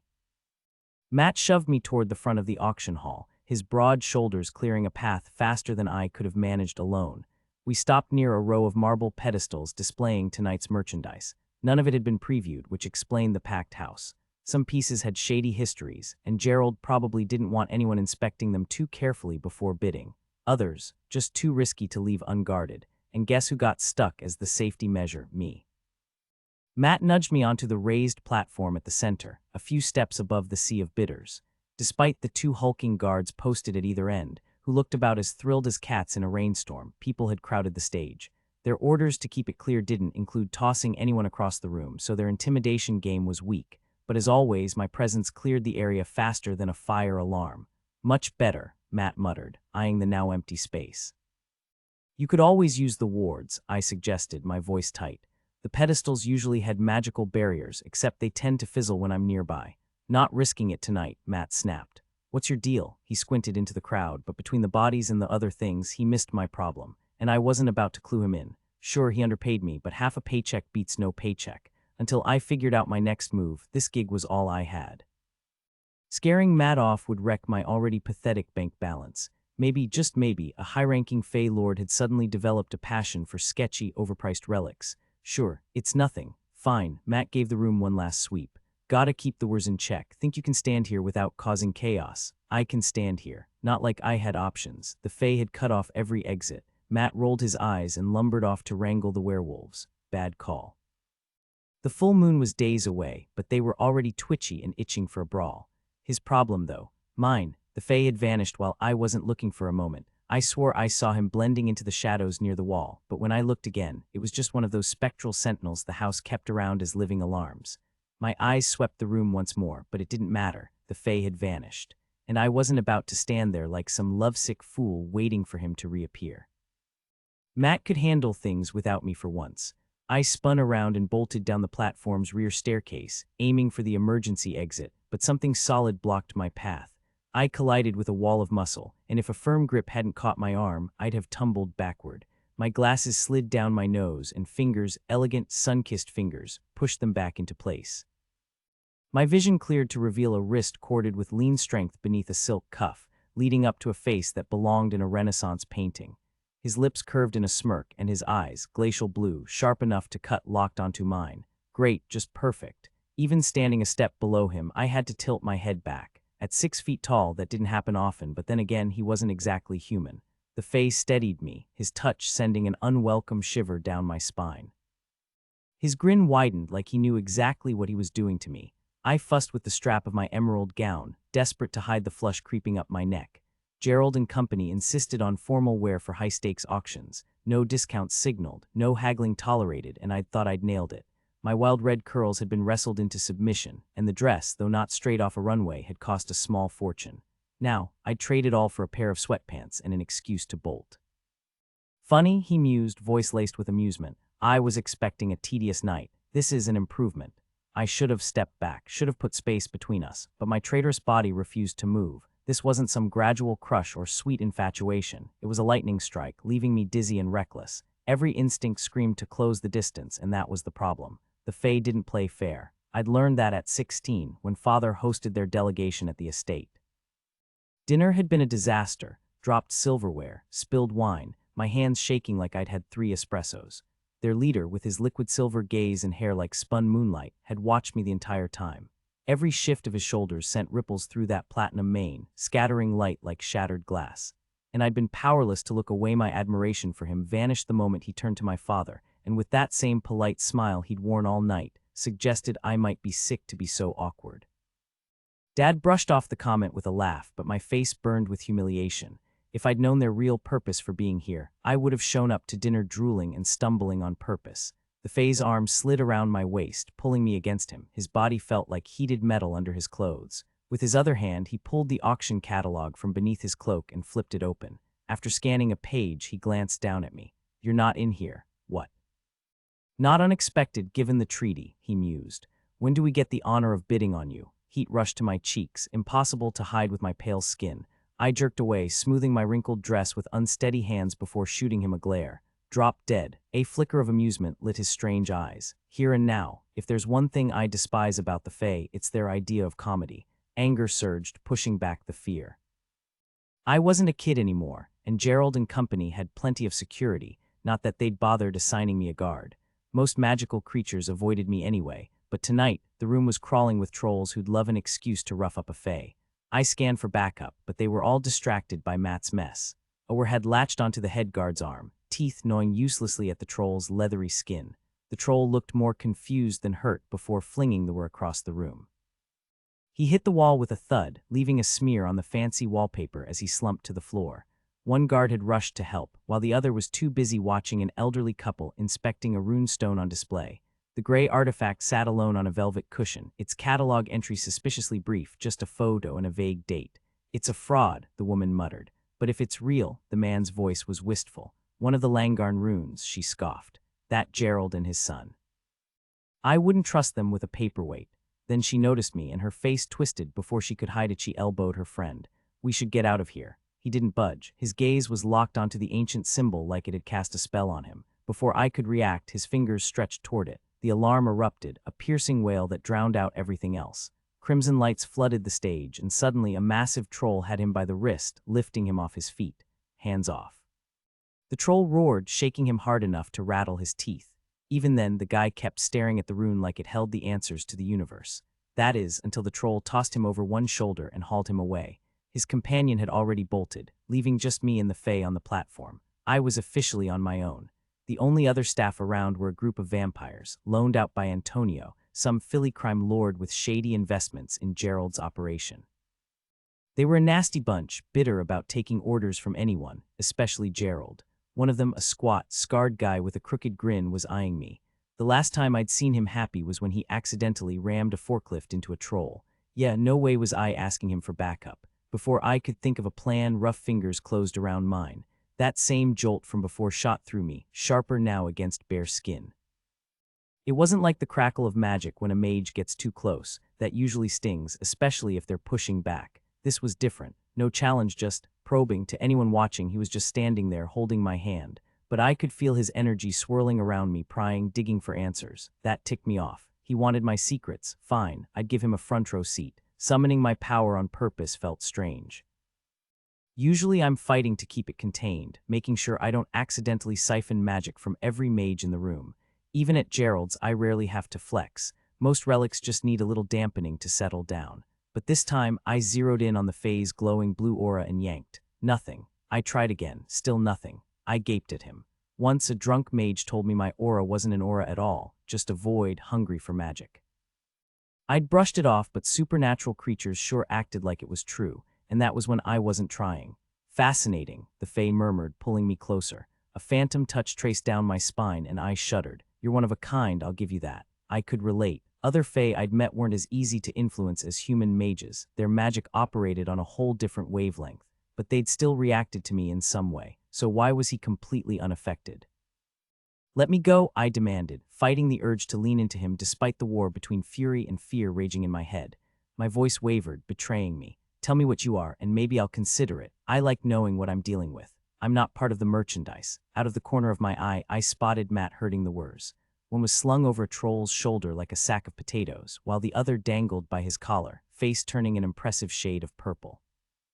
Wurs were tough, though he'd pass out before he actually suffocated. Probably. Matt flashed me a thumbs up near the exit and tapped his wrist. Right, time to get this show on the road. If you'll excuse me, I said, forcing my voice steady, I've got responsibilities. Responsibilities, he said it like the word was foreign. Yes, responsibilities, work, the thing people do to earn a living. After a beat, he finally let me go, and the sudden absence of his warmth left me chilled despite the room's heat. I jabbed the event start button harder than needed. The main floor lights dimmed, murmurs rising in anticipation, while the spotlights over the display stands flared to life. The Fae stepped aside as the massive dragon-head podium ascended from the floor with a low hum. Gerald swore it was the real deal, taken down by his father in some legendary hunt. But the glassy eyes and smug sneer made it look more like a trophy stolen from a sleeping beast than a battle-hardened kill. Knowing Gerald, it wouldn't surprise me if it was just an elaborate prop. Half his inventory was legit, the other half, buyer beware. The Fae circled the dragon's head, studying me. You work here, he sounded genuinely shocked. I couldn't blame him. Gerald didn't hire pushovers, and I probably looked about as threatening as a librarian. Appearances were deceiving. The canned music swelled, the automated announcer booming about the bidding's imminent start. Once the noise died down, I gestured to the nearest plinth. You recognize that? He eyed the trembling box perched on the marble stand. No, that's a djinn, ancient, furious, and recently liberated from the vault of the mage who imprisoned it. The protective enchantment on the container is failing now that the caster's dead, and if it collapses completely before they can offload it, half the neighborhood might go up in smoke. The crate shuddered violently, as if reacting to my words, nearly toppling from its stand. I caught it just in time, settling it back in place. It stilled for now. How exactly does you being here stop that from happening? The Fae asked, amusement lacing his voice. I abandoned my search for Matt's misplaced gavel and shot him a skeptical look. You seriously don't know. Would I be asking if I did? I'm a projective null, I said, watching him closely. Why play dumb? If he was here for me, he knew exactly what I could do, and if not, why show up at all? You suppress magic. His demeanor shifted instantly, sharp with interest. Within a certain range, my job's to make sure nothing explodes in a buyer's face. I flashed him a grin, at least not before they hand over the cash. How large is that range? All traces of teasing vanished from his voice. I narrowed my eyes, of course. The Fae might be drowning in magic, but they'd never produced a null, a fact that clearly gnawed at them. For years, they'd scoured for someone strong enough to add to their arsenal, but most nulls were too weak to do more than flicker a ward now and then. Then they'd found me. Father's dinner guests had made him an offer he could have refused. Instead, he'd pounced on it like a man offered a lifeline.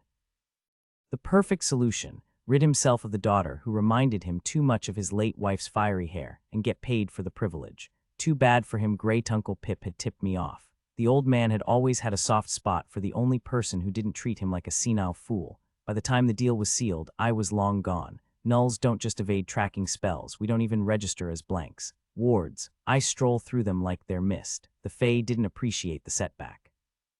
The nobles who'd planned to drag me to Ferry settled for delivering Father's head instead. I shoved the memory aside and jerked my chin toward the side of the stage, where auction assistants usually waited. Stand over there, we'll talk after the sale. If you can catch me before I vanish into the crowd. Matt huffed up beside us, his collar digging into his flushed neck. Bidders aren't permitted on stage, sir, he said with forced cheer. Maybe you'd prefer a spot in the audience. What I'd prefer, the Fae started, but I cut him off with a sharp curse. For the second time that evening, someone walked through those grand doors I absolutely didn't want to face. Honestly, I'd have taken a swarm of Fae over the sight of that sharp, smug expression. Mart spun toward me. What's the problem? His gaze darted across the room, scanning the pedestals, but my focus was locked elsewhere. I grabbed his arm. It's Sebastian. I hissed, nodding toward the entrance where a tall, polished man in a sleek gray suit had just stepped in, flanked by a small army of bodyguards. Mart blinked, struggling to process everything at once. Sebastian, he echoed. Your cousin. I tried to bolt, but Mart's heavy hand clamped down on my shoulder. You're not going anywhere, the auction's starting. Are you listening? I snapped. He's not here for small talk. Mart didn't flinch. If I'm dead, I can't stop everything from falling apart, I argued. He's not here to kill you, Mart said, suddenly way too relaxed. A second ago, he'd looked like he was about to pass out. Now he just looked annoyingly pleased with himself. And you know that how? Mart shrugged. Surprised you didn't catch it. Only 12 pedestals, Claire. It took a second for the meaning to sink in. Gerald might deal in fakes, but he was paranoid enough to believe in the real thing. Some witch had convinced him that selling in sets of 13 was bad luck, so he always avoided it. I'd been too distracted by the Fae to notice the missing piece tonight, but I should have. You're selling me, my voice cracked, and Mart winced. Didn't have a choice, he muttered. Sebastian's guys found you days ago. I could have handed you over then, but I figured an auction might work better, so I told him to show up tonight if he wanted you. Guess he does. Sebastian's eyes locked onto mine, that infuriating smirk playing on his lips. Checkmate, he mouthed, like hell. Mart, what do you think he's planning to do with me if he wins? Something about the family business going to one heir and the rest getting nothing. And what happens to the losers? I nearly shouted. Guess he left that part out. Mart clearly didn't care. His only concern was keeping his dad happy and turning a profit. Whatever came after the sale wasn't his problem, something he made very clear when he shackled me to the podium. I'll kill you, I swore as the cuff clicked around my wrist. Mart just laughed. You're a null, Claire. You couldn't cast a spell if your life depended on it. Now sit tight and don't cause a scene. Oh, you have no idea what kind of scene I'm about to cause. Mart ignored me and started the bidding, saving me for last. Efficient, if nothing else, I stood there, maintaining order while the auction items were claimed by their new owners. My turn was coming up fast unless I could find an escape. My pulse quickened as I scanned the room. For a moment, I thought the Fae had vanished, but then I noticed him leaning against the wall near the stage. No luck there. Matt had probably brought him in to drive up the bidding against Seb. After a heated back and forth, the djinn went to a frail woman draped in black silk, her neck adorned with oversized pearls. Without hesitation, she tucked him into her oversized handbag, completely unfazed. Either she was completely insane or dangerously powerful, and given how she avoided me, I guessed the latter. Matt moved on to the next item, a relic supposedly from the True Cross, claimed to grant an edge in battle. Considering it was brought back by a knight from the disastrous Second Crusade, I wasn't buying it. Neither was the crowd. Bidding stalled, and Matt swiftly moved on. I barely registered his description of the next artifact, a scrap of ancient parchment, because Seb had reached the foot of the stairs, his bodyguards clearing a path. Normally, he carried himself with the self-important air of a high-ranking magical family patriarch, but tonight he looked downright giddy. "Remind me, Claire," he said, pulling out his phone like he was checking stock prices. "How old are you? I've got some harvesters interested, and age matters, you know." I clenched my jaw but refused to react. Harvesting was every null's worst nightmare, having your life force drained to fuel magic-suppressing weapons.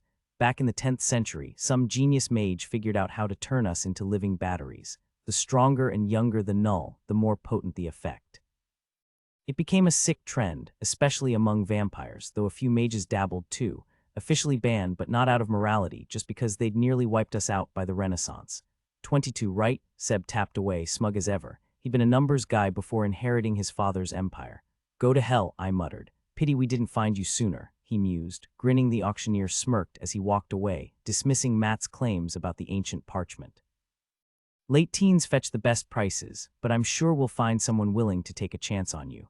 Matt scowled, abandoning his pitch about the scroll being a lost spell of Merlin's. The crowd barely glanced his way as bidding heated up for lot number 4, a weathered Egyptian grimoire, its pages frayed but still holding traces of old magic. He tried spinning a story about it being salvaged from the Library of Alexandria, but his heart wasn't in it. Unlike his father, who had a real passion for rare artifacts, Matt only cared about the cash.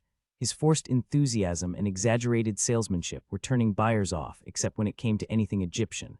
That always drew a crowd. I kept my eyes locked on lot 6, a small birdcage draped in white cloth. My last shot, now that the old woman had vanished with the djinn. Faint scratching noises came from inside, muffled by the thick fabric. Not surprising, I'd watched a handler shove the creature inside, its tiny muzzle strapped tight. The real danger wasn't its bite, but what would happen if it got loose. The cage sat just within reach of my chained wrist, but the real problem was the latch and the 2 sluggish but massive trolls guarding the stage. 6 yards wasn't much distance when you were shackled. Then the doors exploded inward, snow swirling as the Were stormed back in, this time with reinforcements. The whole pack had come to settle a score with Matt. The trolls lumbered forward to block them, and I seized my chance. My fingers grazed the cage just as Matt yanked me backward, his grip iron-tight. "Not a chance," he bellowed over the chaos. The cage wobbled but stayed put. I twisted, kicking at his shins, more out of spite than any real hope of breaking free. Then, out of nowhere, the Fae appeared behind the podium. He met my gaze, winked, and flicked open the cage door. A small brown bird darted out, but instead of fleeing, it circled my head like a tiny, frantic guardian. Matt's face twisted in panic. He dropped me, scrambling for a net inside the podium, just as a stray troll barreled into the Fae, sending them both crashing off stage. The bird kept fluttering around me, its wings a blur. For the first time all night, I grinned. Maybe luck hadn't completely abandoned me after all. Matt swung at the bird, but the little creature dodged effortlessly with a mocking flutter of its wings. He lunged again, only for it to sidestep at the last possible moment, as if it had predicted his move.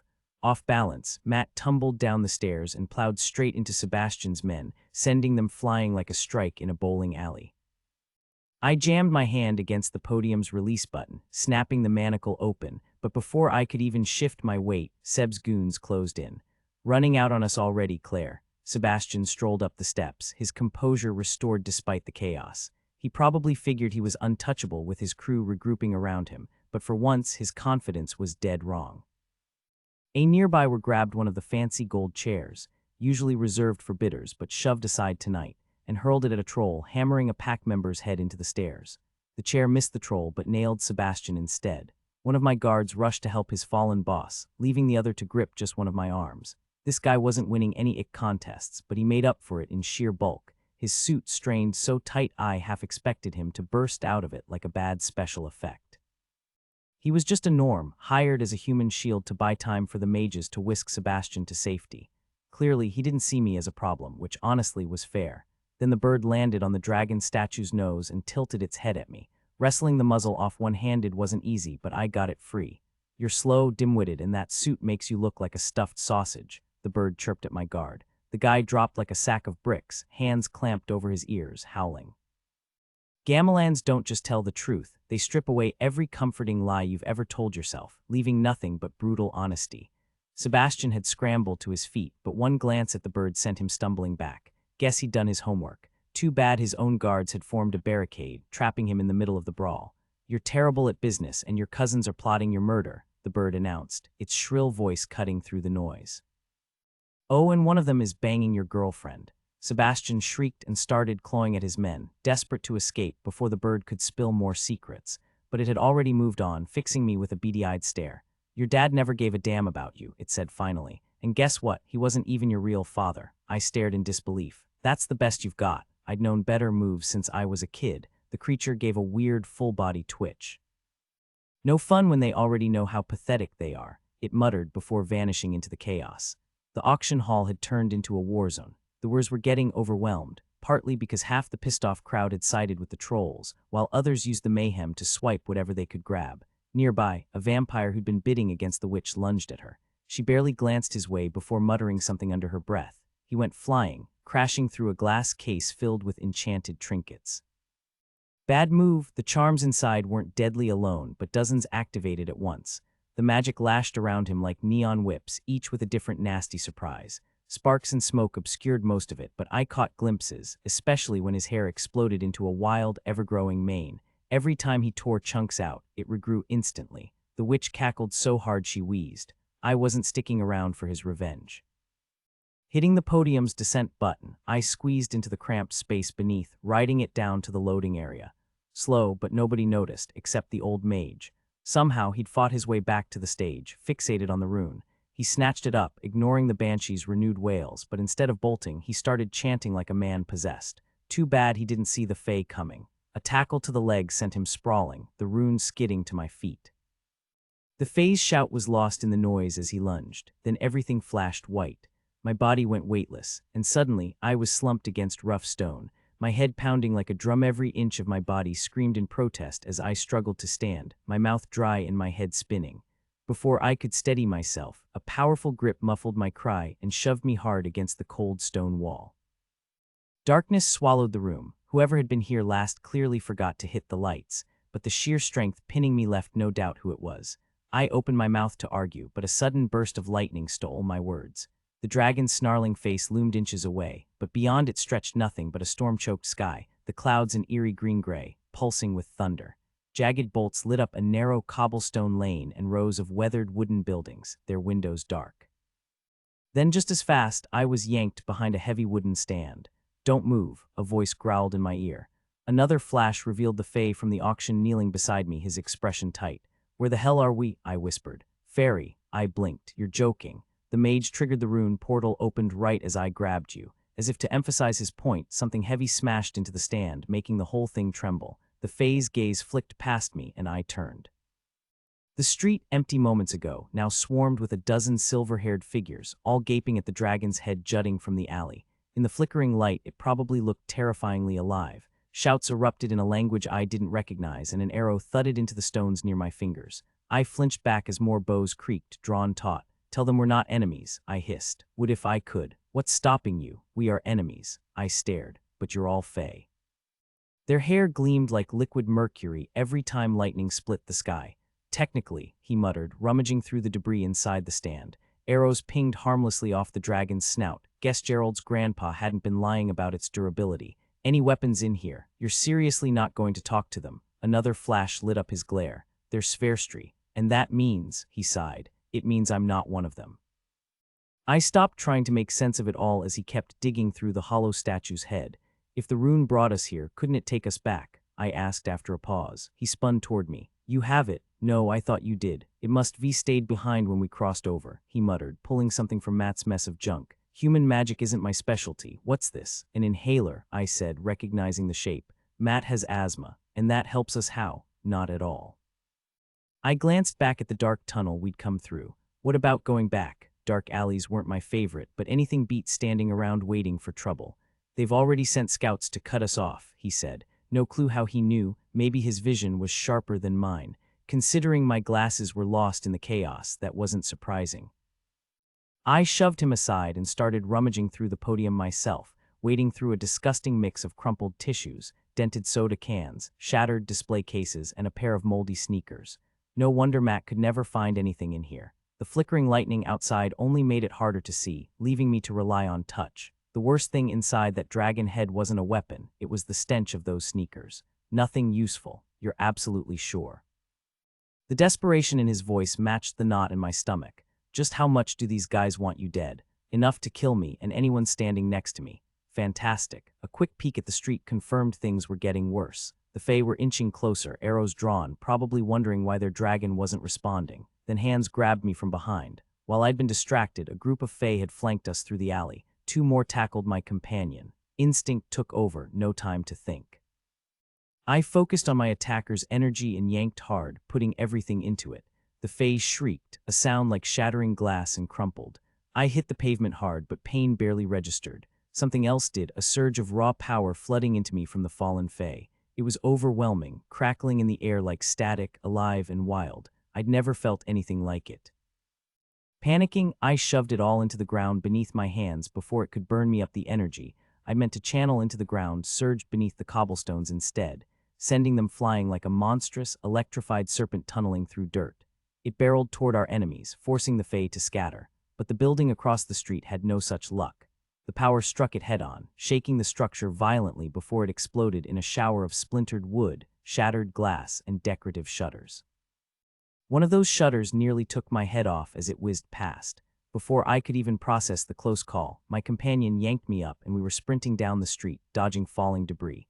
Shouts echoed behind us, but no one gave chase. Not that I could blame them. Chapter 3, running in heels on uneven cobblestones was a nightmare, and going barefoot wasn't much better. Whoever designed this street had a grudge against humanity. Some stones jutted up a full inch higher than the rest. Within 2 blocks, my feet were throbbing, and I'd stubbed my toes more times than I could count. Then the storm hit, rain slashing sideways with enough force to knock us off balance. We ducked under an overhang, but it barely helped. Within seconds, I was drenched, the chiffon dress plastered to my skin like cling wrap. "Stay here," the Fae shouted over the downpour. "Like hell," I snapped, but he was already gone, his gray cloak vanishing into the storm. Left alone, I glared into the rain, seething. Without him, I had no proof of how I'd gotten here, just my word against whatever armed patrol might find me first. And with my glasses gone, everything beyond arm's length was a blur, including potential threats. Just as frustration threatened to tip into full-blown panic, the Fae reappeared. "Found a shelter," he said, draping his cloak around me. "It's close. Keep your head down. Emerald isn't exactly a subtle color around here." I barely registered his warning. Whatever. "Just get me out of this storm." Anything beats standing exposed on a street corner, waiting for another ambush. He led me through a maze of alleys, now gushing with rainwater, before ducking into a shadowed doorway. The room beyond was dim but warm, lit by lanterns and a crackling fire. Laughter and the scent of spiced meat filled the air as a stout woman in an apron hurried toward us. She and the Fae struck up a conversation while I kept my gaze fixed on the floor, wishing I could disappear into the folds of my cloak. On the surface, I might have seemed composed, but my pulse was racing. What if he was negotiating his own safety by handing me over? Walking into the home of people who just tried to murder us wasn't exactly reassuring. The foreign words flying between them only made it worse, until the clink of coins broke through the tension. The Fae paid the woman, and then we were trailing her through dimly lit rooms where the activities made my cheeks burn. By the time we reached a narrow staircase, I understood why he'd felt the need to apologize earlier. Hands reached for my cloak as we passed, but he yanked me free before I could react. Someone called out behind us, but neither of us answered.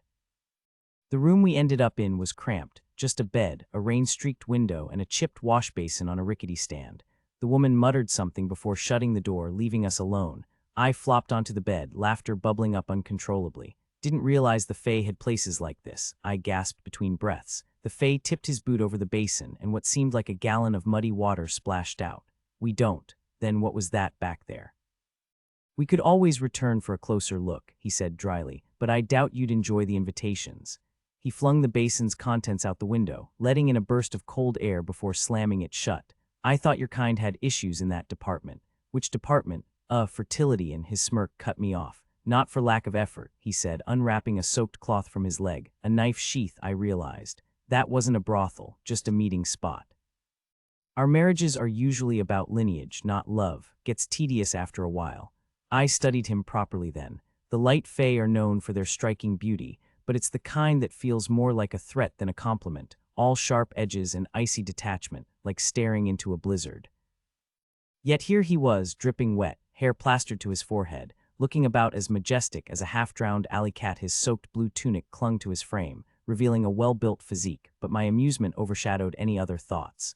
The eerie glow he'd had earlier was gone, leaving him looking like an unusually tall, drenched human, except for those unmistakable pointed ears peeking through his wet hair. I couldn't help but smirk, and he raised an eyebrow in response. "You should take a look in a mirror," he said dryly. I was perfectly fine without that visual. "Gerald's is neutral ground," I pointed out, studying his face, trying to place what felt off about it. "How'd you sneak a blade past the wards?" "Faye's secrets," he replied with a shrug, pulling a small knife from its waterlogged sheath, "and the fact that I didn't bring anything larger, so this is all we've got. You assume I'm unarmed." His gaze flicked over me, lingering just a second too long. "That'd be impressive." Glancing down, I realized the rain had turned the flimsy evening gown nearly see-through, and the lack of a back meant I hadn't exactly been able to layer underneath. I yanked the cloak tighter, and he feigned disappointment. "I talk too much," he mused, "or too little." Finally it clicked. His expressions were different, more human. He leaned against the wall, tilting his head. "Pick a topic. How about why you tried to buy me?" Everyone knew the Fae had once kidnapped witches to boost their numbers, but that practice had been outlawed ages ago. Slavery was bad enough in theory, worse when you were the merchandise. "We've had suspicions about Gerald bending the rules for years," he admitted, "but we could never prove it. When I saw you there, I knew you could be the evidence we needed." His expression turned almost apologetic. "You wouldn't have been a slave. The Blair Street don't operate like that." A pause. "Well, not anymore." "The what now?" "Blair Street?" He seemed surprised I didn't recognize the name. "My clan, if you will. Judging by our welcome, I'm guessing we're not in Blair Street territory." He winced. "No, we're somewhere in Sverstri lands, though I'm not sure exactly where. I'll scout tomorrow." "And the Sverstri are one of the 3 major clans of the Light Fae," he explained, like I was slow on the uptake. He moved to sit beside me on the bed, too close, but with no other seating, I couldn't exactly complain. "Guess this place wasn't designed for long conversations. Mine's one, the Sverstri another. We don't exactly get along." That much was obvious. "Why the bad blood?" "Too many reasons to count." The Fae's grip on my ankle tightened slightly as he examined the bruises. "Trust me, they'd love to know how I slipped into one of their cities unnoticed, especially while hauling around a giant dragon's head." His frown deepened. "You won't be sprinting anywhere soon. We'll need to find a horse." I ignored the warmth of his fingers against my skin. "None of this makes sense. Aren't all fairy portals heavily guarded?" "The sanctioned ones are," he said, his thumb tracing slow circles along my soul. I should have pulled away, but the relief was too good to resist. "But the rune, legend says it can take you anywhere, earth to fairy, no restrictions. No fixed destinations, just intention. Think of a place and you're there." The way his eyes lit up told me this wasn't just trivia. There was hunger in his voice. So imagine the chaos. Spies appearing behind enemy lines, assassins materializing in a king's chambers, an entire army dropping into the middle of hostile territory, no warning, no defense. My stomach twisted. "Is that your plan, an invasion?" "Only if the Sverstri push us to it," he said, his gaze turning icy. "They used to rule everything. Now they're itching for a comeback. The rune, it's insurance." The pieces clicked. "That's why you were at Gerald's auction." One of our human allies spotted the listing. We figured it was a long shot, but worth checking. Or maybe the Sverstri had the same idea. The mage could have been working for them. He scoffed. "Doubtful. They hate humans, magic or not. Barely set foot in your world. If he was aligned with anyone, it'd be the Allorstri. They're the ones who actually tolerate your kind." Allorstri. The names were blending together, and his distracting touch wasn't helping. "The Green Fae," he clarified. "Black for the Sverstri, blue and gold for my people, the Blairstri. Our true names, never shared." That part made sense. Names held power, and the Fae guarded theirs fiercely, but something still nagged at me. "So at the auction you were focused on the Sverstri?" "Hardly. I avoid thinking about them whenever possible." "Me too," I murmured. His expression shifted, realization dawning. "The mage opened the portal," he said slowly. "His thoughts, his fear sent us here." I nodded. "Exactly." If he's really working with the Allorstri, then why was his mind on the Sverstri when he triggered that rune? His fingers tightened into fists, knuckles going white. "I need to reclaim it, not as a weapon, but as insurance. The Sverstri can't be trusted with that kind of power." I chewed my lip, glancing toward the shimmering portal. "Even if we want to go back, how? The rune's stuck on the other side. Sebastian might play nice to haul me back to his harvesters, but the Fae." They didn't bother with negotiations. The last thing I needed was to be collateral in some ancient feud. "Our best shot is reaching Allorstri territory," he said, scanning the horizon. "They broker alliances along the Dark Fae border. If we can get to one of their outposts, I might convince them to lend us a portal. And if we're nowhere near it, then we're screwed," he said with a grimace. I caught him studying me, not like a threat, but like a puzzle he couldn't quite solve. which was ridiculous considering I looked like a drowned rat, my curls exploding into a frizzy halo and my dress caked in dirt. Yet his grin only widened, all charm and mischief. You know, I've been referring to you as the troublemaking redhead in my head, but that's a bit of a mouthful. Got a shorter version, the backhanded compliment threw me. Faye guarded their true names like secrets, offering titles or aliases instead. But hey, you wasn't exactly practical for the long haul. Claire, I blurted before I could overthink it. His head tilted. Meaning, beats me, never checked. You carry a name without knowing its weight. He sounded genuinely baffled. Welcome to Earth, I deadpanned. So what's yours? A pause. Among my kind, it's complicated. We ask what others call us, not for the name itself. It's less intrusive. Fine, what do they call you? Jacely, when I was a kid, Sunbeam. Hattie, because my hair annoyed everyone. He smirked. Asmundir at court, since it means protector. Alar's more of a hopeful title. General, though I've yet to earn it. Pretty sure my father just liked intimidating the Sverstri with it. A gust of wind sent leaves skittering between us, and for the first time, I noticed the scar cutting through his eyebrow. Battle or accident, either way, it made his smile sharper. So Claire, he said, stepping closer, ready to find out which name fits this mess. People sometimes call me Hewitzerkier because of my white and gold armor, he said, his fingers still lightly brushing my arm in a way that sent an unexpected shiver down my spine. What should I call you? I asked, desperate to shift focus from the unsettling warmth of his touch. He tilted his head, confused. Names are given to us by others, so you don't have a preference. That's not what I said. He paused, taking an absurdly long moment to consider. My shield brothers once named me Haidar, Bright Lord. They said my hair stands out in battle. All right, Haidar it is, I said, feeling oddly triumphant just knowing his name. Maybe now he'd let me leave. The pleasure is mine, Claire, he replied, his tone suddenly formal. Then, without warning, his arms wrapped around me, his mouth meeting mine in a kiss that started soft but quickly deepened. My hands moved on their own, one gripping his shoulder, the other tangling in his hair, pulling him closer. The taste of him was intoxicating, like spiced honey and sunlight, and I couldn't get enough. When we finally broke apart, I found myself perched on his lap, breathless, my pulse racing. His hands traced my back, sending sparks through me, and I could feel the heat between us. A quiet sound escaped me, something between a gasp and a plea, and it snapped me back to reality. I jerked away, stumbling toward the window, my heart pounding. What's wrong? Haidar asked, frowning. I don't know, I whispered, my throat tight. Something's not right. Are you hurt? His hands moved over me, checking for injuries, but every touch burned. My body felt foreign, like it had a will of its own, and it terrified me. Don't, I shoved back, putting distance between us. Before he could respond, my gaze caught movement outside. Oh damn, Claire, Sverstri, I hissed, all other thoughts vanishing. A group of silver-haired warriors had just entered the tavern. Coincidence? Unlikely. Haidar was at my side in an instant, his expression hardening. We need to move, now. The group moving through the streets below didn't have the relaxed energy of people heading out for fun. Their expressions were sharp, focused. The roof, Haidar muttered, shoving the window open the moment the last guard vanished around the corner. What about it? I snapped, praying he wasn't suggesting what I feared. But before I could stop him, he was already outside, perched on the rain-slick ledge and scanning the darkness above. In a heartbeat, he was gone, swallowed by the night just as pounding erupted at the door. My pulse spiked as I hesitated, then scrambled onto the ledge after him. The storm had turned the sky into a swirling mess of clouds, broken only by faint pinpricks of stars. Rain lashed my face, making it impossible to see anything beyond the blur of movement above. Haidar. I hissed just as the door shuddered under another violent impact.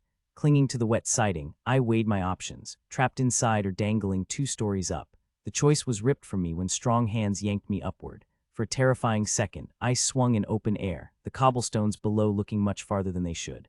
A guard stepped back into the alley, tugging his cloak against the downpour, and froze when he spotted me hanging there. Our eyes locked before he bellowed and fumbled for his weapon. But his rain-soaked cape tangled his arms, buying me just enough time to be hauled onto the rooftop. The storm masked our escape, the rooftop so close they nearly overlapped, slick with rain and treacherous underfoot. Haidar, barefoot and cursing, wasn't faring much better than I was, but at least we weren't dodging arrows, yet. The second the thought crossed my mind, something hissed past my ear. Haidar yanked me behind a chimney, muttered, "Stay put," and vanished. Lightning flared, illuminating his silhouette as he leapt to the next building, drawing a pack of pursuers after him like shadows with a swinging lantern. Left alone, I pressed into the brick, teeth chattering. Maybe he'd circle back, or maybe he'd decided I was dead weight. The rain was relentless, my cloak a soaked, leaden mess, and just when I thought it couldn't get worse, a gutter gave way next to me, dumping icy water down my neck. Fantastic. Then a hand closed around mine, warm, firm. Relief flooded me until the lantern light hit my face, revealing not Haidar but a stranger's grim smile. Going somewhere. The sudden flash nearly overwhelmed my vision, but I caught sight of those eerie silver eyes, completely opaque. Shock froze me in place, silencing any scream. I reached for his energy, but this Fae was different, older, stronger. He resisted fiercely. For several heartbeats, we stood locked in an invisible struggle on the rooftop's edge, my body trembling from the effort. The pain of his resistance burned through me, and by the time I shattered his defenses, I was panting, my muscles screaming. Unlike the last one, he didn't cry out when I drained his power, just slumped against me, nearly sending us both tumbling off the ledge. Then I spotted the glint of steel in the lantern light. He had a backup plan. Panic surged, and I shoved him with everything I had, no strategy, just sheer desperation. I only meant to push him back a few feet. Instead, he rocketed off the roof like a human cannonball, soaring over the city. Bizarrely, his lantern stayed lit, turning him into a streaking comet against the night sky. I gaped, stunned, as shouts erupted from nearby rooftops. Haidar appeared moments later, breathless, his face pale under the moon. "What did you do?" he demanded. "Not dying," I snapped. "Where were you?" "Getting us a horse." I blinked. "Okay, fair." Guard lanterns flickered closer, converging on our position. Haidar's jaw tightened. "They've got us pinned. Move." We bolted. After leaping across half a dozen buildings, we found an iron staircase leading down. The alleys below were a maze of shadows, the guards' lights still darting overhead. They hadn't figured out we'd ditched the rooftops yet. Haidar had hidden the horse behind a barrel-laden cart, blocking the alley's exit. With a grunt, he shifted the cart just enough to free the animal. I eyed it skeptically. My feet ached, but facts were facts. "I don't ride," I admitted. His eyebrows shot up. "What do you mean you don't ride?" "I mean zero experience, never even touched a horse." The beast snorted, shaking its head like it either hated the rain or despised me on sight. Haidar looked at me like I'd confessed I couldn't tie my own shoes. "That's not possible." "Can you drive a car?" "No, different worlds," I said with a shrug. Before I could protest, he hoisted me onto the horse's slick back. "Doesn't matter. We're here now. Hang on." He swung up in front of me, and I gripped his soaked tunic like my life depended on it, which it probably did. The horse lurched forward, its bare back slippery beneath me. No saddle, no reins, just pure chaos. The horse's wild gallop demanded all my focus just to stay upright as we tore through narrow alleys, dodging puddles and sharp turns. Hooves clattered against wet cobblestones, the noise bouncing between buildings until it surrounded us. Lanterns swung wildly overhead while shouts erupted from shadowy side streets. Within minutes, more figures appeared at street level. The Fae had realized we'd abandoned the rooftops, but still couldn't match Haidar's reckless riding. Their voices carried above the chaos, calling directions to those below. One guard scrambled onto a wooden bridge just ahead of us. As we thundered beneath, he shoved a massive barrel straight at our heads. It shattered beside us, missing by inches, but the wave of water hit like a punch, knocking me sideways. Haidar snatched my waistband at the last second, yanking me back before I face-planted onto the road. My soaked gown clung painfully, the fabric digging into my skin, but somehow it held. The horse reared, furious at the sudden stop, but Haidar wrestled it under the bridge's shelter just as arrows rained down from above. "Still breathing?" he asked, voice ragged. I managed a nod, too winded to speak. "No choice now," he muttered. Peering past dripping hair, I saw why the guard's arrows flew wide, but his shouts had drawn reinforcements. Lanterns flooded the street behind us, silhouettes sprinting or kneeling to take aim. Staying put meant death. I spat out muddy water and nodded again. Haidar tightened his hold, veered the horse to the side, then kicked hard. We bolted into a covered arcade, dodging carts and barrels like some deranged obstacle course. A clothesline nearly took my head off, but Haidar shoved me down just in time. Seconds later, we burst free, town walls behind us, open fields ahead. Relief washed over me, short-lived. The Fae didn't follow, but the storm did, howling louder as if furious we'd escaped. The wind howled as the trees thrashed violently along the roadside, their branches clawing at the air. The horse reared with every lightning strike, forcing Haidar to dismount and tug it forward against the gale. We inched along until a shadow loomed ahead, a crooked structure barely visible in the storm. "Shelter," Haidar shouted over the wind. I wasn't convinced it would hold, but the idea of getting out of the rain was too tempting. He forced the door open, and I stumbled inside, soaked to the bone. The horse, panicked and stubborn, shoved its way in after me. "Leave it out there," I snapped. Haidar ignored me, yanking the animal fully inside before slamming the door shut. "It's a beacon for anyone tracking us," he muttered, as if anyone would be out in this mess. The darkness swallowed us whole, broken only when Haidar somehow sparked a fire. The weak glow revealed our refuge, less of a barn and more of a glorified closet. A rusted shovel leaned against the wall, next to a half-empty sack of seed. A rickety table and chair took up most of the space, while a dented bucket sat in the corner. The storm raged above us, the roof groaning under the assault. The horse, now contrite, nudged my shoulder, its damp coat reeking of wet hay. I scowled as it hogged the fire, leaving me to shiver at the table. Then Haidar sneezed loud enough to rattle the drying herbs overhead. "You're catching a chill," he said, eyeing me. "Get out of those clothes before you freeze." "Easy for you to say," I shot back. "Your personal space heater is blocking the flames." With an exasperated sigh, he shoved the horse aside, earning an indignant snort. "Happy now?" he asked. I opened my mouth to retort, but then noticed him wince. A dark stain spread beneath his cloak, and when he shifted, the glint of an arrowhead peeked through the fabric. My healer's instincts kicked in. "Let me see that." He backed away, but I cornered him. "Stop being dramatic," I said, though he towered over me. "I'm not going to make it worse." His eyes narrowed. "And how do you plan to help?" "By keeping you from bleeding out, you impossible fool." "A nurse," I said, guiding him to sit at the small wooden table with a firm tug on his uninjured arm. He winced as I peeled back the blood-soaked fabric from his wound with his own knife. "Just so you know," he muttered through gritted teeth, "we don't call ourselves elves. That's a human word, and not a flattering one where I come from." The arrow wound glistened under the flickering lantern light, darker against his pale skin than I'd expected. The damp fabric came away easier than I'd hoped, but that was the only silver lining here. "Got it. I'll be sure to mind my manners around any Sverstri," I quipped. He managed a weak smirk, but it vanished the second I snapped off the arrowhead in one sharp motion. His face went sheet-white. "Sorry," I muttered. Sweat beaded on his forehead as I tried to yank the shaft free, but it wouldn't budge. Then it hit me. The wound was already closing around it. "This isn't good," I admitted, staring in disbelief.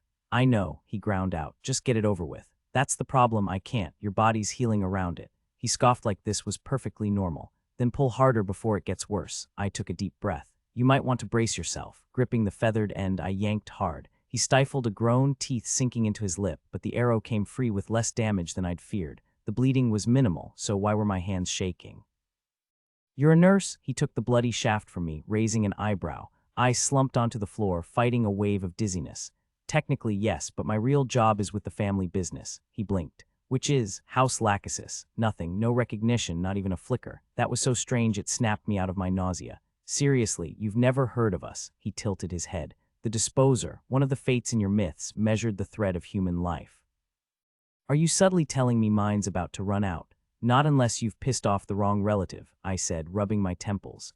"Legend says our founder fled Venice after a poisoning scandal. She settled in France, but with all the witch hunts there, she changed her name. Lachesis seemed fitting, given her expertise." His smile faltered. "So I'm being treated by a professional poisoner." "Relax," I said dryly. "I mostly handle paperwork, and paperwork doesn't bleed. For generations, our family's name has been synonymous with powerful magical healing. If you wanted real results, you came to us. Or if you needed something removed," he caught on quicker than most. "I used to draft those curse-breaking contracts myself until I couldn't ignore the pattern anymore, the same faces returning again and again. Our remedies worked, sure, but they always left behind something darker. No wonder people called the Lachesis miracle workers. Half the curses we cured were ones we'd planted in the first place." "I'm out of that business," I said, standing to wrap things up, "and I'm not about to sabotage the one person who knows his way around this nightmare." A quick slice finished the job, and his ruined tunic fell away, revealing a torso that defied expectations. Every fae I'd met moved with that effortless, weightless grace, like they were barely touching the ground. This one didn't. His build was heavier, shoulders broad and arms corded with muscle, his frame built for strength, not just speed. Rainwater had seeped under the fabric, tracing paths down his chest before pooling at his waist. A single damp strand of hair curled against his skin, and those striking blue eyes, darker now in the dim light, locked onto mine. I caught myself absently running my fingers over the faint dusting of freckles near his shoulder, something I'd never seen on a fae before. "I'll patch you up," I muttered, tossing the shredded fabric aside and putting as much distance between us as the cramped space allowed. "Don't trouble yourself. I heal quickly," he said, but I was already rummaging through the drying rack. Lavender, calendula, a few unfamiliar plants, new ingredients untested. The thought of experimenting almost made me forget why I was here. The family had always traded with the fae for rare components, but those were handled by the alchemy team, never me. If I made it back, I was raiding their stash first. No clean cloths, but the dented metal bucket would have to do. I shoved the door open, only to get a faceful of icy rain. Perfect, the rain hammered down relentlessly, filling the bucket halfway in moments while turning the ground near the door into a slippery, muddy swamp. Relieved, I retreated toward the drier side of the shed, only to freeze. The Fae was undressing. His cape already lay spread across the floor near the table, and his torn tunic dangled from a nail I hadn't noticed before. Now his fingers worked at the ties of his leggings. The dark fabric clung stubbornly before finally sliding down, revealing smooth skin, toned thighs, and powerful calves. He settled back onto the chair, completely at ease before catching me staring. "Problem?" he asked, tilting his head slightly. Firelight caught in his hair, turning it the color of old gold, rich and luminous. My throat tightened. "No," I muttered, forcing my gaze away. I set the bucket of herbs over the fire and squeezed into the only remaining space, next to the steaming horse. Not ideal, but better than the alternative. I'd heard Fae weren't as hung up on modesty as humans, but a little warning would have been nice. Determined not to gawk, I focused on the flames, watching embers dance. Yet my attention kept drifting to the glimpse of his leg just beyond the firelight, golden hairs catching the glow, skin flushed from the heat. The air smelled of herbs and damp earth, thick enough to make my head spin. "What's in there?" he asked, eyeing the pot. "Lavender to clean wounds, calendula to slow bleeding and help healing," I said, trying to sound clinical. "Not perfect, but it'll do." He frowned slightly, probably still thinking about the poison. After a beat, he leaned back. "I answered you. Now it's your turn. Who's Sebastian? Why's he after you?" Steam curled from the pot as I weighed my words. "How do you summarize betrayal in a few sentences?" "My father tried to sell me to the light Fae," I said flatly. "A great uncle found out and helped me run. When the Fae didn't get their payment, they took it out on my father. Let me guess, they didn't take it well. Sebastian's been hunting me ever since. The family blames me for what happened. And your cousin wants payback." More like the whole family had voted, and Sebastian's bribes won out over my excuses. But that part didn't need saying. The memory usually filled me with rage, but right now, I couldn't muster the energy to care. Maybe because my focus was locked onto something else entirely, Hydar's hair. The top layer had dried into soft waves, unusual for a Fae, while the damp underside clung in golden curls against his neck. A reckless impulse surged through me, to tangle my fingers in that thick mane, to trace the lines of his chest, to kiss him until neither of us could think straight. His puzzled expression snapped me back. "Describe these Fae to me," he said. I blinked. "What, the ones who tried to purchase you?" "Oh, they looked similar to you." "Well, not exactly." I shook myself, forcing my thoughts back on track. "More like the guards from the village, silver hair, same cold stares." Hydar frowned. "The Sverstri don't deal in human slaves. That's the Allorstri's trade. They need the numbers to hold their borders. The Sverstri wouldn't consider humans suitable. Then why were they bidding on me?" His expression darkened. "If the Sverstri wanted you, it wasn't for labor or breeding." He hesitated. "They'd see you as a threat, something to eliminate before you could strengthen an enemy line." My stomach twisted. "So if they catch me, if we're taken, lie. Say I bought you from the Allorstri, that you're a runaway, anything but the truth. They might already know. The village attack hadn't been discreet. Here maybe, but not everywhere. I'll get us to the border, but if we're separated, I'll remember." Not that it would help much. The Sverstri didn't seem big on negotiations. I pulled the tea from the fire, then ripped strips from the damp tunic, holding them near the flames. His gaze burned into me, but I avoided it.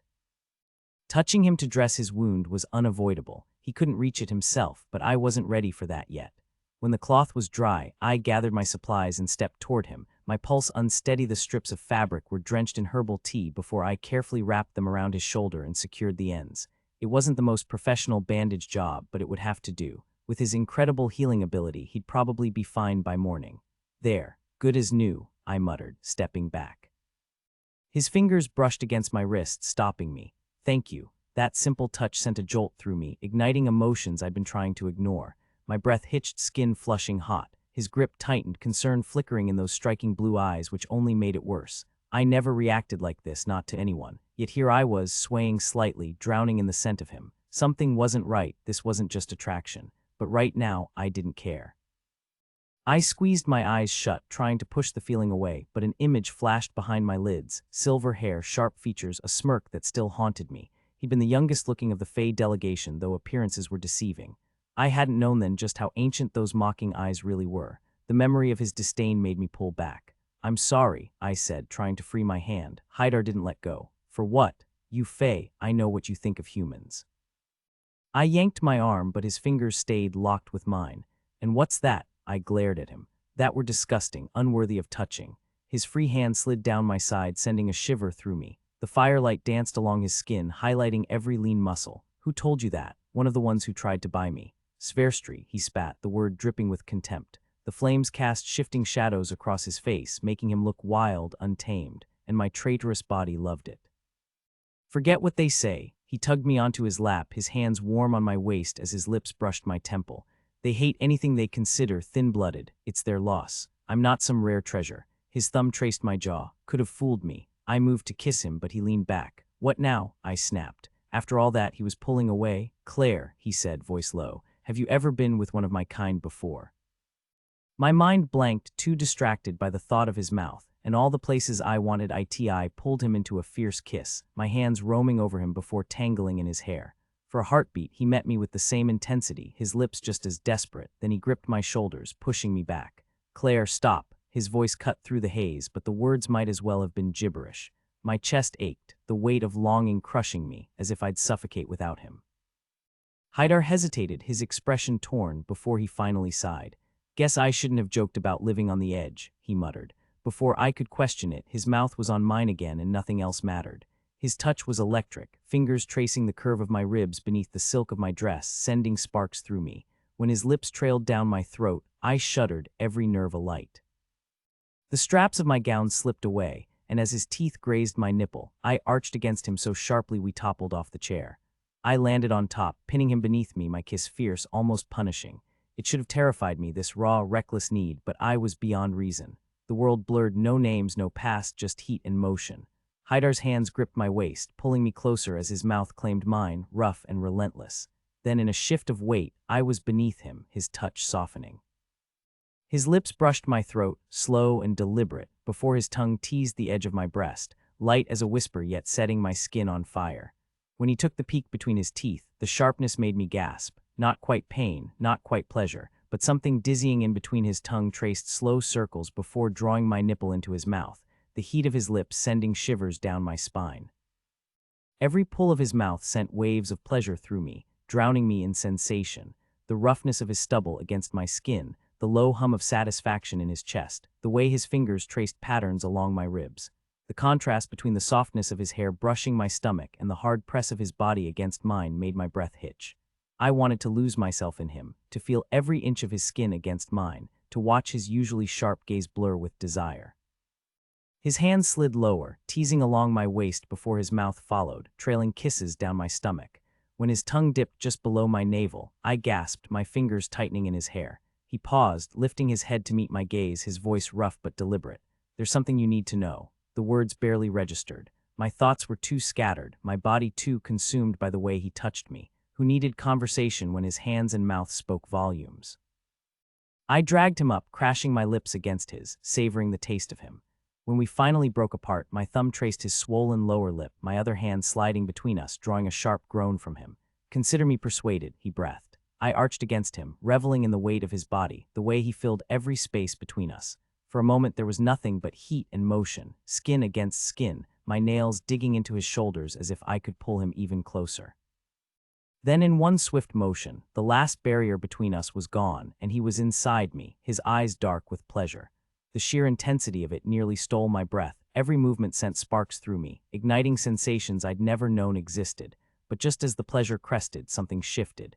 The heat that had been intoxicating turned vicious, a wildfire racing through my veins. What had been bliss twisted into searing pain, sharp and unrelenting. My vision whited out, my muscles locking as agony tore through me.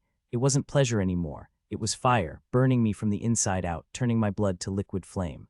I tried to cry out, but my voice was gone, swallowed by the inferno. Every inch of my body burned, each breath a struggle, but nothing compared to the invasion inside my mind, something ancient, something furious, now awake and seething. It felt like a forgotten force had broken free, and it wasn't happy. My gaze snapped to Haidar, who had rolled away and crouched at a distance, watching me with caution. His lips moved, but the roar in my ears drowned him out, like the storm outside had taken up residence in my skull. I stretched a hand toward him, then froze. That wasn't my hand. My skin, once pale and dotted with freckles, was now covered in rough, blue-gray scales, shimmering faintly in the dying firelight. Worse, something was unfolding from my shoulder, a thin, veined membrane, translucent except for delicate azure threads running through it. A wing. My brain short-circuited. I just lay there numb until a strangled whisper escaped me. What's happening? My voice was wrong, deeper, rougher, like gravel grinding together. Then I felt them sharp, jagged teeth pushing through my gums as my jaw stretched unnaturally. A scream tore from me, but it wasn't human. It was a scorching gust of air that blasted Haidar clean through the shed wall. Rain poured in, extinguishing the fire, but my vision sharpened unnaturally. The horse reared, eyes wild with terror. I tried to shout at it to be quiet, but instead, fire exploded from me, engulfing half the shed in a nightmare of twisting flames. The stench of burning wood and flesh filled my nose, and bile rose in my throat as I stumbled to my feet. My pulse hammered, my breath came in ragged gasps. This couldn't be real. Haidar's face appeared over the wreckage, his hair sticking up like he'd been electrocuted. Could V been worse, he said weakly. I wanted to scream at him to run, but I clenched my jaw shut, terrified of what else might come out. He moved carefully, picking up a bucket and holding it up like a peace offering. The metal surface caught the firelight, then there I was. A short gray muzzle lined with razor-sharp teeth. Slitted lavender eyes stared back at me, wide with shock. Okay, I muttered, my voice still that unnatural growl. This is new. Tears welled in my eyes as I saw my reflection staring back from the water-filled bucket.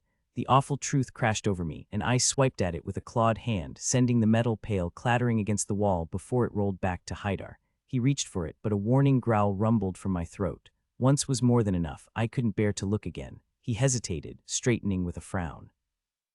I deserve some explanations, he said. Explanations. I tried to back away, but something blocked me. Twisting, I saw massive, scaled hindquarters and a thick tail pinning me between the collapsing shed walls. Leathery wings, like something from a nightmare, shifted with me, their rough scrape against my scales sending chills down my spine. Claire. Haidar's voice snapped my attention forward. He stood just feet away, somehow unfazed by the smoldering remains of the horse dissolving in the rain. Did he want to end up the same? This is not what I pictured, he admitted, reaching out to pat my monstrous claw like it was no big deal. But we'll figure it out. Figure it out, I gaped at him. The man was out of his mind. Focus might be hard right now, he started, then choked, shoulders shaking. It took me a second to realize he was laughing. He cleared his throat. Just try to remember your normal shape. My tail lashed in frustration, smashing through the shed wall and sending the door flying. The whole structure groaned, collapsing around us. Wooden beams bounced off my head, stinging, but not enough to matter. Haidar, now huddled under my massive forelegs, peered up as I bellowed in frustration, accidentally igniting a nearby tree. Lights flared in the distance, a farmhouse. Great. A whole group of armed figures came charging toward us, shouting. Haidar's expression turned grim. We need to leave, now. Speechless, I just stared. He exhaled sharply. Fine, plan B shoving against me. He actually managed to nudge me backward. The woods move. I barely registered his words. I finally noticed my feet, claws digging into the dirt, each talon leaving deep gouges in the earth as I shifted my weight. The sight hit me harder than I expected. My whole life, people had called me a monster, but now, for the first time, I actually looked like one.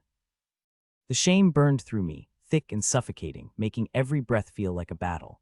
My skull throbbed, pressure building behind my eyes. When I tried to rub my temples, I only managed to stab myself in the snout with one of my own claws. Wincing, I fumbled more carefully and found an arrow wedged between two uneven scales. Warm blood trickled down what used to be my cheek, snapping me back to reality. Nearby, two Fey warriors lay motionless on the dark soil, their silver hair stark against the mud. Haidar was locked in combat with another, holding his own while the rest of the attackers took cover behind the smoking wreckage of the shed, firing arrows in my direction. Haidar finished off his opponent and glanced up, triumphant, until his expression darkened. From my new height, I spotted the village guards sprinting toward us, at least 50 strong, armed to the teeth. They weren't here to talk. Haidar noticed them a heartbeat later as they rounded the bend. His grin vanished. The guards charged without hesitation, no longer wary. They think you're some kind of illusion, he muttered. Let them get close, then end this. I stared at him, stunned. Was he joking? After what happened to the horse, did he really expect me to do that to people? I tried to argue, but instead of words, fire erupted from my throat in a burst of gold and crimson. Arrows turned to ash mid-flight, and a nearby tree shattered, raining burning splinters and steaming leaves. I clamped my jaws shut, horrified, but the Fae had already ducked into the flooded ditches, only their heads visible above the water. Fight or run, Haidar snapped. That's it. I hesitated, torn between him and the advancing Fae. His grip tightened on my scaled arm. This isn't some city back home, Claire. They won't hesitate to kill us. As if on cue, another volley of arrows whistled toward us. Apparently, waterlogged ones still flew just fine. Too bad I couldn't say the same for myself. Wings or not, I had no idea how to use them, which muscles even controlled them. I had to figure it out. Fast I finally wrenched one wing free, more by chance than skill, but the moment I tried to lift it, arrows came pouring down from both sides. The archers hidden behind the shed had joined forces with those in the trenches, and every last one had me in their sights. Sharp pain shot through me as multiple arrows shredded the delicate wing membrane. It wasn't bleeding heavily, but it was useless now, riddled with holes. Most of the other arrows clattered off my scales, though a few found weak spots in my armor. Dark blood sprayed onto Hydar's face from a gash in my shoulder. He wiped it away, his expression twisting with rage. Distantly, I wondered how much longer I had before blood loss took me down. Then, as if things weren't bad enough, a bone-chilling shriek split the air, rolling through the trees like a storm. For a second, I thought it was thunder, until every Fey fighter froze, their heads snapping upward. I followed their gaze, but the rain had thinned to a drizzle, leaving only heavy clouds and a sliver of moonlight. Then from the gloom, something straight out of legend descended, gleaming, torchlit eyes, vast leathery wings, and scales that shimmered like crushed diamonds. It dove toward us, and in the next heartbeat, the road, the shed, and the surrounding trees exploded in a wave of eerie crimson fire. The Fae broke ranks, some screaming as flames licked at them, scrambling for the cover of the forest. I stayed where I was, shielding Hydar beneath me, relieved my scales didn't burn. The guard's leader tried to rally them, but before they could loose more than a handful of arrows, a deafening blast lit up the night, followed by a fireball hurtling straight for them. It was mesmerizing, a swirling mass of red and orange, flickering with emerald tongues at the edges. The Fae, however, didn't seem impressed. Chaos erupted as they scattered, their formation dissolving into panic. The dragon landed with a ground-shaking thud and tore into the nearest guards, swallowing them whole before turning its attention to those desperately climbing trees or darting between them. A few escaped, sprinting past the smoldering crater where the fireball had struck, but most weren't so lucky, either reduced to ash or dragon chow. "Claire, focus," Hydar hissed, his voice tight with urgency. The Dark Fae's birth rates are abysmal, worse than ours. Few can even breed with humans, and between that and their losses against the Allure Street, their numbers are dwindling. I stared at him, baffled. Now he was giving me a history lesson now. The stench of charred flesh hung in the air, mingling with the distant screams. My stomach twisted. "He might spare you," Hydar pressed, "if you show him deference. When he comes out, don't provoke him." The dragon loomed over me, his massive form motionless as he studied me with piercing golden eyes. My head throbbed from the arrow still embedded in it, and my borrowed body felt awkward and heavy, nothing like the dragon's sleek, powerful frame. Even if I could figure out how these tiny wings worked, they'd never lift me off the ground. The world swayed as he stepped forward, crushing a fallen Fae beneath his talons without a second glance. For a moment, I forgot the terror of what I'd just witnessed. He was terrifying, yes, but also breathtaking.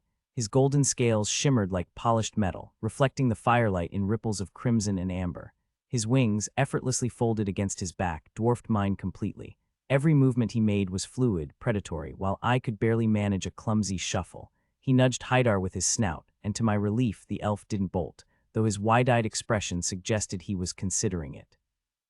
Then the dragon's attention turned to me, his talons glinting like blades as he brushed against my torn wing.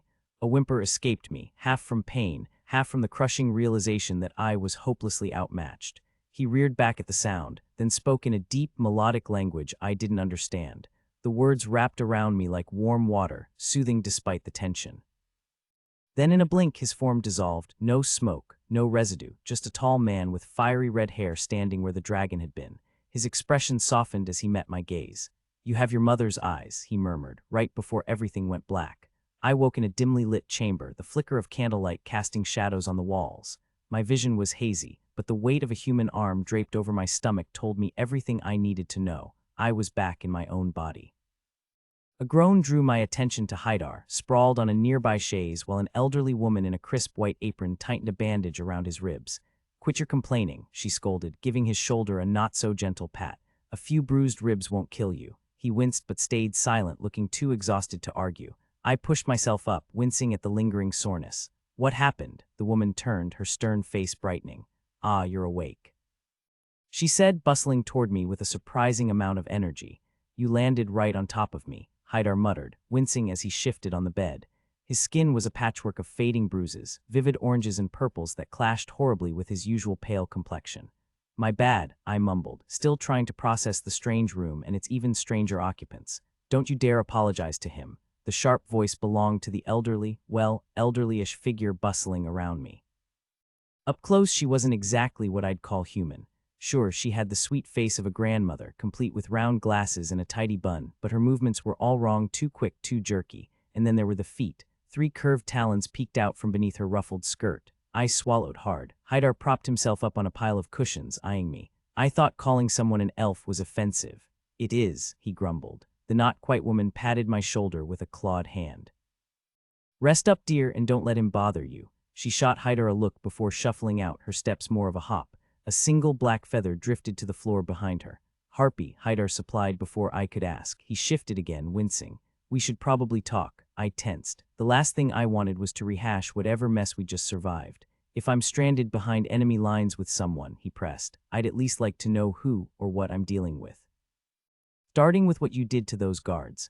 Which guards? Flashes of splintered wood and silver fire flickered in my memory. The ones in the village. I meant to ask earlier, but distractions happened. I exhaled. If we weren't talking about dragons or family drama, maybe I could manage this. I told you I'm a projective null. Nulls suppress magic. That wasn't suppression, that was a full-on magical counterstrike. It's never worked like that before, I admitted. Usually I just soak it up. Like a sponge, this time it bounced back. I didn't even know I could do that.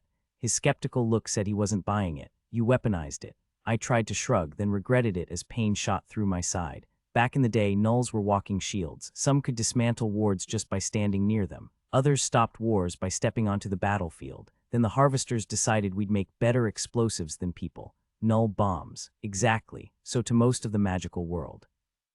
I'm not a person, I'm ammunition. The faster they turn me into one of their weapons, the happier I'll be. Haidar's voice softened. But your family tried to shield you. He must have sensed the tension in my words. If you consider being auctioned off to the Fae as protection, I thought they did it to keep you out of the harvester's reach. If you belong to a strong Fae bloodline, a harsh laugh escaped me. Father never cared about my safety. I pushed myself up, surprised at how easily I moved, just a dull ache lingering in my muscles. Someone had dressed me in a frilly white nightgown, all lace and ruffles, which wasn't exactly my taste, but I wasn't in the mood to argue. Sitting on the edge of the bed, I studied Haidar, battered but still standing. Normally, I avoided talking about my past, but right now, it felt necessary. My father was obsessed with power, especially in the political games of the Circle, I said, my mouth twisting at the memory. When Jonas Marston, the head of the Great Council, announced his retirement, Father decided he'd either take the seat or die trying. Turned out to be the second option. The Council rules the Silver Circle, which governs magic across the Western world. Leading it means more influence than the President, the UN, and half the world leaders combined, with none of the accountability. The Fae offered to back Father's campaign in exchange for me. His biggest rival had already traded his own child for power, so the Fae found it hilarious that Father would expose him for doing the same thing. Sebastian convinced him the Fae were his only shot at winning, I added, and they only wanted one thing in return. You. Seb figured it'd remove me as an obstacle to inheriting everything, I said, not that he had to push hard. I'm nearly 6 feet tall. Father loved joking that the stork got confused and left me behind instead of the baby. Worse, I'm a redhead with green eyes in a family of short brunettes. A fact my so-called relatives never let me forget. Haidar tilted his head. And your mother, also petite though she was blonde. No, I meant, did she ever hint at anything unusual? She died when I was a baby, fell downstairs she'd walked 1,000 times, so I never knew her. The only thing anyone ever mentioned was how she craved spicy food while pregnant, a detail that felt painfully fitting now, but no one ever brought up a mysterious tall, dark, and scaly visitor. Haidar chuckled, his expression instantly filled with regret, but I just waved it off. Don't worry about it. Clearly, this is happening whether we like it or not. He arched an eyebrow, then flinched like the motion pained him. You're not exactly thrilled about discovering your other half. I gaped at him. Thrilled, with a tired exhale, he pushed himself up and limped toward the bed. Yeah, that's what I figured. Tell me, what's the upside of turning into some kind of nightmare creature? I demanded, my voice rising. You're not a nightmare, he said calmly. You're two-natured. There are plenty of us. Centuries of mingling with humans will do that. Me, I'm half light fae, half human. Oh, lucky you. I shot to my feet, pacing furiously as he watched, his brow furrowing. You get perfect cheekbones and a body people would kill for. The only downside is occasionally glowing like a nightlight. A slow grin spread across his face. You think I have a great body. I spun on him, my temper flaring. And what do I get? Some hideous, lumpy, winged lizard. My voice cracked as the image of that poor horse flashed in my mind. Its wide, terrified eyes right before my knees gave out, and I crumpled to the floor, tears spilling over. I don't even eat meat, and I burned that animal alive. Strong arms wrapped around me, but I kept my face buried. I couldn't bear to see disgust in Hydar's gaze. Had those Fae back at Father's place known? Had they seen something monstrous lurking beneath my skin? That one who called me disgusting? Had he recognized the truth before I did? A violent shudder racked me, and suddenly I was sobbing like a lost child, all the fear and confusion pouring out in messy, gasping cries. Hydar didn't pull away. He just held me steady and silent until my breathing finally hitched into something steadier. Then gently he tilted my chin up. I must have looked awful. My face always turned splotchy when I cry, but his eyes, usually so bright, were dark with something intense. Not disgust, not even close. He took my hand, his fingers warm against mine, the same way he'd touched my scaled form without hesitation, and then, impossibly, he smirked. For the record, I thought you made an adorable dragon. I blinked. What? Big violet eyes, that little tuft of purple fluff right here. He brushed a fingertip under my chin and I swatted at him. You're insane, I muttered, though part of me wanted to believe him. Not insane, he said, his tone softening. Just used to this life. It's not all bad, Claire. Yeah, there are rough parts, but there's power in it too. You both share each other's strengths, becoming far more powerful together than you'd ever be alone. He paused, considering. That might be why your null abilities are so strong. Your dragon half amplifies them. I'm a freak, I muttered, shocked he didn't see it. No, you're half Fae, just like me. Don't compare me to you, I snapped, glaring at his infuriatingly calm expression. Was he blind? Dragons aren't people, they're creatures. Now you sound just like the Spherestry, Hydar chided. There's no real divide between light and dark Fae, Claire. It's a story we tell ourselves, but deep down our blood is the same. The Spherestry once ruled Fairy, and they never recovered from losing that power. They refused to accept equality with the rest of us, clinging to their delusions of superiority. He leaned back against the bed, pulling me with him. They claim the other light elves are weak because of human bloodlines. They call the dark Fae abominations, failed experiments the gods abandoned. Only they in their arrogance believe they're pure enough to rule. It's all lies. Are you sure? I shuddered, remembering the monstrous form I'd taken. Before I could dwell on it, Hydar scooped me up and carried me to a massive bay window I hadn't noticed before, hidden behind deep red curtains that blended into the stone walls. He set me down on the cushioned bench and pulled the drapes aside. Morning light spilled in, warming the honey-colored wood floor. Look outside, he murmured. Tell me what you see. Beyond the balcony, the world was waking in a blaze of color. Rolling green hills stretched into the distance, split by a river that shimmered like molten gold in the sunrise. The sky was a canvas of peach and crimson clouds, softening the castle's harsh edges with a rosy glow. Then I saw them. A golden-scaled dragon spotted me and swooped closer, hovering just beyond the glass. His massive wings kept him steady as we locked eyes. Behind him, 4 others lingered, one emerald green, another blazing red, and 2 in muted blue-gray, just like I had been.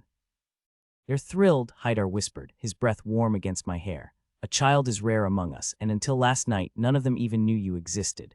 Your mother never got the chance to tell her lover about you. Maybe she worried he'd try to take you from her if he found out. I couldn't look away from the sky outside. The way they moved, effortless, powerful, like the wind itself bowed to them, twisted something inside me. My own dragon form had been awkward, my wings too stubby for flight, even if I'd known how.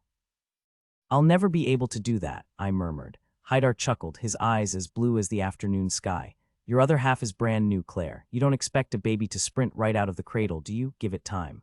A baby. That's why your father sensed you, he said, pulling me closer. The strange pull I'd felt toward him had faded, but the warmth lingered. At least that hadn't changed. Most two-natured come into their second form during puberty. If not, it usually happens the first time they're with another Fae. The energy released is strong enough for certain families to feel it. Your father was in the dark Fae lands when he sensed yours awakening. He left at once to find you. Lucky me, I muttered. The massive dragon didn't smile, if it even could, but one enormous eye winked at me before it glided back to let the others approach. Who are they? Your aunt, a couple of cousins, and your half-brother. I have a brother. The idea was overwhelming. The closest I'd ever had to family was Seb, and honestly, I'd never really thought of him that way. That's him, the red one. He's, not exactly thrilled with me at the moment. What? I turned to see Hydar rubbing his jaw with a wince. He's got a mean right hook. I thought I was the one who knocked you over. You did. Your brother just helped me see the bigger picture. When I turned back, a fiery red snout was pressed against the glass. Emerald green eyes locked onto mine, then flicked to where my fingers brushed Hydar's. The dragon recoiled, his gaze sharpening like he was sizing up his next meal. Why's he mad at you? Hydar had the decency to look guilty.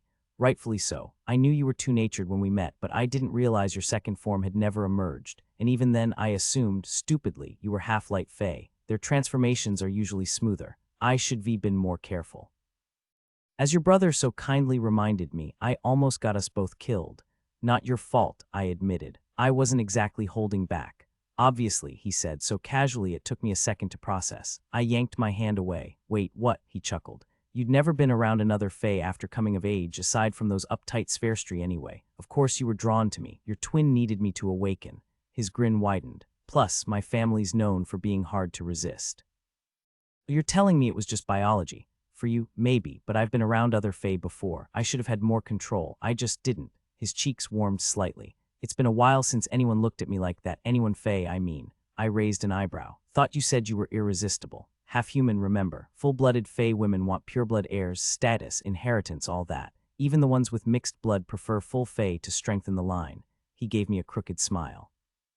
When it comes to anything serious, turns out I'm pretty resistible. Sounds like fae women are just as narrow-minded as the Spherestry, I muttered, settling into his lap. If it pained him, he didn't show it. You deserve better, he said quietly. His eyes darkened to a deep, intense blue, filled with something I couldn't quite place. I'll never inherit Claire. My father's the Blairstreet king, but the throne only passes to those with mostly fae blood. Our children wouldn't. Whoa, slow down. I leaned in, tracing the curve of his ear with my tongue. His breath hitched, and within moments, tension coiled between us, heat building fast. We haven't even tried making a baby yet, I whispered. Hydar's grip tightened as I shifted against him. I don't think that'll be an issue. Outside, the dragon swooped and spiraled, putting on a dazzling display just for me. Under different circumstances, it would have been breathtaking. Right now, it was just distracting. Later, I managed, voice unsteady. We still need a plan for getting that rune back. In one smooth motion, Hydar yanked the curtains shut and flipped me beneath him. Much later, a week later, we were crawling through bumper-to-bumper traffic on the Brooklyn Bridge. We'd popped back into the human world through a portal in Manhattan, but rush hour had other plans. Stuck in gridlock with a light fae and a dragon in the car, not exactly a recipe for patience.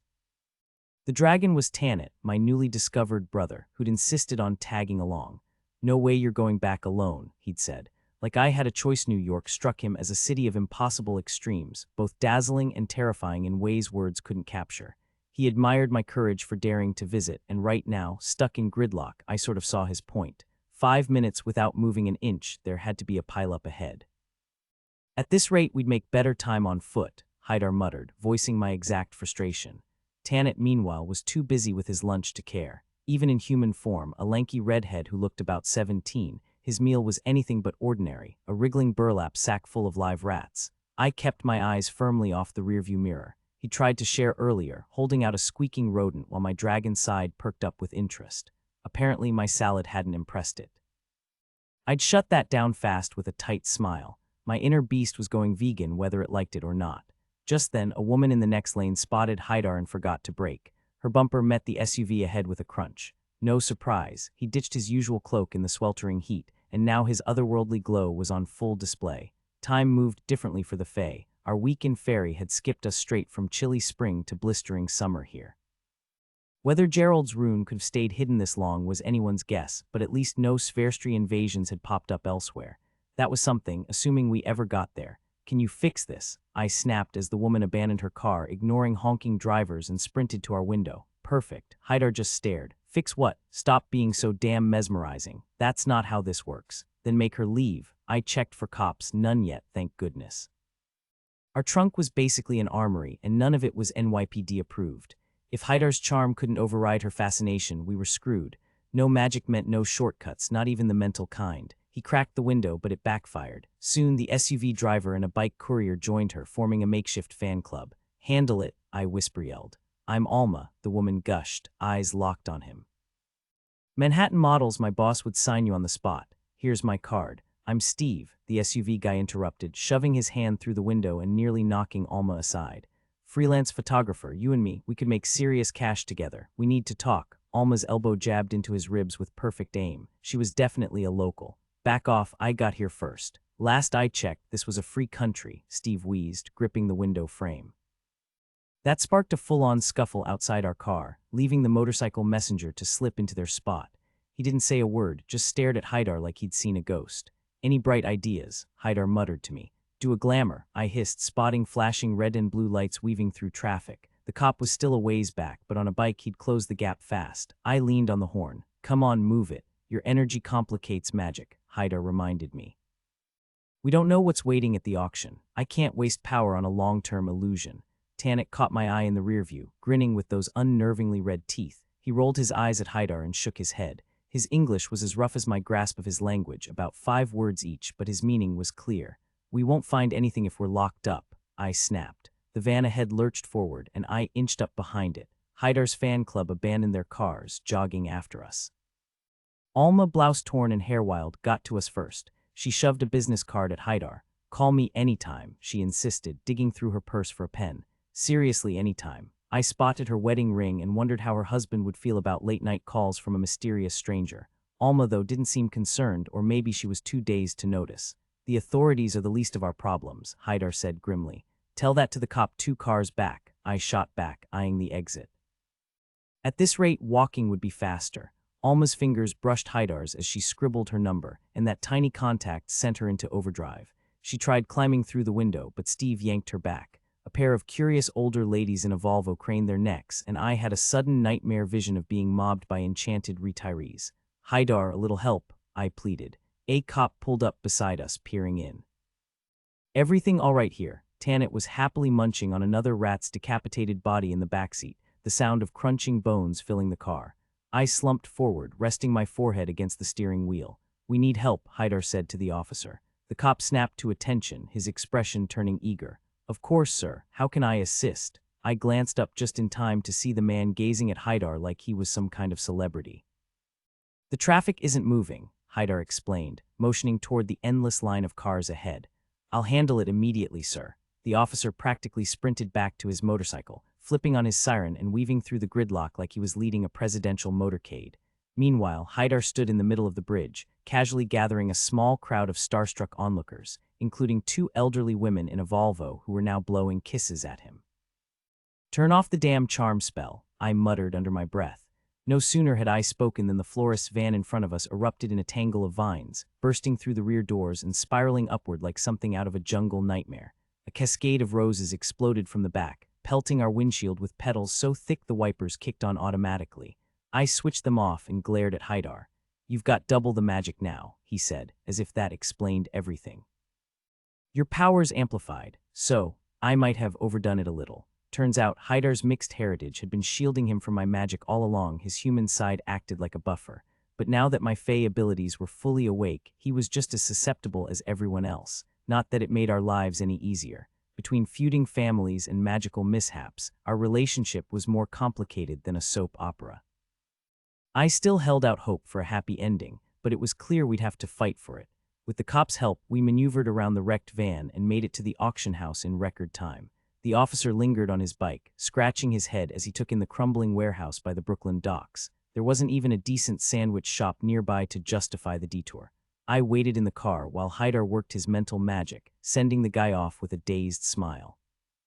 Then Tanit and I stepped out onto the cracked asphalt. We'd timed this for high noon, when trolls and vampires were least likely to be awake. That didn't mean security would be lax, though. After years working for Gerald, I knew his tricks better than most, which was probably why my hands were clammy. "He sets daytime traps," I warned the others. "Nasty ones." Haidar relayed the message to Tanit, who gave a sharp nod before shifting forms and leaping over the chain-link fence like it was nothing with a few powerful wing beats. He soared up to the 2nd floor, then squeezed his massive frame through a closed window, shattering the glass. So much for stealth. "What's his plan?" I whispered as Haidar snapped the gate lock with his bare hands. He shot me a knowing glance. "Why else would your father send him along?" I stepped through the broken fence, crunching over the uneven sidewalk. "For backup, he wants that rune, Claire. I saw the hunger in his eyes when you told your father how we found it." I exhaled sharply. Of course. The past week with my newfound family had been surreal, both comforting and unsettling. Comforting because, for once, they actually seemed to want me around. Unsettling because, despite the magic in the strange lands, the backstabbing and power plays were just like home. Only now it wasn't human court intrigue, it was Fey politics. And that same old knot twisted in my gut. Politics had got me sold off, branded a killer, and hunted by the Sverstri. I was sick of it. The front door exploded inward under Hydar's boot, the sound of splintering wood making me flinch. No point in subtlety now, not with a dragon rampaging through the building upstairs. What happens if the Dark Fae get the rune? I asked. Hydar grimaced. Your father would trade it eventually for land, a title, whatever the Dark King offered. But what they'd do with it after? He shook his head. No idea. We took the stairs down, our footsteps echoing in the empty stairwell. No vampires in sight, but that didn't mean anything. If any were strong enough to be awake, they'd be waiting below, far from the sunlight. At the bottom, the light switch was dead. The loading dock should have been pitch black, but Hydar's faint glow cut through the darkness. I'd asked him once why he shimmered like this in the human world, but not back home. His explanation had been so convoluted I'd dozed off halfway through. Now, though, I was grateful for the eerie light. The room was oddly empty, no crates, no pallets, just dust and a faded beer logo peeling off the wall. I hit the loading door button, but nothing happened. With a grunt, Hydar forced it open manually, flooding the space with sunlight. Not that there was much to see. The place had been scrubbed clean, except for a single broken pallet, like a ghost of the business that once thrived here. Gerald's shop appeared to be permanently closed. Hydar moved toward the spot where the podium usually stood and managed to lower the platform. Dust coated everything, including the empty bolt holes where the massive dragon's head had once been mounted. His expression darkened as he scanned the room. This doesn't feel right, Claire. It's too much like a setup. Hydar whirled at the unfamiliar voice, but I didn't bother turning. I already knew who it was. Hydar stiffened, recognition flashing in his eyes. Sebastian's face clearly brought back unpleasant memories. Not that it mattered now. His people had already spread out, a mix of mages and armed humans, blocking every exit. I can't neutralize them all, I muttered as Seb approached. The mages might struggle with their spells around me, but the guns in their hands leveled the playing field. Seb stopped a few feet away, dressed in a lightweight tan suit that did nothing to hide his sickly pallor. Beads of sweat dotted his forehead, nerves or the stifling heat, I couldn't tell. A sudden thought struck me. Where was Tanit? If he'd run into Seb's crew, there should have been noise, unless they'd taken him quietly. My gaze flicked over the mages, but without knowing most of them, I couldn't tell if any had recently siphoned enough magic to kill a dragon. Seb's attention locked onto Hydar, a calculating glint in his eye. Claire always did have a knack for collecting odd allies. He smirked at me. Your roommate paid me a visit after you vanished, convinced I was behind it. His smile widened. Luckily, I could honestly say I had nothing to do with your little adventure. Only because you failed, he shrugged. You left me no options. If you'd just gone to Ferry when you were supposed to, none of this would have happened. His gaze slid back to Hydar. She's always been stubborn. I opened my mouth to argue, since when was stubborn the word for what we'd been through, but Hydar cut in. I've picked up on that. He didn't even glance at me, his focus entirely on Seb, his tone deceptively light. Do you have it? Seb nodded. I knew one of you would come. He pulled his hand from his pocket, fingers clenched around something small. This place is warded. I felt you the moment you stepped inside. Matthew told you I tried to buy it before the auction. And that he refused. Smart man, never settle for less than you're worth. Hydar's smile didn't reach his eyes. So what's your price? Seb's gaze flicked to me before he uncurled his fingers. The world seemed to shrink until all I saw was the dull gray rune stone resting in his palm. Hydar's warning echoed in my mind. Whoever held that stone could claim Fairy's throne politics. Was that really the game here? The realization hit me like a punch to the gut. Had he played me just to get me here, also he could strike his deal. Let me get this straight, Hydar said, his voice tight. I hand over Claire and you just let me walk out with the rune. No strings. Seb gave a casual shrug, though his eyes flicked to me again. No point making enemies with the Fae. My family wants more business in Fairy, not less. Consider this a gesture of goodwill. Hand her over and we part as allies. Hydar's gaze snapped upward, as if he'd heard something the rest of us couldn't. Yeah, he said, voice low. I don't think that's happening. Then everything exploded into chaos. Tanit dropped from the sky like a falling star, landing right in the middle of the mages. Hydar moved faster than I could blink, driving his blade into Seb's neck. The rune went flying, skidding across the concrete near Tanit's massive claw. But the dragon was too busy. One mage dangled from his jaws while he swung another like a club, sending the rest scattering. Bullets and spells bounced off his scales like rain. I didn't wait for them to remember I was there. I lunged for the rune, fingers grazing it before it flipped away, landing near a mage's boot. He froze mid-chant, staring at it like he couldn't believe his luck. Guess Seb hadn't shared his plans. I reached for his magic and yanked hard, too hard. I forgot we weren't in Fairy, forgot humans couldn't handle that kind of force. He shrieked, crumpling before tumbling down the ramp, the rune still in his grip. I barely took a step before magic hit me like a freight train. It roared through me, drowning my senses, filling me until I thought I'd burst. I couldn't breathe, couldn't think, just endless glittering power I couldn't contain. Hands shook me, a voice cutting through the storm. "Claire, look at me," then warmth. Strong arms wrapped around me, familiar and safe. Slowly, the world came back into focus. Light shimmered across the warehouse walls, transforming the dull concrete into a living canvas of swirling colors. The brilliance was almost painful, like staring into the sun reflected off a lake. I shielded my eyes, blinking against the glare, when Hydar's laughter broke through the dazzling display. "I did some research on your name," he managed between chuckles. "Thought about giving you a new one, but now I see how fitting it really is." "What are you talking about?" I turned toward his voice, and the light followed, painting the space around me in wild, shifting hues. Tanit, still in dragon form, grumbled and covered his snout with a scaled wing. That's when it hit me. Somehow I was the source of this blinding radiance. "Shining One," Hydar said, wiping tears from his eyes. "Guess the name suits you after all." Turns out when I siphoned the mage's magic, I accidentally absorbed the rune's power too.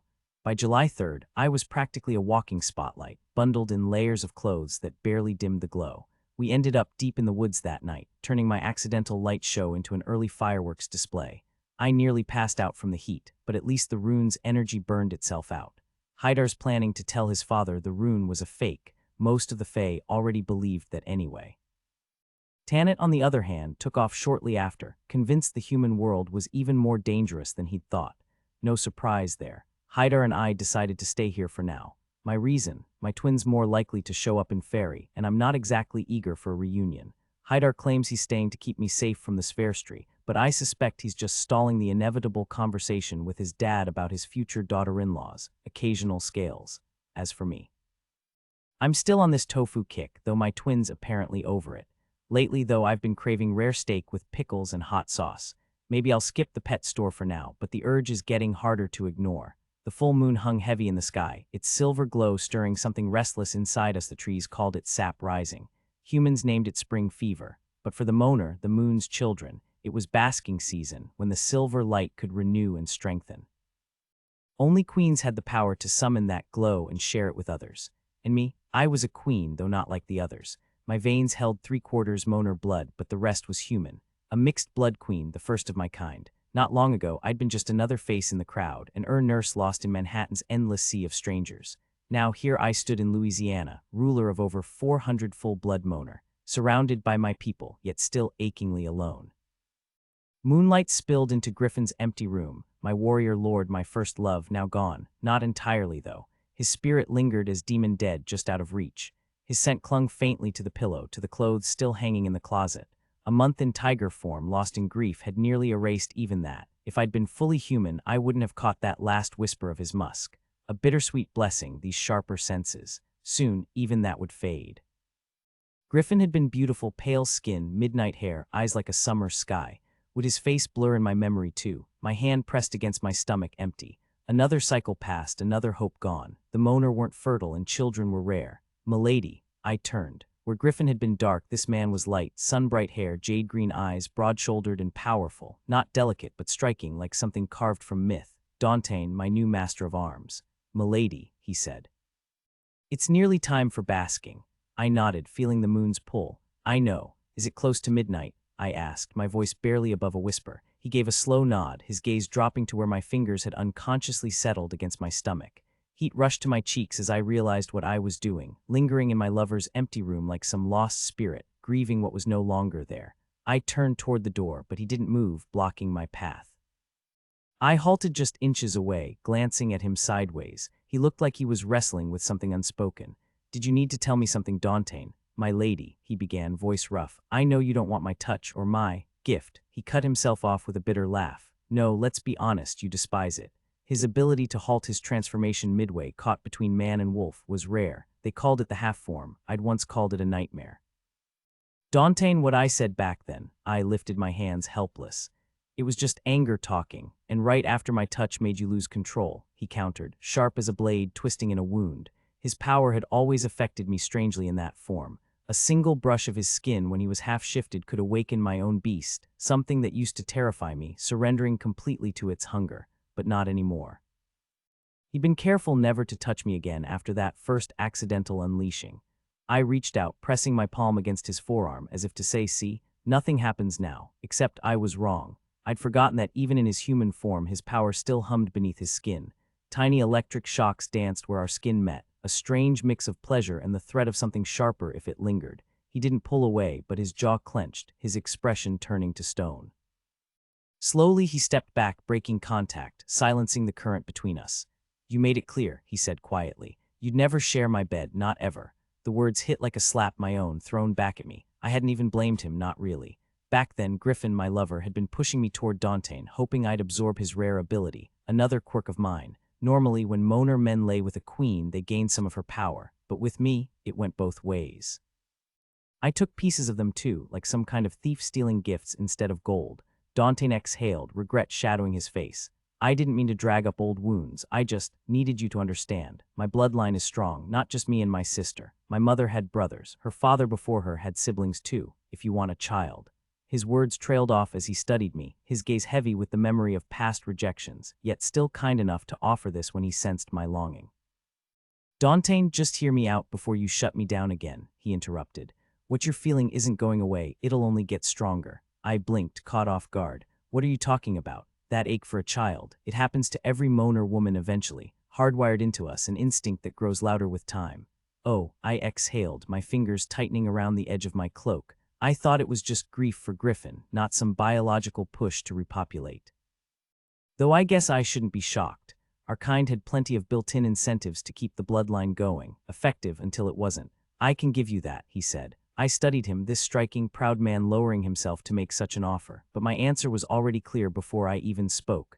Thank you, I murmured, my voice rough. It's more than generous, but Amber still holds your heart. And Halcyon, I admitted under my breath. Ah, the demon prince too.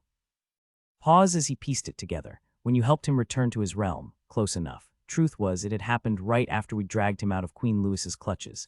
She hadn't been thrilled about handing her territory over to me, but correcting Dantain's guess felt unnecessary. Some things were better left vague. I see, my queen. His smile was thin, forced. You're young, the pull isn't urgent yet, and your bed's more crowded than I realized. The attempt at lightness faded, but the offer stands.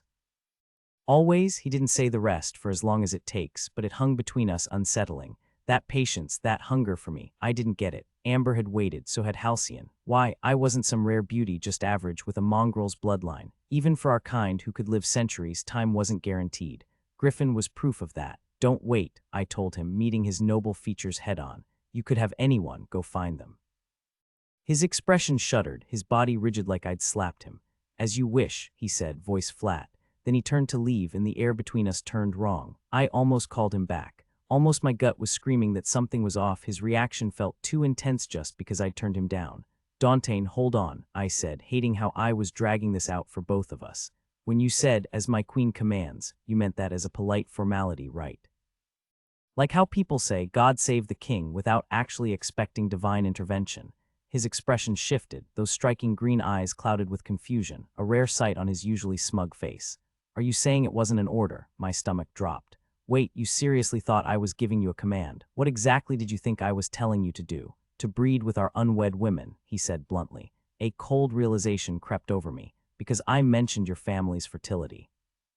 He gave a slow nod, and you assumed I'd leverage that to grow our numbers, and his own influence. Here, prosperity wasn't just about gold, it was about women always in short supply and the even rarer daughters his bloodline could produce. You thought I was treating you like livestock, I muttered, horrified. Then it hit me. Did your last queen, Mona Luisa, ever? No, she kept me for herself, though no child came of it. His smile was bitter, a double-edged sword for her.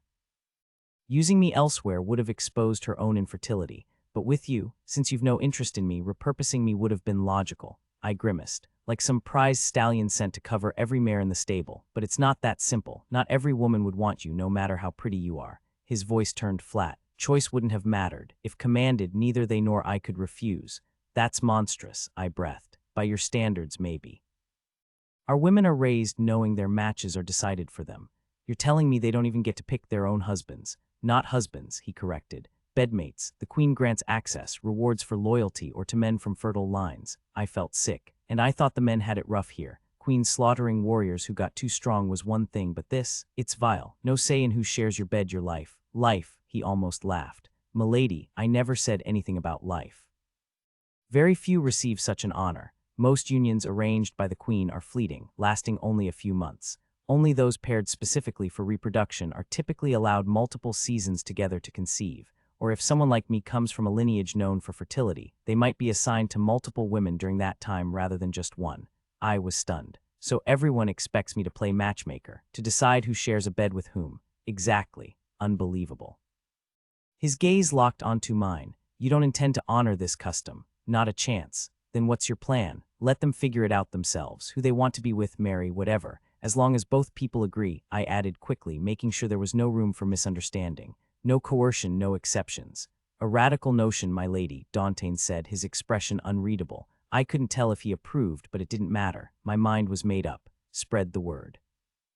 "I want them to find their own happiness, their own partners. The last thing I want is to control their lives like that. Choice and happiness," he murmured, as if the idea were strange to him. "Very human," I smirked. "Well, I am part human, and I'm holding on to that side of me." My voice softened. "That includes you too. Find someone you care about if you want." That's what I told my guards before we arrived. Their shock should have tipped me off. I was still figuring out how to be a queen, still adjusting to the weight of Moner traditions. "As you command." He bowed and stepped aside, letting me pass. In the hallway, I stretched my senses, hearing only the slow pulse of distant heartbeats in the woods. "They're all waiting," I said, hurrying down the spiral staircase, my black gown swirling dramatically. I probably looked like a storm cloud ready to burst, or a spider who'd just finished her meal. Black was the royal color, and tonight I'd obliged, though I'd much rather be in jeans and sneakers. "Easy, my lady. We're not late," Dantain said, amusement in his tone. "And nothing starts without you." True, but I still rushed into the night, Dantain a silent shadow at my side. The cool night air brushed against my skin like a gentle whisper as we entered the dense forest, swallowed by its shadows. The only sound was the soft rustle of my long skirt dragging through the undergrowth, another clever design to make women easier to track, no doubt. The thought sent an uneasy chill down my spine. Why was I still here, tangled in this archaic world where power dictated everything? Ahead, the energy of the gathering pulsed through the air, thick and heavy. Then I saw him, Amber, standing like a fortress among the trees. His broad shoulders, his weathered face, those deep blue eyes locking onto mine as if nothing else existed. My heart ached just looking at him. "Amber," I breathed. "Mona Lisa," he answered, his voice rough and warm, sending a shiver through me. A quick electric graze of fingers against my hand snapped me back to reality, Dantain's silent reminder. Right, protocol first. I swallowed hard and moved toward Amber, weaving through unfamiliar faces. Some were young men from my Louisiana territory who'd chosen service under him after realizing they'd never share my bed. Fresh-faced, harmless, exactly the kind the queens usually favored for their games. But not me. The whispers had spread fast. She prefers older men, and they weren't wrong. Halcyon had been centuries old after all. When the queen's plan had crumbled, these boys had jumped at the chance to train under a warrior lord. The previous guards in western Missouri hadn't been so lucky. 20 of them cut down, not by my hand, though I'd fought, and not by Bleak, though he'd been the weapon. Their own queen had sent them to die, a desperate distraction while Mona Lisa slipped away. What a waste! In the heart of the clearing, just beyond Amber, stood the men who had pledged their loyalty to me long before this land became mine, warriors who had faced death to shield me. Aquila, barely taller than my own 5'8" frame, carried himself with the precision of a nobleman, his wavy brown hair and trimmed Van Dyke beard hiding his past as a rogue who once abducted me. Then there was Tomas, his warm southern drawl as smooth as molasses, his wheat blonde hair catching the moonlight. Both were seasoned fighters, one a reformed outlaw, the other a man I'd pulled back from the edge of ruin. Beside them loomed Rosemary, my cook and the unofficial ruler of Belle Vista, the sprawling estate we now called home.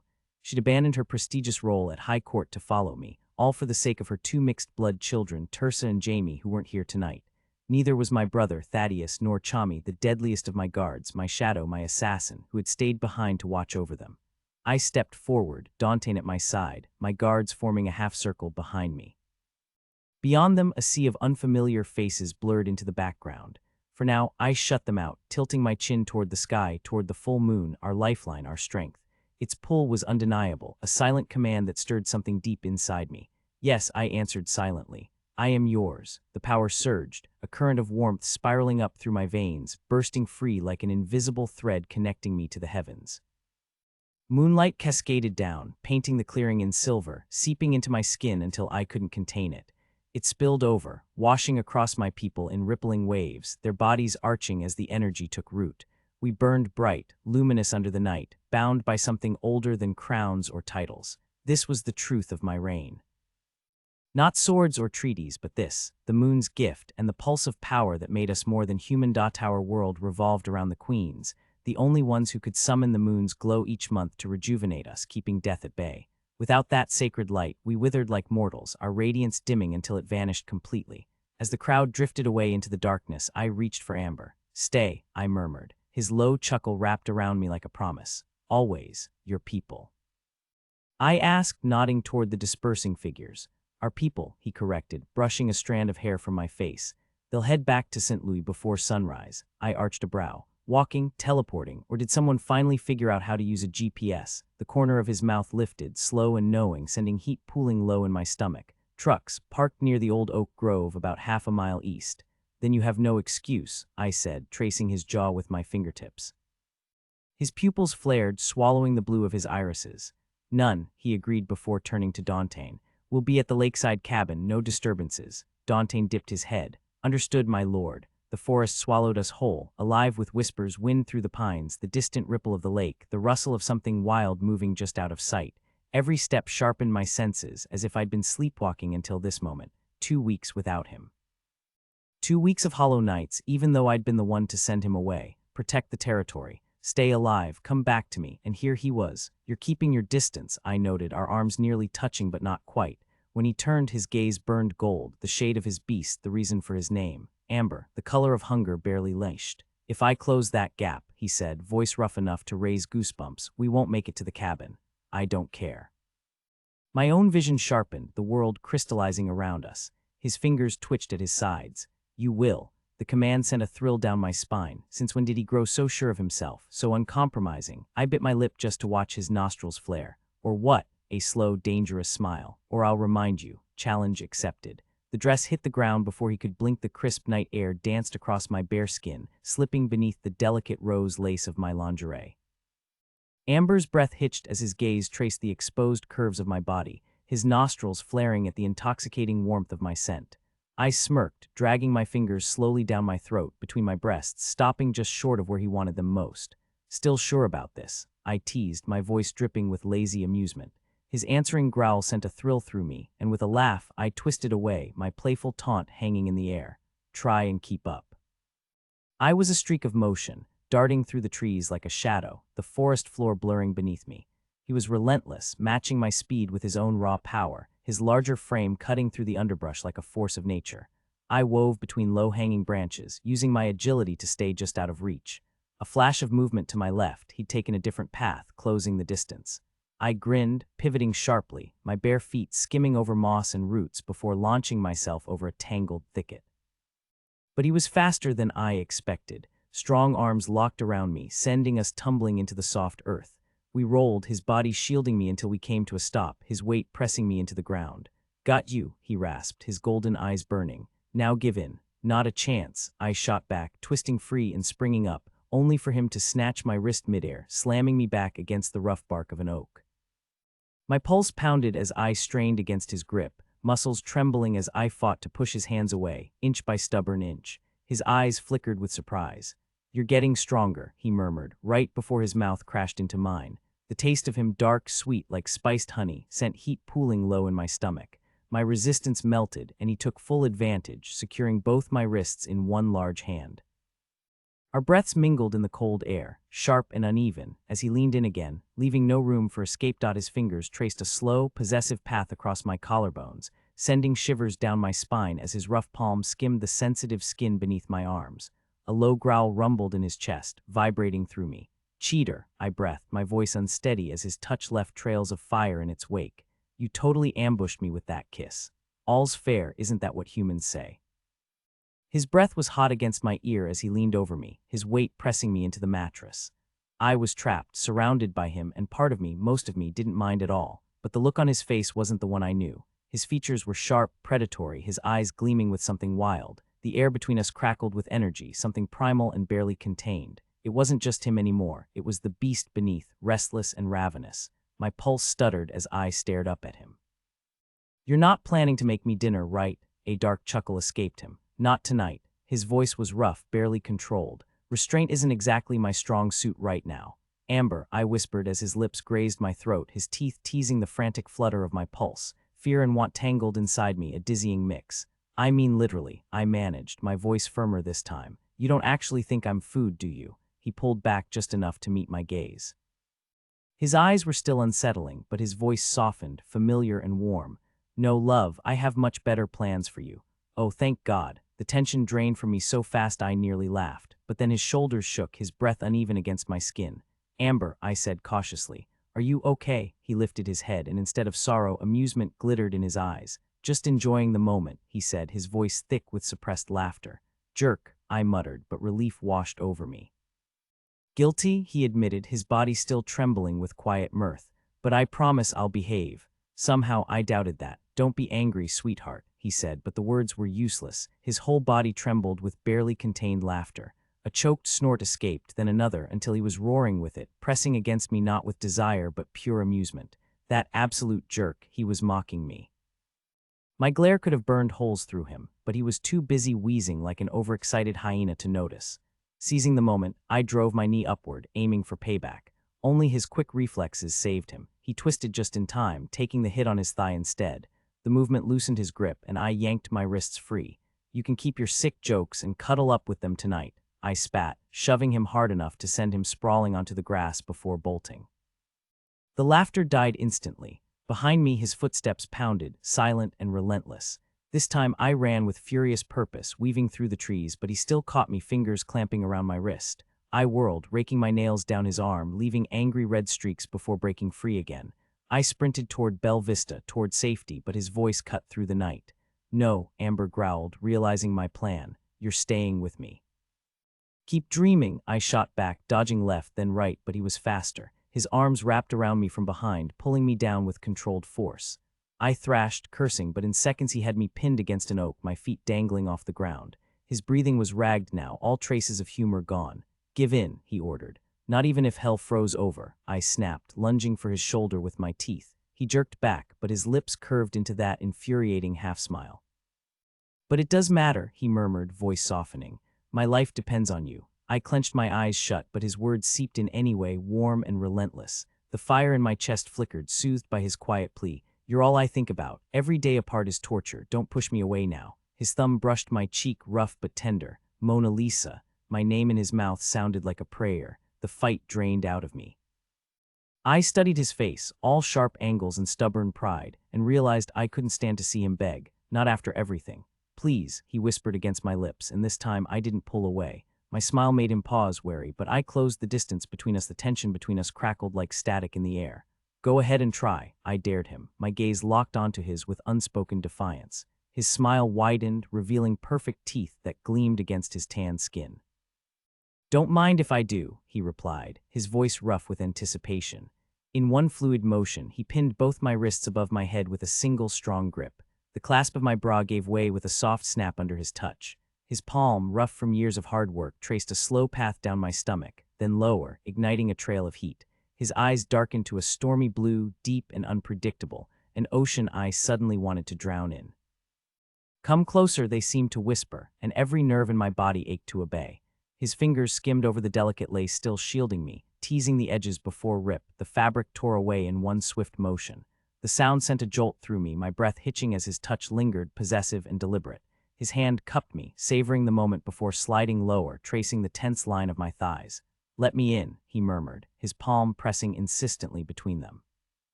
I arched a brow, my voice dripping with challenge. "You heard me the first time." I tightened my legs, trapping his hand in a vice of muscle. His breath hitched, but only for a second. Then his fingers curled around my knee, prying me apart with slow, relentless determination. A growl rumbled in his chest when I resisted, making him fight for every inch.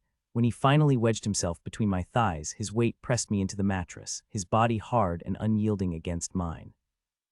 "Almost there, except for one small problem. You're still dressed," I pointed out, my lips quirking in amusement as realization dawned on him. His grin turned wolfish. "Gonna make me start over. Wouldn't you like to know?" Before I could blink, he moved, fabric tore, and then he was back, surging into me with a single deep thrust that stole my breath. A sharp gasp escaped me as my body arched against his. He froze, his muscles trembling. "Too much," he ground out. I shook my head, my fingers digging into his shoulders. Not even close. Oh God. I twisted, struggling against his grip, but his hands held mine firmly, his body pressing me down in the most primal way possible. He filled me completely, his strength meeting my softness, overwhelming and undeniable. The sensation was almost too much, pain and pleasure tangled together until I couldn't tell where one ended and the other began. "I'm hurting you," he murmured, hesitating as if to pull away. My breath hitched and I tightened my legs around him, refusing to let him go. "Don't stop," I gasped. His jaw clenched, his gaze intense. "You're sure?" he demanded, voice rough. I nodded, and with a low growl he gave in, driving deeper until I arched beneath him, breathless. His mouth crashed into mine, swallowing my cry as he moved, each thrust deliberate, relentless. I matched him, my body clinging to his, every nerve alight. The tension built until it was unbearable, then shattered, waves of heat, light, something beyond words. For a heartbeat, the room seemed to glow around us before fading back into the quiet dark. I woke up drenched in sweat, my heart pounding after a nightmare where I soared above the earth, the stench of decay rising from below. The bed was empty. Amber had slipped out before sunrise, returning to his warriors, blissfully unaware of the journey ahead of me. Today I'd be dragged before the High Court, the governing stronghold of our kind, nestled deep in Minnesota's frozen wilderness near the Canadian border. They wanted answers about Mona Lewis's death, the ruthless queen who once ruled my Louisiana lands, the same woman who tore Griffin's heart straight from his chest. I tried to enter myself, but in the end it was Bleak, Hell's High Lord, who finished the job. The council had no choice but to wait while I roamed the woods as a tiger, my human grief slowly merging with the beast's instincts until the pain became something I could carry.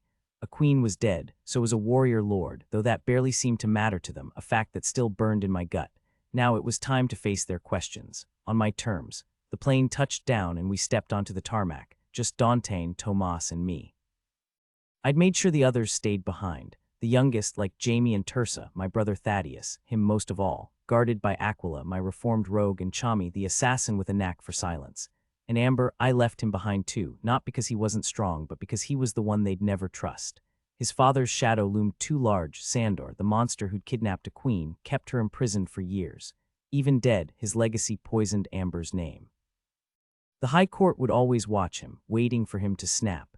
Dante's voice cut through my thoughts as we headed toward a dull gray van. "2 men aren't enough to keep you safe," he muttered, the same argument he'd made the entire flight. I rolled my eyes. "You and Tomas will do just fine, and let's not forget I'm not exactly helpless." Tomas, his drawl thick as molasses, finally spoke up. "Should we brought Chami and Aquila, milady?" I shot him a look. "And leave the kids unprotected? Not a chance."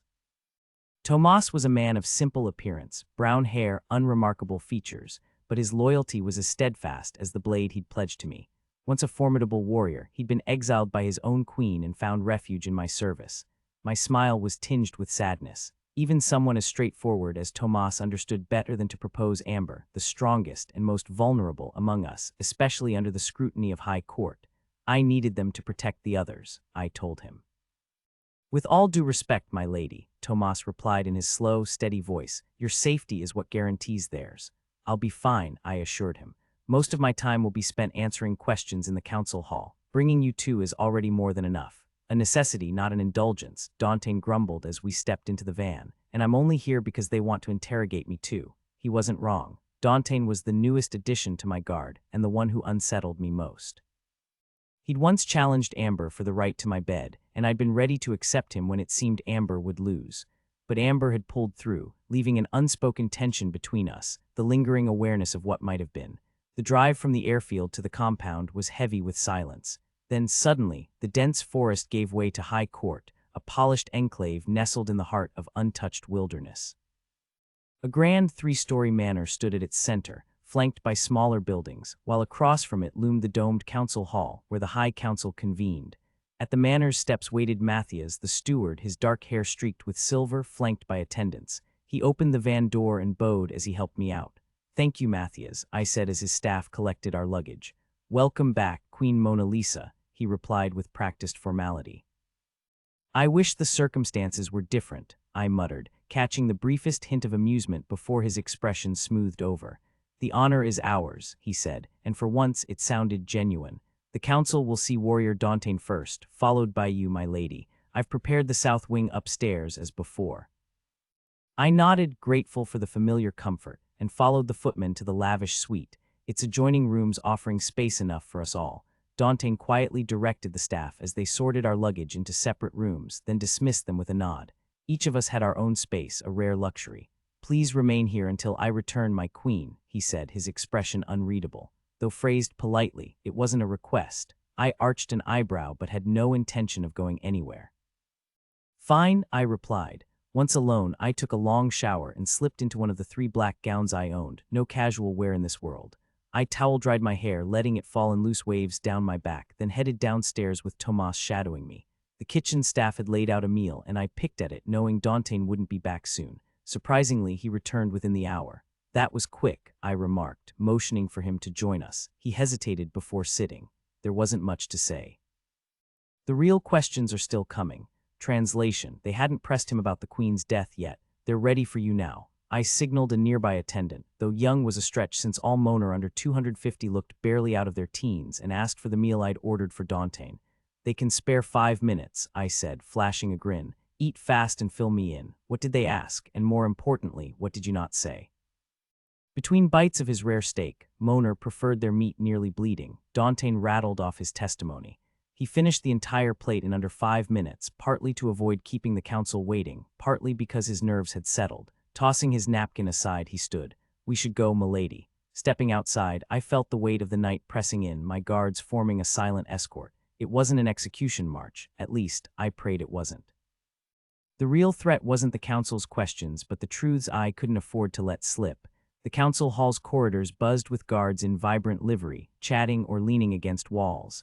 Every queen's entourage had at least 6. The sentries at the chamber doors bowed slightly. "Private session, milady. Your guards stay here," one said. "No kidding. Understood." Doors sealed behind me with a whisper, leaving me alone beneath the vaulted ceiling. The council chamber was nearly full, with only a handful of seats empty. Warrior Lord Thorin, the lone man among them, presided as speaker. The air hummed with the presence of other queens, their energy prickling against my skin, but the Queen Mother's influence loomed heavier, more oppressive. Then came the strangest sensation, a flicker of awareness where there should have been none. My steps faltered, nearly sending me to the floor. I didn't need to see the darker skin to know. A demon was here, and that shouldn't have been possible. Demons were the moon's lost children, their bodies still, their hearts silent. Perfect hunters, leaving no trace, no sound. We barely sensed them until they were upon us, their presence dulled compared to the sharp pull of a Moner male or the familiar hum of a full-blood female. But this was different. My gaze snapped to the raised platform on my right, drawn to the figure seated there.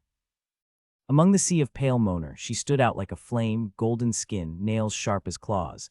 Yet it wasn't just her coloring that set her apart. She was breathtaking, petite but not fragile, with curves that defied her delicate frame. Her burgundy silk top clung to her, and her black leather pants hugged generous hips. Only her waist was narrow, almost impossibly so, and her hair thick, metallic gold waves cascading around a face that could stop hearts. Lucinda, Prince Halcyon's sister. I hadn't expected her. I'd braced for Halcyon or his father, the High Lord, but her, my knees buckled. "Lucinda," I choked out, but the name was barely past my lips when pain lanced through me, sharp, tearing, like something inside was clawing its way out. I doubled over, gasping, then screamed. The doors crashed open. Sentries poured in, followed by guards. Dauntain and Tomas were at my side in an instant. "What's wrong?" Dauntain demanded, prying my hands from my stomach, searching for wounds that weren't there. But the real danger wasn't something he could see. It was already inside me the moment his skin brushed against mine. Tiny electric shocks raced through me, dulling the pain enough to make me gasp in relief. I slumped against him, my body trembling. The room buzzed with chaotic energy, too many voices, too much power crammed into one space. Shouts and questions filled the air until Warrior Lord Thorin loomed over me, his weathered face tight with concern. "Mona Lisa," he said, voice rough. "What's happening?" "I don't know," I admitted, just as lost as he was. "It's like something inside me is tearing apart." Even with Dauntain's touch grounding me and the presence of the others surrounding us, that awful awareness surged back. My head snapped to the side, my gaze locking onto one face in the crowd, not because she stood out, but because I felt her. And just like that, the pain returned, sharp and brutal. I curled in on myself, another scream ripping free. "Get her out of here," Tomas barked, trying to pry my hands from where they clutched at my ribs. Dantain didn't hesitate. He scooped me up, and with Tomas clearing the way, they carried me outside. The night air hit my skin, cool and sweet. Where? Dantain's voice was steel, his arms unyielding, while I melted against him, the agony fading with every step. The woods, I managed, my throat raw. He moved fast, plunging into the trees. Moonlight filtered through the branches, painting silver streaks across my skin. The deeper we went, the quieter it became. No more voices, no more high court, just the rustle of leaves and the steady rhythm of Dantain's breathing. Enough, Tomas asked when we finally stopped. I nodded, and Dantain set me down carefully. My legs wobbled, but they held. Not hurting is the best damn feeling in the world, I whispered, tilting my face to the breeze. Tomas crossed his arms. What was that back there? Before I could answer, a voice slithered through the dark, smooth knowing. Don't you? I didn't need to see her to know she was there. The air itself prickled with her presence, that unmistakable hum of something not quite human. She emerged from the darkness like it had shaped her, catching my guards off guard. None had detected her approach until she was already there. She kept her distance, but I could feel her presence like a weight against my skin, pressing against something buried deep inside me, something restless and eager to break free. Do you feel me, young queen of mixed blood? Her voice was smooth, her flawless face unreadable, more like polished gold than flesh. I do, I admitted, my voice low. But how? What did you do to me? A slow smile curved her lips, softening her otherworldly beauty, making her seem almost human. Then came her laugh, rich and warm, wrapping around us like a living touch. My men shifted uneasily, and I fought a shudder. Me, Lucinda said, her voice dripping like honey, though her gaze remained sharp. I've done nothing. This is your own doing. I clenched my jaw. Because of Halcyon, she shook her head, her metallic hair shimmering like liquid gold in the dim light. No, you could lie with him 1,000 times and never feel his presence the way you feel mine. It's the other thing you've taken inside you, Mona Luisa. Ice flooded my veins as understanding hit. She hadn't called her a person. She'd called her a thing, and she was right. Mona Luisa had been a moaner who'd crossed the line, drinking demon blood and becoming something twisted, something forbidden. Bleak, Hell's High Lord, had wiped out her entire guard to bury the truth. He spared me because we had an understanding. I'd keep his secret and he'd keep mine. And what was my secret? Mona Luisa had murdered Griffin, tearing his heart straight from his chest. I'd wanted revenge, but she was too strong. She'd been winning, and in that moment of rage and despair, I'd done the unthinkable. I'd called on the Mother Moon, begging for vengeance, for power, and then I'd stolen the moonlight right out of Mona Luisa. We queens bask in the moon's glow, letting its energy fill us. But that night, I reversed it. I pulled the light from her, draining her until she was nothing but a withered husk, empty but still breathing. And now that stolen power lived inside me. Restless and hungry, I had severed her head, yet she refused to die because she was no longer just Moner. She had transformed into something part demon, and demons don't perish so easily, not even when decapitated. I could have hacked her into fragments, and she would have lingered, a nightmare refusing to fade. Only Bleak's touch had ended her, or so I thought. Now, standing before me, she defied that certainty. My throat tightened, my pulse faltered, and somewhere deep inside, something dark and gleeful stirred, a silent laughter that scraped against my ribs like claws. I collapsed to my knees, trembling as if unseen wings flexed beneath my skin. Lucinda's voice was deceptively soft, a whisper that sent ice down my spine.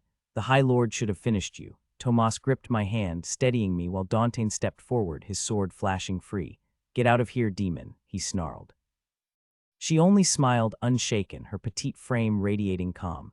And if I refuse, my gallant knight, what then? She teased, tilting her head. He didn't waste words, just lunged. Stop, I tried to shout, but my voice cracked, feeble. Tomas moved silently beside me, moonlight glinting off his drawn blade. Lucinda's grin widened, her fingers elongating into cruel, curved talons. Oh, you've brought toys, she purred, her tone dripping with something far worse than fear, anticipation. Then she was gone. No blur, no warning, just empty air where she'd stood. A heartbeat later, Dantain whirled, a strand of his hair drifting to the ground. She reappeared behind him, laughing. Still game, she asked, eyes alight with wicked delight.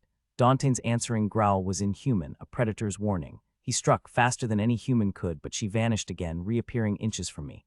Tomas reacted instantly, his sword a silent threat. Yet Lucinda only watched, amused, as if this were all some twisted game. And the worst part, she was winning. He charged at her without hesitation, driven by the need to protect me. Both of my men lunged from different angles, their movements swift and coordinated. Lucinda remained still, eerily composed, her eyes gleaming with something wild, a smirk playing on her lips until the last possible moment. Then chaos erupted, grunts, the clash of bodies, the sharp thuds of impact. Dantain was flung backward like a discarded toy, while Tomas hit the dirt hard. Lucinda perched atop him, her delicate frame belying her terrifying strength. Her fingers, sharp as blades, dug into his wrist, pinning his sword hand to the ground with brutal efficiency. But Tomas wasn't defenseless. His free hand had already drawn a concealed dagger. 2 against 1, Lucinda tutted, her voice dripping with mock disappointment. Hardly a challenge, but then again, fairness was never my thing. She raised her hand, poised to strike. Stop, my voice cracked, raw with desperation. Tomas's dagger halted mid-swing, not because of me, but because Lucinda's grip tightened around his wrist. Don't hurt them, I choked out. Her laugh was a mix of menace and amusement. Who exactly are you worried about, him or me? Both, I whispered, struggling to push myself up, but something inside me writhed in protest, screaming at me to stay down, to retreat. I ignored it, forcing myself forward on trembling hands and knees, every inch a battle. Behind her, Dantain stood frozen, his sword raised for a killing blow, but he didn't move. Not because of my order, but because Lucinda's unseen power held him in place, her will wrapping around him like chains. She didn't even glance back. With a flick of her wrist, she withdrew her claws from Tomas's flesh, his silent agony twisting his face.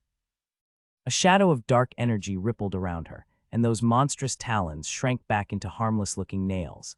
Slowly, deliberately, she licked the blood from each fingertip, her lips curling around them in a way that was almost obscene. The air crackled with danger. With something far beyond mere physical threat, the glint of her ivory fangs made it clear she wasn't just dangerous, she was lethal. Moving with deliberate grace, she closed the distance between us, her presence like a shadow given life.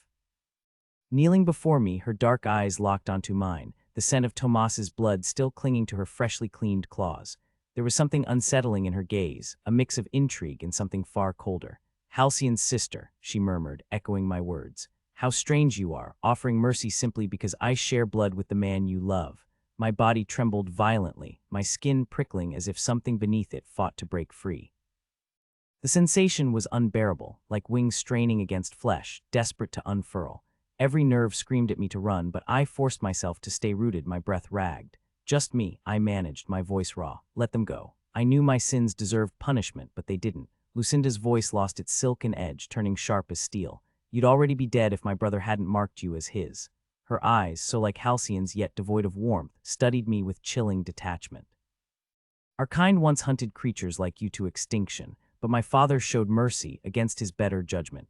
She rose, her smile anything but kind. I can always correct that mistake later. With a whisper of movement, she vanished, the unseen force holding my men dissolving like mist. They surged forward, shielding me, but she was already gone, swallowed by the night. Then the scent hit me, thick, metallic, intoxicating. My gaze snapped to the man beside me, his wrist bleeding freely where her claws had torn through. The rhythmic drip of his blood against the earth sent a shudder through me, a hunger so deep it burned.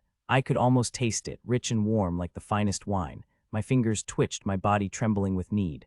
Plink, plink, plink, each drop called to me, a siren's song I couldn't resist. The craving swelled, overwhelming, as if my very survival depended on it. I needed to drink it in, to let it fill me like breath. The thirst was unbearable, the craving wasn't the familiar hunger of my beast for raw flesh. No, this was something darker. A horrified realization hit me. I wanted to drink his blood. My mouth burned, my gums throbbed as if they were reshaping themselves. Into what? The question terrified me. Tomas. I clung to his name, forcing myself to see him as a person, not just a source to satisfy this unbearable thirst. He was wounded, bleeding, still protecting me from a threat that no longer existed while the real danger lurked behind him. My fingers dug into the dirt, trembling as I fought the urge to seize his wrist, to press my fingers into his torn flesh and squeeze until more of that crimson liquid spilled free. The need was so intense it stole my breath, drawing a choked sound from my throat. Tomas turned at the noise, his face twisting with concern. Mona Lisa, he called, reaching for me. What's wrong? Stay back, I scrambled away, my gaze locked on the jagged wounds in his wrist, the blood dripping uselessly onto the ground. It called to me, a whisper in my veins, taste it, take it. I shook my head violently, backing up until I collided with something solid. Dantain crouched behind me, his hands resting calmly on his knees. Talk to me, he murmured, his voice steady, like he was talking someone off a ledge. His blood, I gasped, the words raw with hunger. Dantain's eyes hardened. Tomas, go now. Tomas's jaw clenched, defiance flashing in his eyes. I won't leave her like this. Look where her eyes are fixed, Dantain snapped. Your blood is waking something in her. The only way to help is to walk away. This wasn't the hunger of my beast that, at least, I understood. This was something else, something cold and ravenous, thirsting not just for blood but for life itself. How had Lucinda resisted this? How had she walked away without tearing into all of us? Tomas hesitated, searching my face. "Do you want me to leave?" Every instinct screamed for him to stay, to feed this monstrous craving. But I forced the words out, my voice shaking. "Yes, go, please." With his head lowered, he walked away, and something inside me twisted violently, a desperate, gnawing hunger that clawed at my insides like a wild animal. I dropped to my knees, pressing my face into the damp soil, fingers digging deep as if the earth could anchor me, keep me from lunging after him. My whole body trembled with the effort of restraint. Then Dante's hand brushed my shoulder, a cautious attempt to pull me back from the edge. But all it did was shift my focus to him, to the pulse beneath his skin, the warmth just waiting to be spilled. His voice was unsteady when he spoke. "Your eyes," he murmured. "They're the same shade as Mona Lewis's." The fear in his words sent a rush through me, sharp and intoxicating. I swallowed hard, forcing out the words, "Don't be afraid," though my own terror was choking me. He hesitated before wrapping his arms around me from behind, careful to keep his throat out of reach. Smart man. But even with his body pressed against mine, the hunger didn't fade. If anything, it grew worse. His heartbeat thudded against my back, a relentless drumbeat that seemed to whisper, "Here I am, take what you need." I shuddered, my voice strained. "It's not working." I tried to pull away, but his grip tightened, strong, unyielding. "Please, my queen," he murmured, his own pulse quickening. "If you run, it'll only make things worse." His words sparked an idea. Maybe there was another way. I reached for the other presence inside me, the tiger, the beast that had always answered my call before. But this time it barely stirred, just a flicker, a whisper of fur and claws. Not enough. Not nearly enough. The tension inside me faded, leaving only a quiet dread. Whatever had stirred within me was now silent, refusing to emerge when I needed it most. "Dante," I murmured, my fingers tightening around his arms, pinning them against my body. "Summon my beast." For a heartbeat, his muscles tensed, resisting. "You're asking me to shift," he said, voice strained. "If I do, I won't be able to change back until I hunt. You'll be left alone, vulnerable." I didn't answer. My head dipped forward without my permission, my grip on his forearms tightening like iron. With barely any effort, I wrenched his arms upward, bringing his wrists to my lips. I kept my mouth shut, teeth clenched, but couldn't stop myself from brushing my closed lips over the delicate skin where his pulse thrummed. The scent of his blood hit me, rich, intoxicating, like the most irresistible perfume. My gums burned, aching as if set on fire, my teeth begging to sharpen into deadly points. Tears welled as I forced my head back, barely resisting the urge to bite, but I couldn't let go. His wrists remained suspended before me, an offering I barely held back from taking. "Please," I whispered, voice barely audible. "Call my beast. If you don't," my breath hitched, "I might drain you dry." He went rigid, first in confusion, then in dawning horror. "I thought this was your beast's hunger." "No." My voice was measured, fragile, as if speaking too loud would shatter my control. One slip, and my fangs would pierce his skin, that tempting pulse beneath. Not the beast, something else. There weren't many possibilities. Only two things craved blood, our animal forms and the demon dead. I could practically feel him piecing it together, realizing he wasn't restraining me anymore. I was restraining him, and the strength I had wasn't from my beast rising. It was already there. "Dante," I urged, calm despite the scream building inside me. His heartbeat spiked, fear flooding his veins. "Oh, night," he breathed. Then he obeyed. Energy surged from his arms, stopping sharply at his elbows. Heat radiated from his skin, waves of power rolling outward like a tide. Beneath my fingers, his flesh shimmered, bones reshaping, tendons snapping into new forms. His hands, the only visible part, widened, fingers thickening, skin darkening into something rougher, less human. A fine layer of fur sprouted as raw power cascaded down his limbs. His body convulsed violently, then razor-sharp talons erupted from his fingertips like energy solidifying into deadly weapons. A searing current surged through my hands where they made contact, flooding my veins with an electric heat that spread through every limb until my entire body hummed with raw power. That foreign presence inside me couldn't withstand the overwhelming force. It recoiled, shoved aside as my primal instincts roared to life. My tiger thrashed, snarling, desperate to break free, but something held it back. That lingering trace of the demon-touched other clung stubbornly, trapping both entities in a brutal tug-of-war. Neither could fully take control, leaving me suspended in agonizing limbo. When he finally pulled away, his claws retracting, I staggered back and looked up at Dante. His face remained human, still strikingly handsome, but his forearms had twisted into something monstrous, grotesque against the rest of him. "You didn't fully shift," I rasped. Neither did you, he said, his gaze locked onto mine. But your eyes, they're your beasts now, not hers. Are you in control? A bitter laugh tore from my throat, sharp enough to make him tense.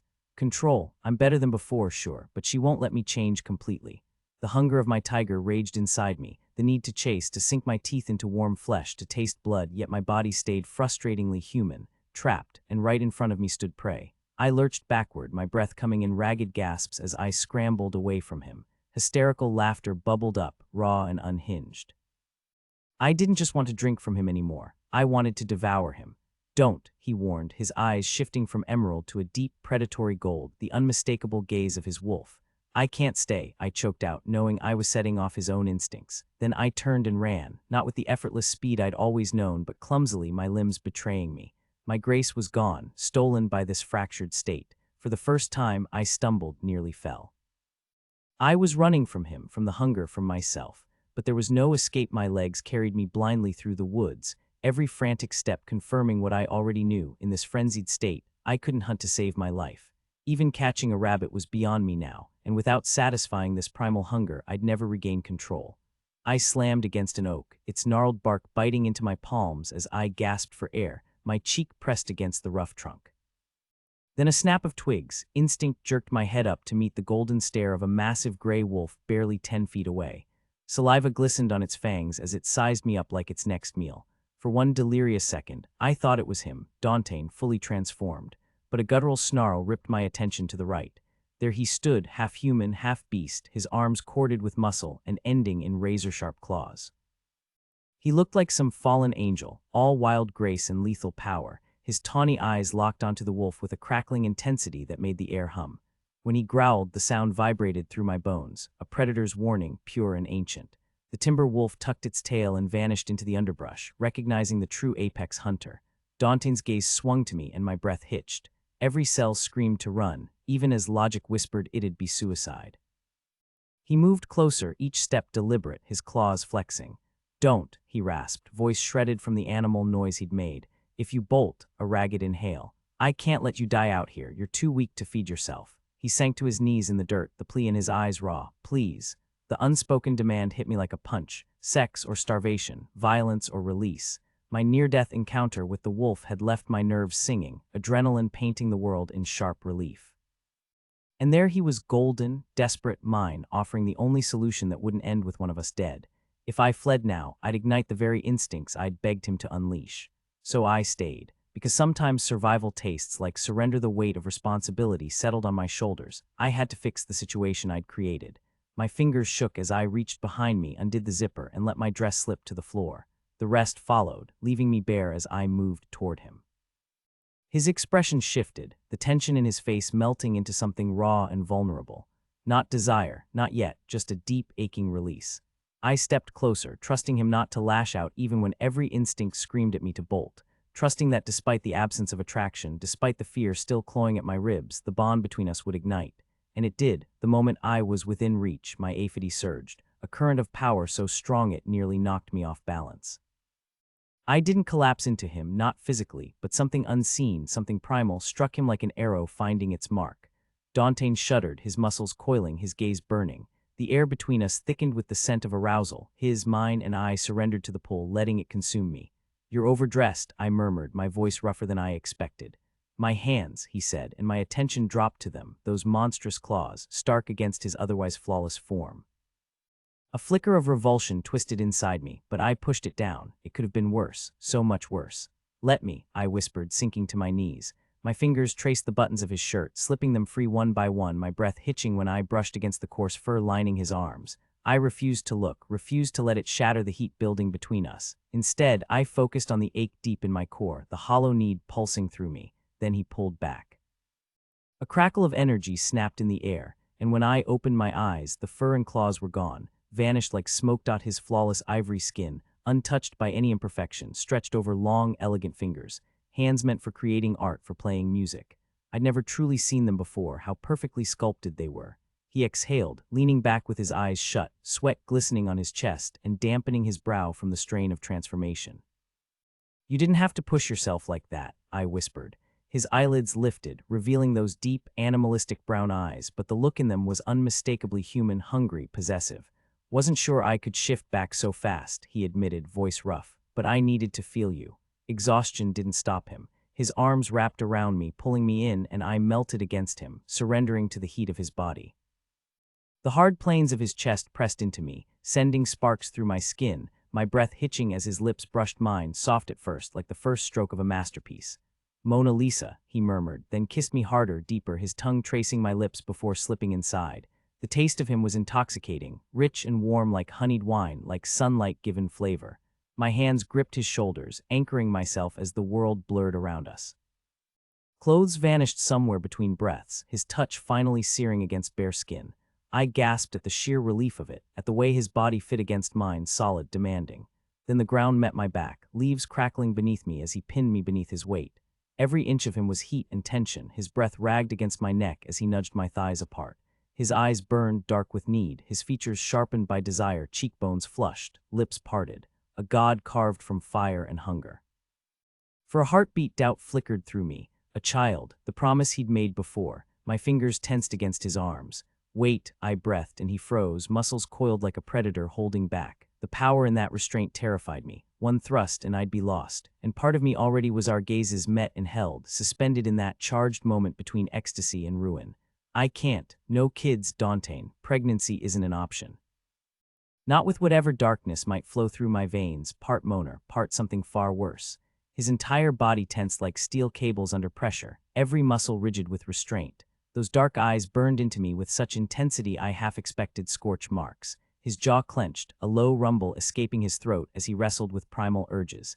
Then suddenly he rolled away, his breathing ragged, leaving me trembling with relief. "Thank you," I murmured, brushing his shoulder. He jerked like I'd burned him. "We can still be together," I offered, fingers lingering on his skin. "Just no chances, not like this." He exhaled sharply, voice deceptively steady despite the tension coiled through him. "Fine." My touch trailed down his arm, reigniting that electric pull between us. When I pressed against him, his breath hitched. I explored the landscape of his body, the ridges of his abdomen, the surprising softness of his skin over iron strength. My lips traced the curve of his collarbone, the sensitive hollows where his pulse jumped. Lower still, my fingers followed the trail of dark hair leading to his arousal, hot and heavy in my palm. A growl vibrated through him as I took my time, learning the weight and heat of him while his hands fisted in my hair. The scent of him, salt and musk and something uniquely daunting, drowned out every rational thought. Somewhere in the back of my mind, a warning flickered about how easily we'd slipped past restraint, but the hunger between us left no room for second guesses. My lips traced the hard ridges of his stomach, then dipped lower, teasing the sensitive skin just above his waistline. His breath hitched as I nuzzled the warm, musky spot where his scent was strongest, his thick length brushing against my cheek. The contrast of his soft skin over such firmness sent a shiver through me. Then I took him into my mouth, stretching to accommodate his girth, humming as he filled me completely. The taste was sharp, intoxicating, until suddenly it wasn't just pleasure. A searing heat flared through my jaw, my teeth aching, my gums pulsing with hunger. Blood, that's what I felt beneath his skin, rich and calling to me. I jerked back, scrambling away, my hands flying to my mouth as if I could hold back the fangs threatening to emerge. Dante knelt beside me, his arousal still evident, too close, too dangerous. I shoved my palms against his chest, shaking my head. "Your blood, it's too much, too close." His brow furrowed. "What do you need?" "I don't know," I admitted, my voice ragged. The demon inside me roared, demanding. Then his hands were on my thighs, warm and steady, seeking permission. I let my legs fall open, surrendering to his touch. Anything to drown out the hunger. His lips pressed against my inner thigh, firm and deliberate, and the tension in my body eased slightly. But when his teeth grazed my skin, just a playful nip, I tensed again, fear overriding desire. "No blood," I gasped. "Swear you won't take mine." "On my life," he promised, his breath hot against me. Relief washed over me and I sagged against the sheets. "I'm sorry, there's so much you can't." "Hush." His voice was a low murmur as he buried his face between my thighs, his golden hair tickling my skin. The bloodlust faded, replaced by something sweeter, something aching and urgent. His tongue flicked over me, teasing, and I arched with a gasp. The hunger was still there, but now it was a different kind of need. When he was more than willing to satisfy, every inch of my body came alive, a slow burn igniting deep inside, making me arch toward him. My breath hitched as I bit my lip to stifle the sound, but he wouldn't let me hide. Don't hold back, he murmured, his voice rough, his breath hot against my skin. The words sent another shiver through me, my hips lifting instinctively, silently begging for more. With a low, satisfied growl he obliged, his tongue tracing slow, deliberate strokes that left me trembling. Each touch was more confident than the last, teasing, building, until I was gasping, lost in the rhythm. Tell me, he demanded, his voice thick with hunger. I don't know, I managed, my thoughts scattering. Just. Don't stop, and he didn't. His hands guided my legs apart, leaving me exposed, vulnerable. His fingers parted me gently before his tongue delved deeper, relentless, while his thumbs circled that aching, swollen peak. The dual sensations were maddening, too much and not enough, leaving me writhing, clutching at his hair as if I might drown in the pleasure. I arched against him, wordless pleas on my lips, until his touch turned sharper, more deliberate. A pinch, a deep thrust, and I shattered, light exploding behind my eyelids as waves of ecstasy crashed over me. But even as the tremors subsided, the hunger lingered. Not for blood, thankfully, but for him. For his pleasure, his satisfaction. Something deeper than desire stirred inside me, something primal and possessive. When I opened my eyes, I found his gaze locked onto mine, dark and feral. You didn't finish, I whispered, stunned by the realization. His response was unexpected, not the demand of a lover, but the quiet assurance of a protector. If you're all right, I'll make sure you're safe, then I'll hunt. The offer caught me off guard. This man, who had once defied death just to claim me, was now willing to walk away, to put my needs before his own. Something shifted inside me then, sharper than any physical touch. It wasn't the passion that undid me, it was this. The selflessness, the restraint. My chest tightened, an unfamiliar warmth spreading through me. No, I said softly, pulling him down to me. My lips brushed his, tender, testing. Stay. The kiss deepened, slow and sweet, carrying a truth I hadn't planned to admit, not just want, but something far more dangerous. Something like love. Our lips met in a feverish dance, his taste intoxicating as I drew him deeper, savoring the warmth before pulling away, too tempting, too dangerous. I need you, I whispered, pressing his face into the curve of my neck, keeping my hunger at bay. Not just your blood, your pleasure. I don't know why, but I crave it. He chuckled against my skin before lifting his head, his gaze searching mine. No apologies, he murmured. Tell me what you want. From behind, I breathed, my fingers tracing the strong lines of his back down to the curve of his hips. Here, I urged, my touch featherlight. I need more than just your mouth on me. Take me like this. For a heartbeat, he just stared, his fingers brushing my cheek as if he couldn't believe what he saw in my eyes. And maybe he couldn't, because in that moment I was seeing him, truly seeing him for the first time. His breath hitched, emotions flickering too fast to name. Mona Lisa, he whispered, voice unsteady. Then, as if the intensity between us was too much, he turned me, guiding me onto my hands and knees. His arms wrapped around me, his face pressed between my shoulder blades, and I felt the damp heat of his tears against my skin. Daunting, shhh, he soothed, holding me tighter. Just give me a second. I wanted to turn to pull him close, but he wouldn't let me. His grip was desperate, as if I were the only thing keeping him from drowning. All I could do was whisper his name, aching and soft. Then, with a shuddering breath, he released me, just enough to let his hands settle on my hips. His lips traced a slow, deliberate path down my spine, his hair brushing like silk against my skin. I never knew a back could feel so much, every touch electric, every breath sending shivers through me. When he reached the base of my spine, his mouth lingered, warm and firm, pressing just enough to send a jolt of pleasure straight through me. I gasped, arching beneath him, my body trembling. His grip tightened, steadying me as I nearly collapsed. Daunting, his name was a plea, a demand. Trust me, he murmured. Always, I breathed. He shifted, lifting me gently until my back rested against his chest. Just let me taste you, he whispered, his voice rough with need. Just for a moment. And I surrendered, lost in the heat of his touch. Open up for me, he whispered, his voice rough with desire as he guided my legs wider. My back pressed against his firm chest, every curve of his body molding to mine, his strong arms wrapping around me. His heat surrounded me, making me feel both protected and exposed. The thick length of him slid between my thighs, teasing, slow and deliberate. His hips rolled against me, the friction sending waves of pleasure through my body. One hand splayed possessively over my stomach, holding me in place as he moved, while the other traced lazy circles on my skin.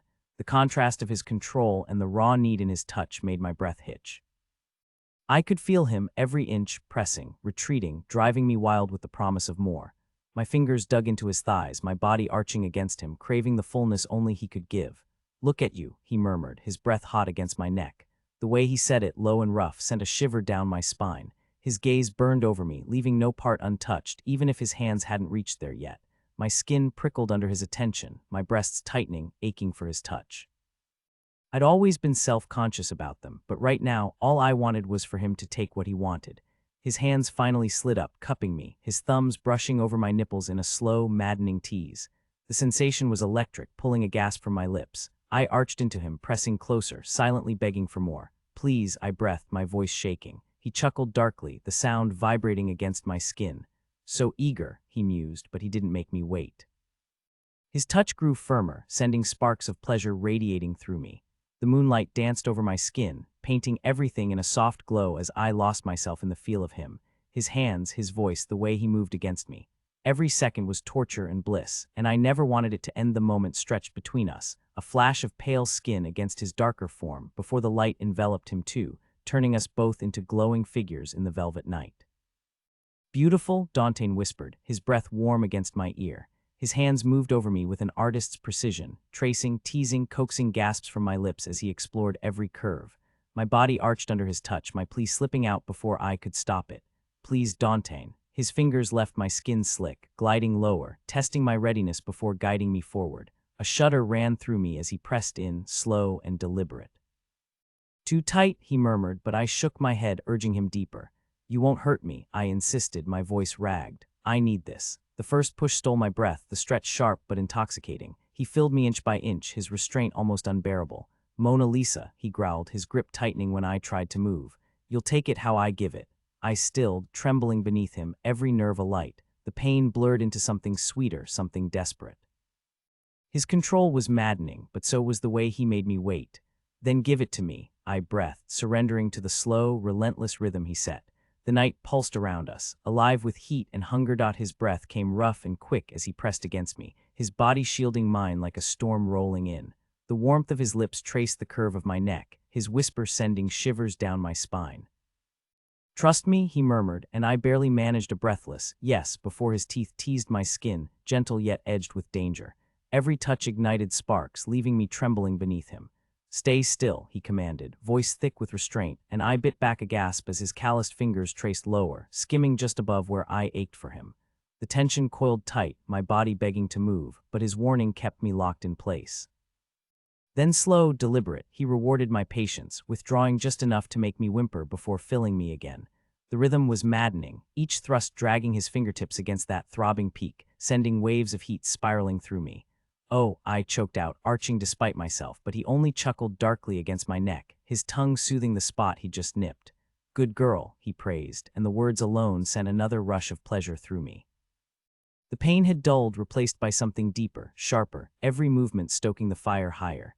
His control was flawless, his touch just rough enough to make me squirm, yet never enough to let me break. I was caught between agony and ecstasy, every nerve alight, every breath ragged. "You feel perfect," he groaned, his voice rough with need, and I could only moan in answer, my body trembling on the edge.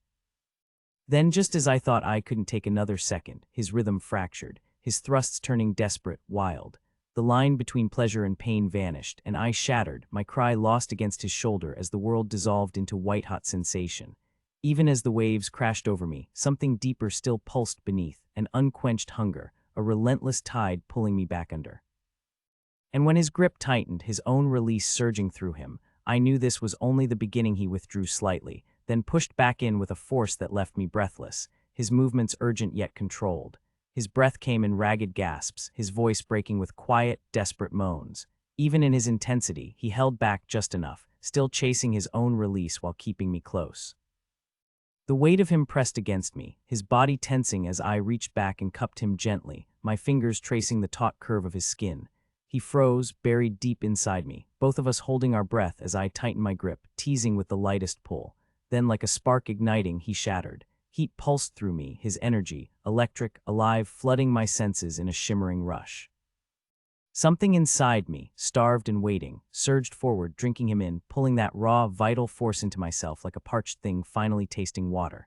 Later, I'd laugh darkly at the comparison, me, some kind of energy vampire feeding off passion, but this wasn't a joke anymore. This was real. He had given himself over completely, spilling out in waves, and I had taken every drop. The relief that he was still breathing, still whole, was dizzying. Too close to what I'd done before, to Mona Lisa, whose fate had felt justified at the time. But this was different. Halcyon had tasted me once, and I hadn't minded. It had been intoxicating, almost sweet. That was the danger, how easy it would be to crave it, to lose myself in that exchange. Now on the plane, Dante's fingers laced through mine, his expression softer than I'd ever seen it. No fear, just warmth. It twisted something inside me. I should have been the one afraid. The word succubus flickered in my mind, an old myth, a warning. But myths always started with a grain of truth. And here I was, wondering if love could be just another kind of hungry tiny seed that could sprout into a massive oak, strong enough to crush you when it fell. The next evening, I stood before the High Council to give my testimony, and after everything I'd endured, it felt almost easy. With Dante's steadying presence beside me, his fingers laced with mine like an anchor, I shared what I could without crossing dangerous lines.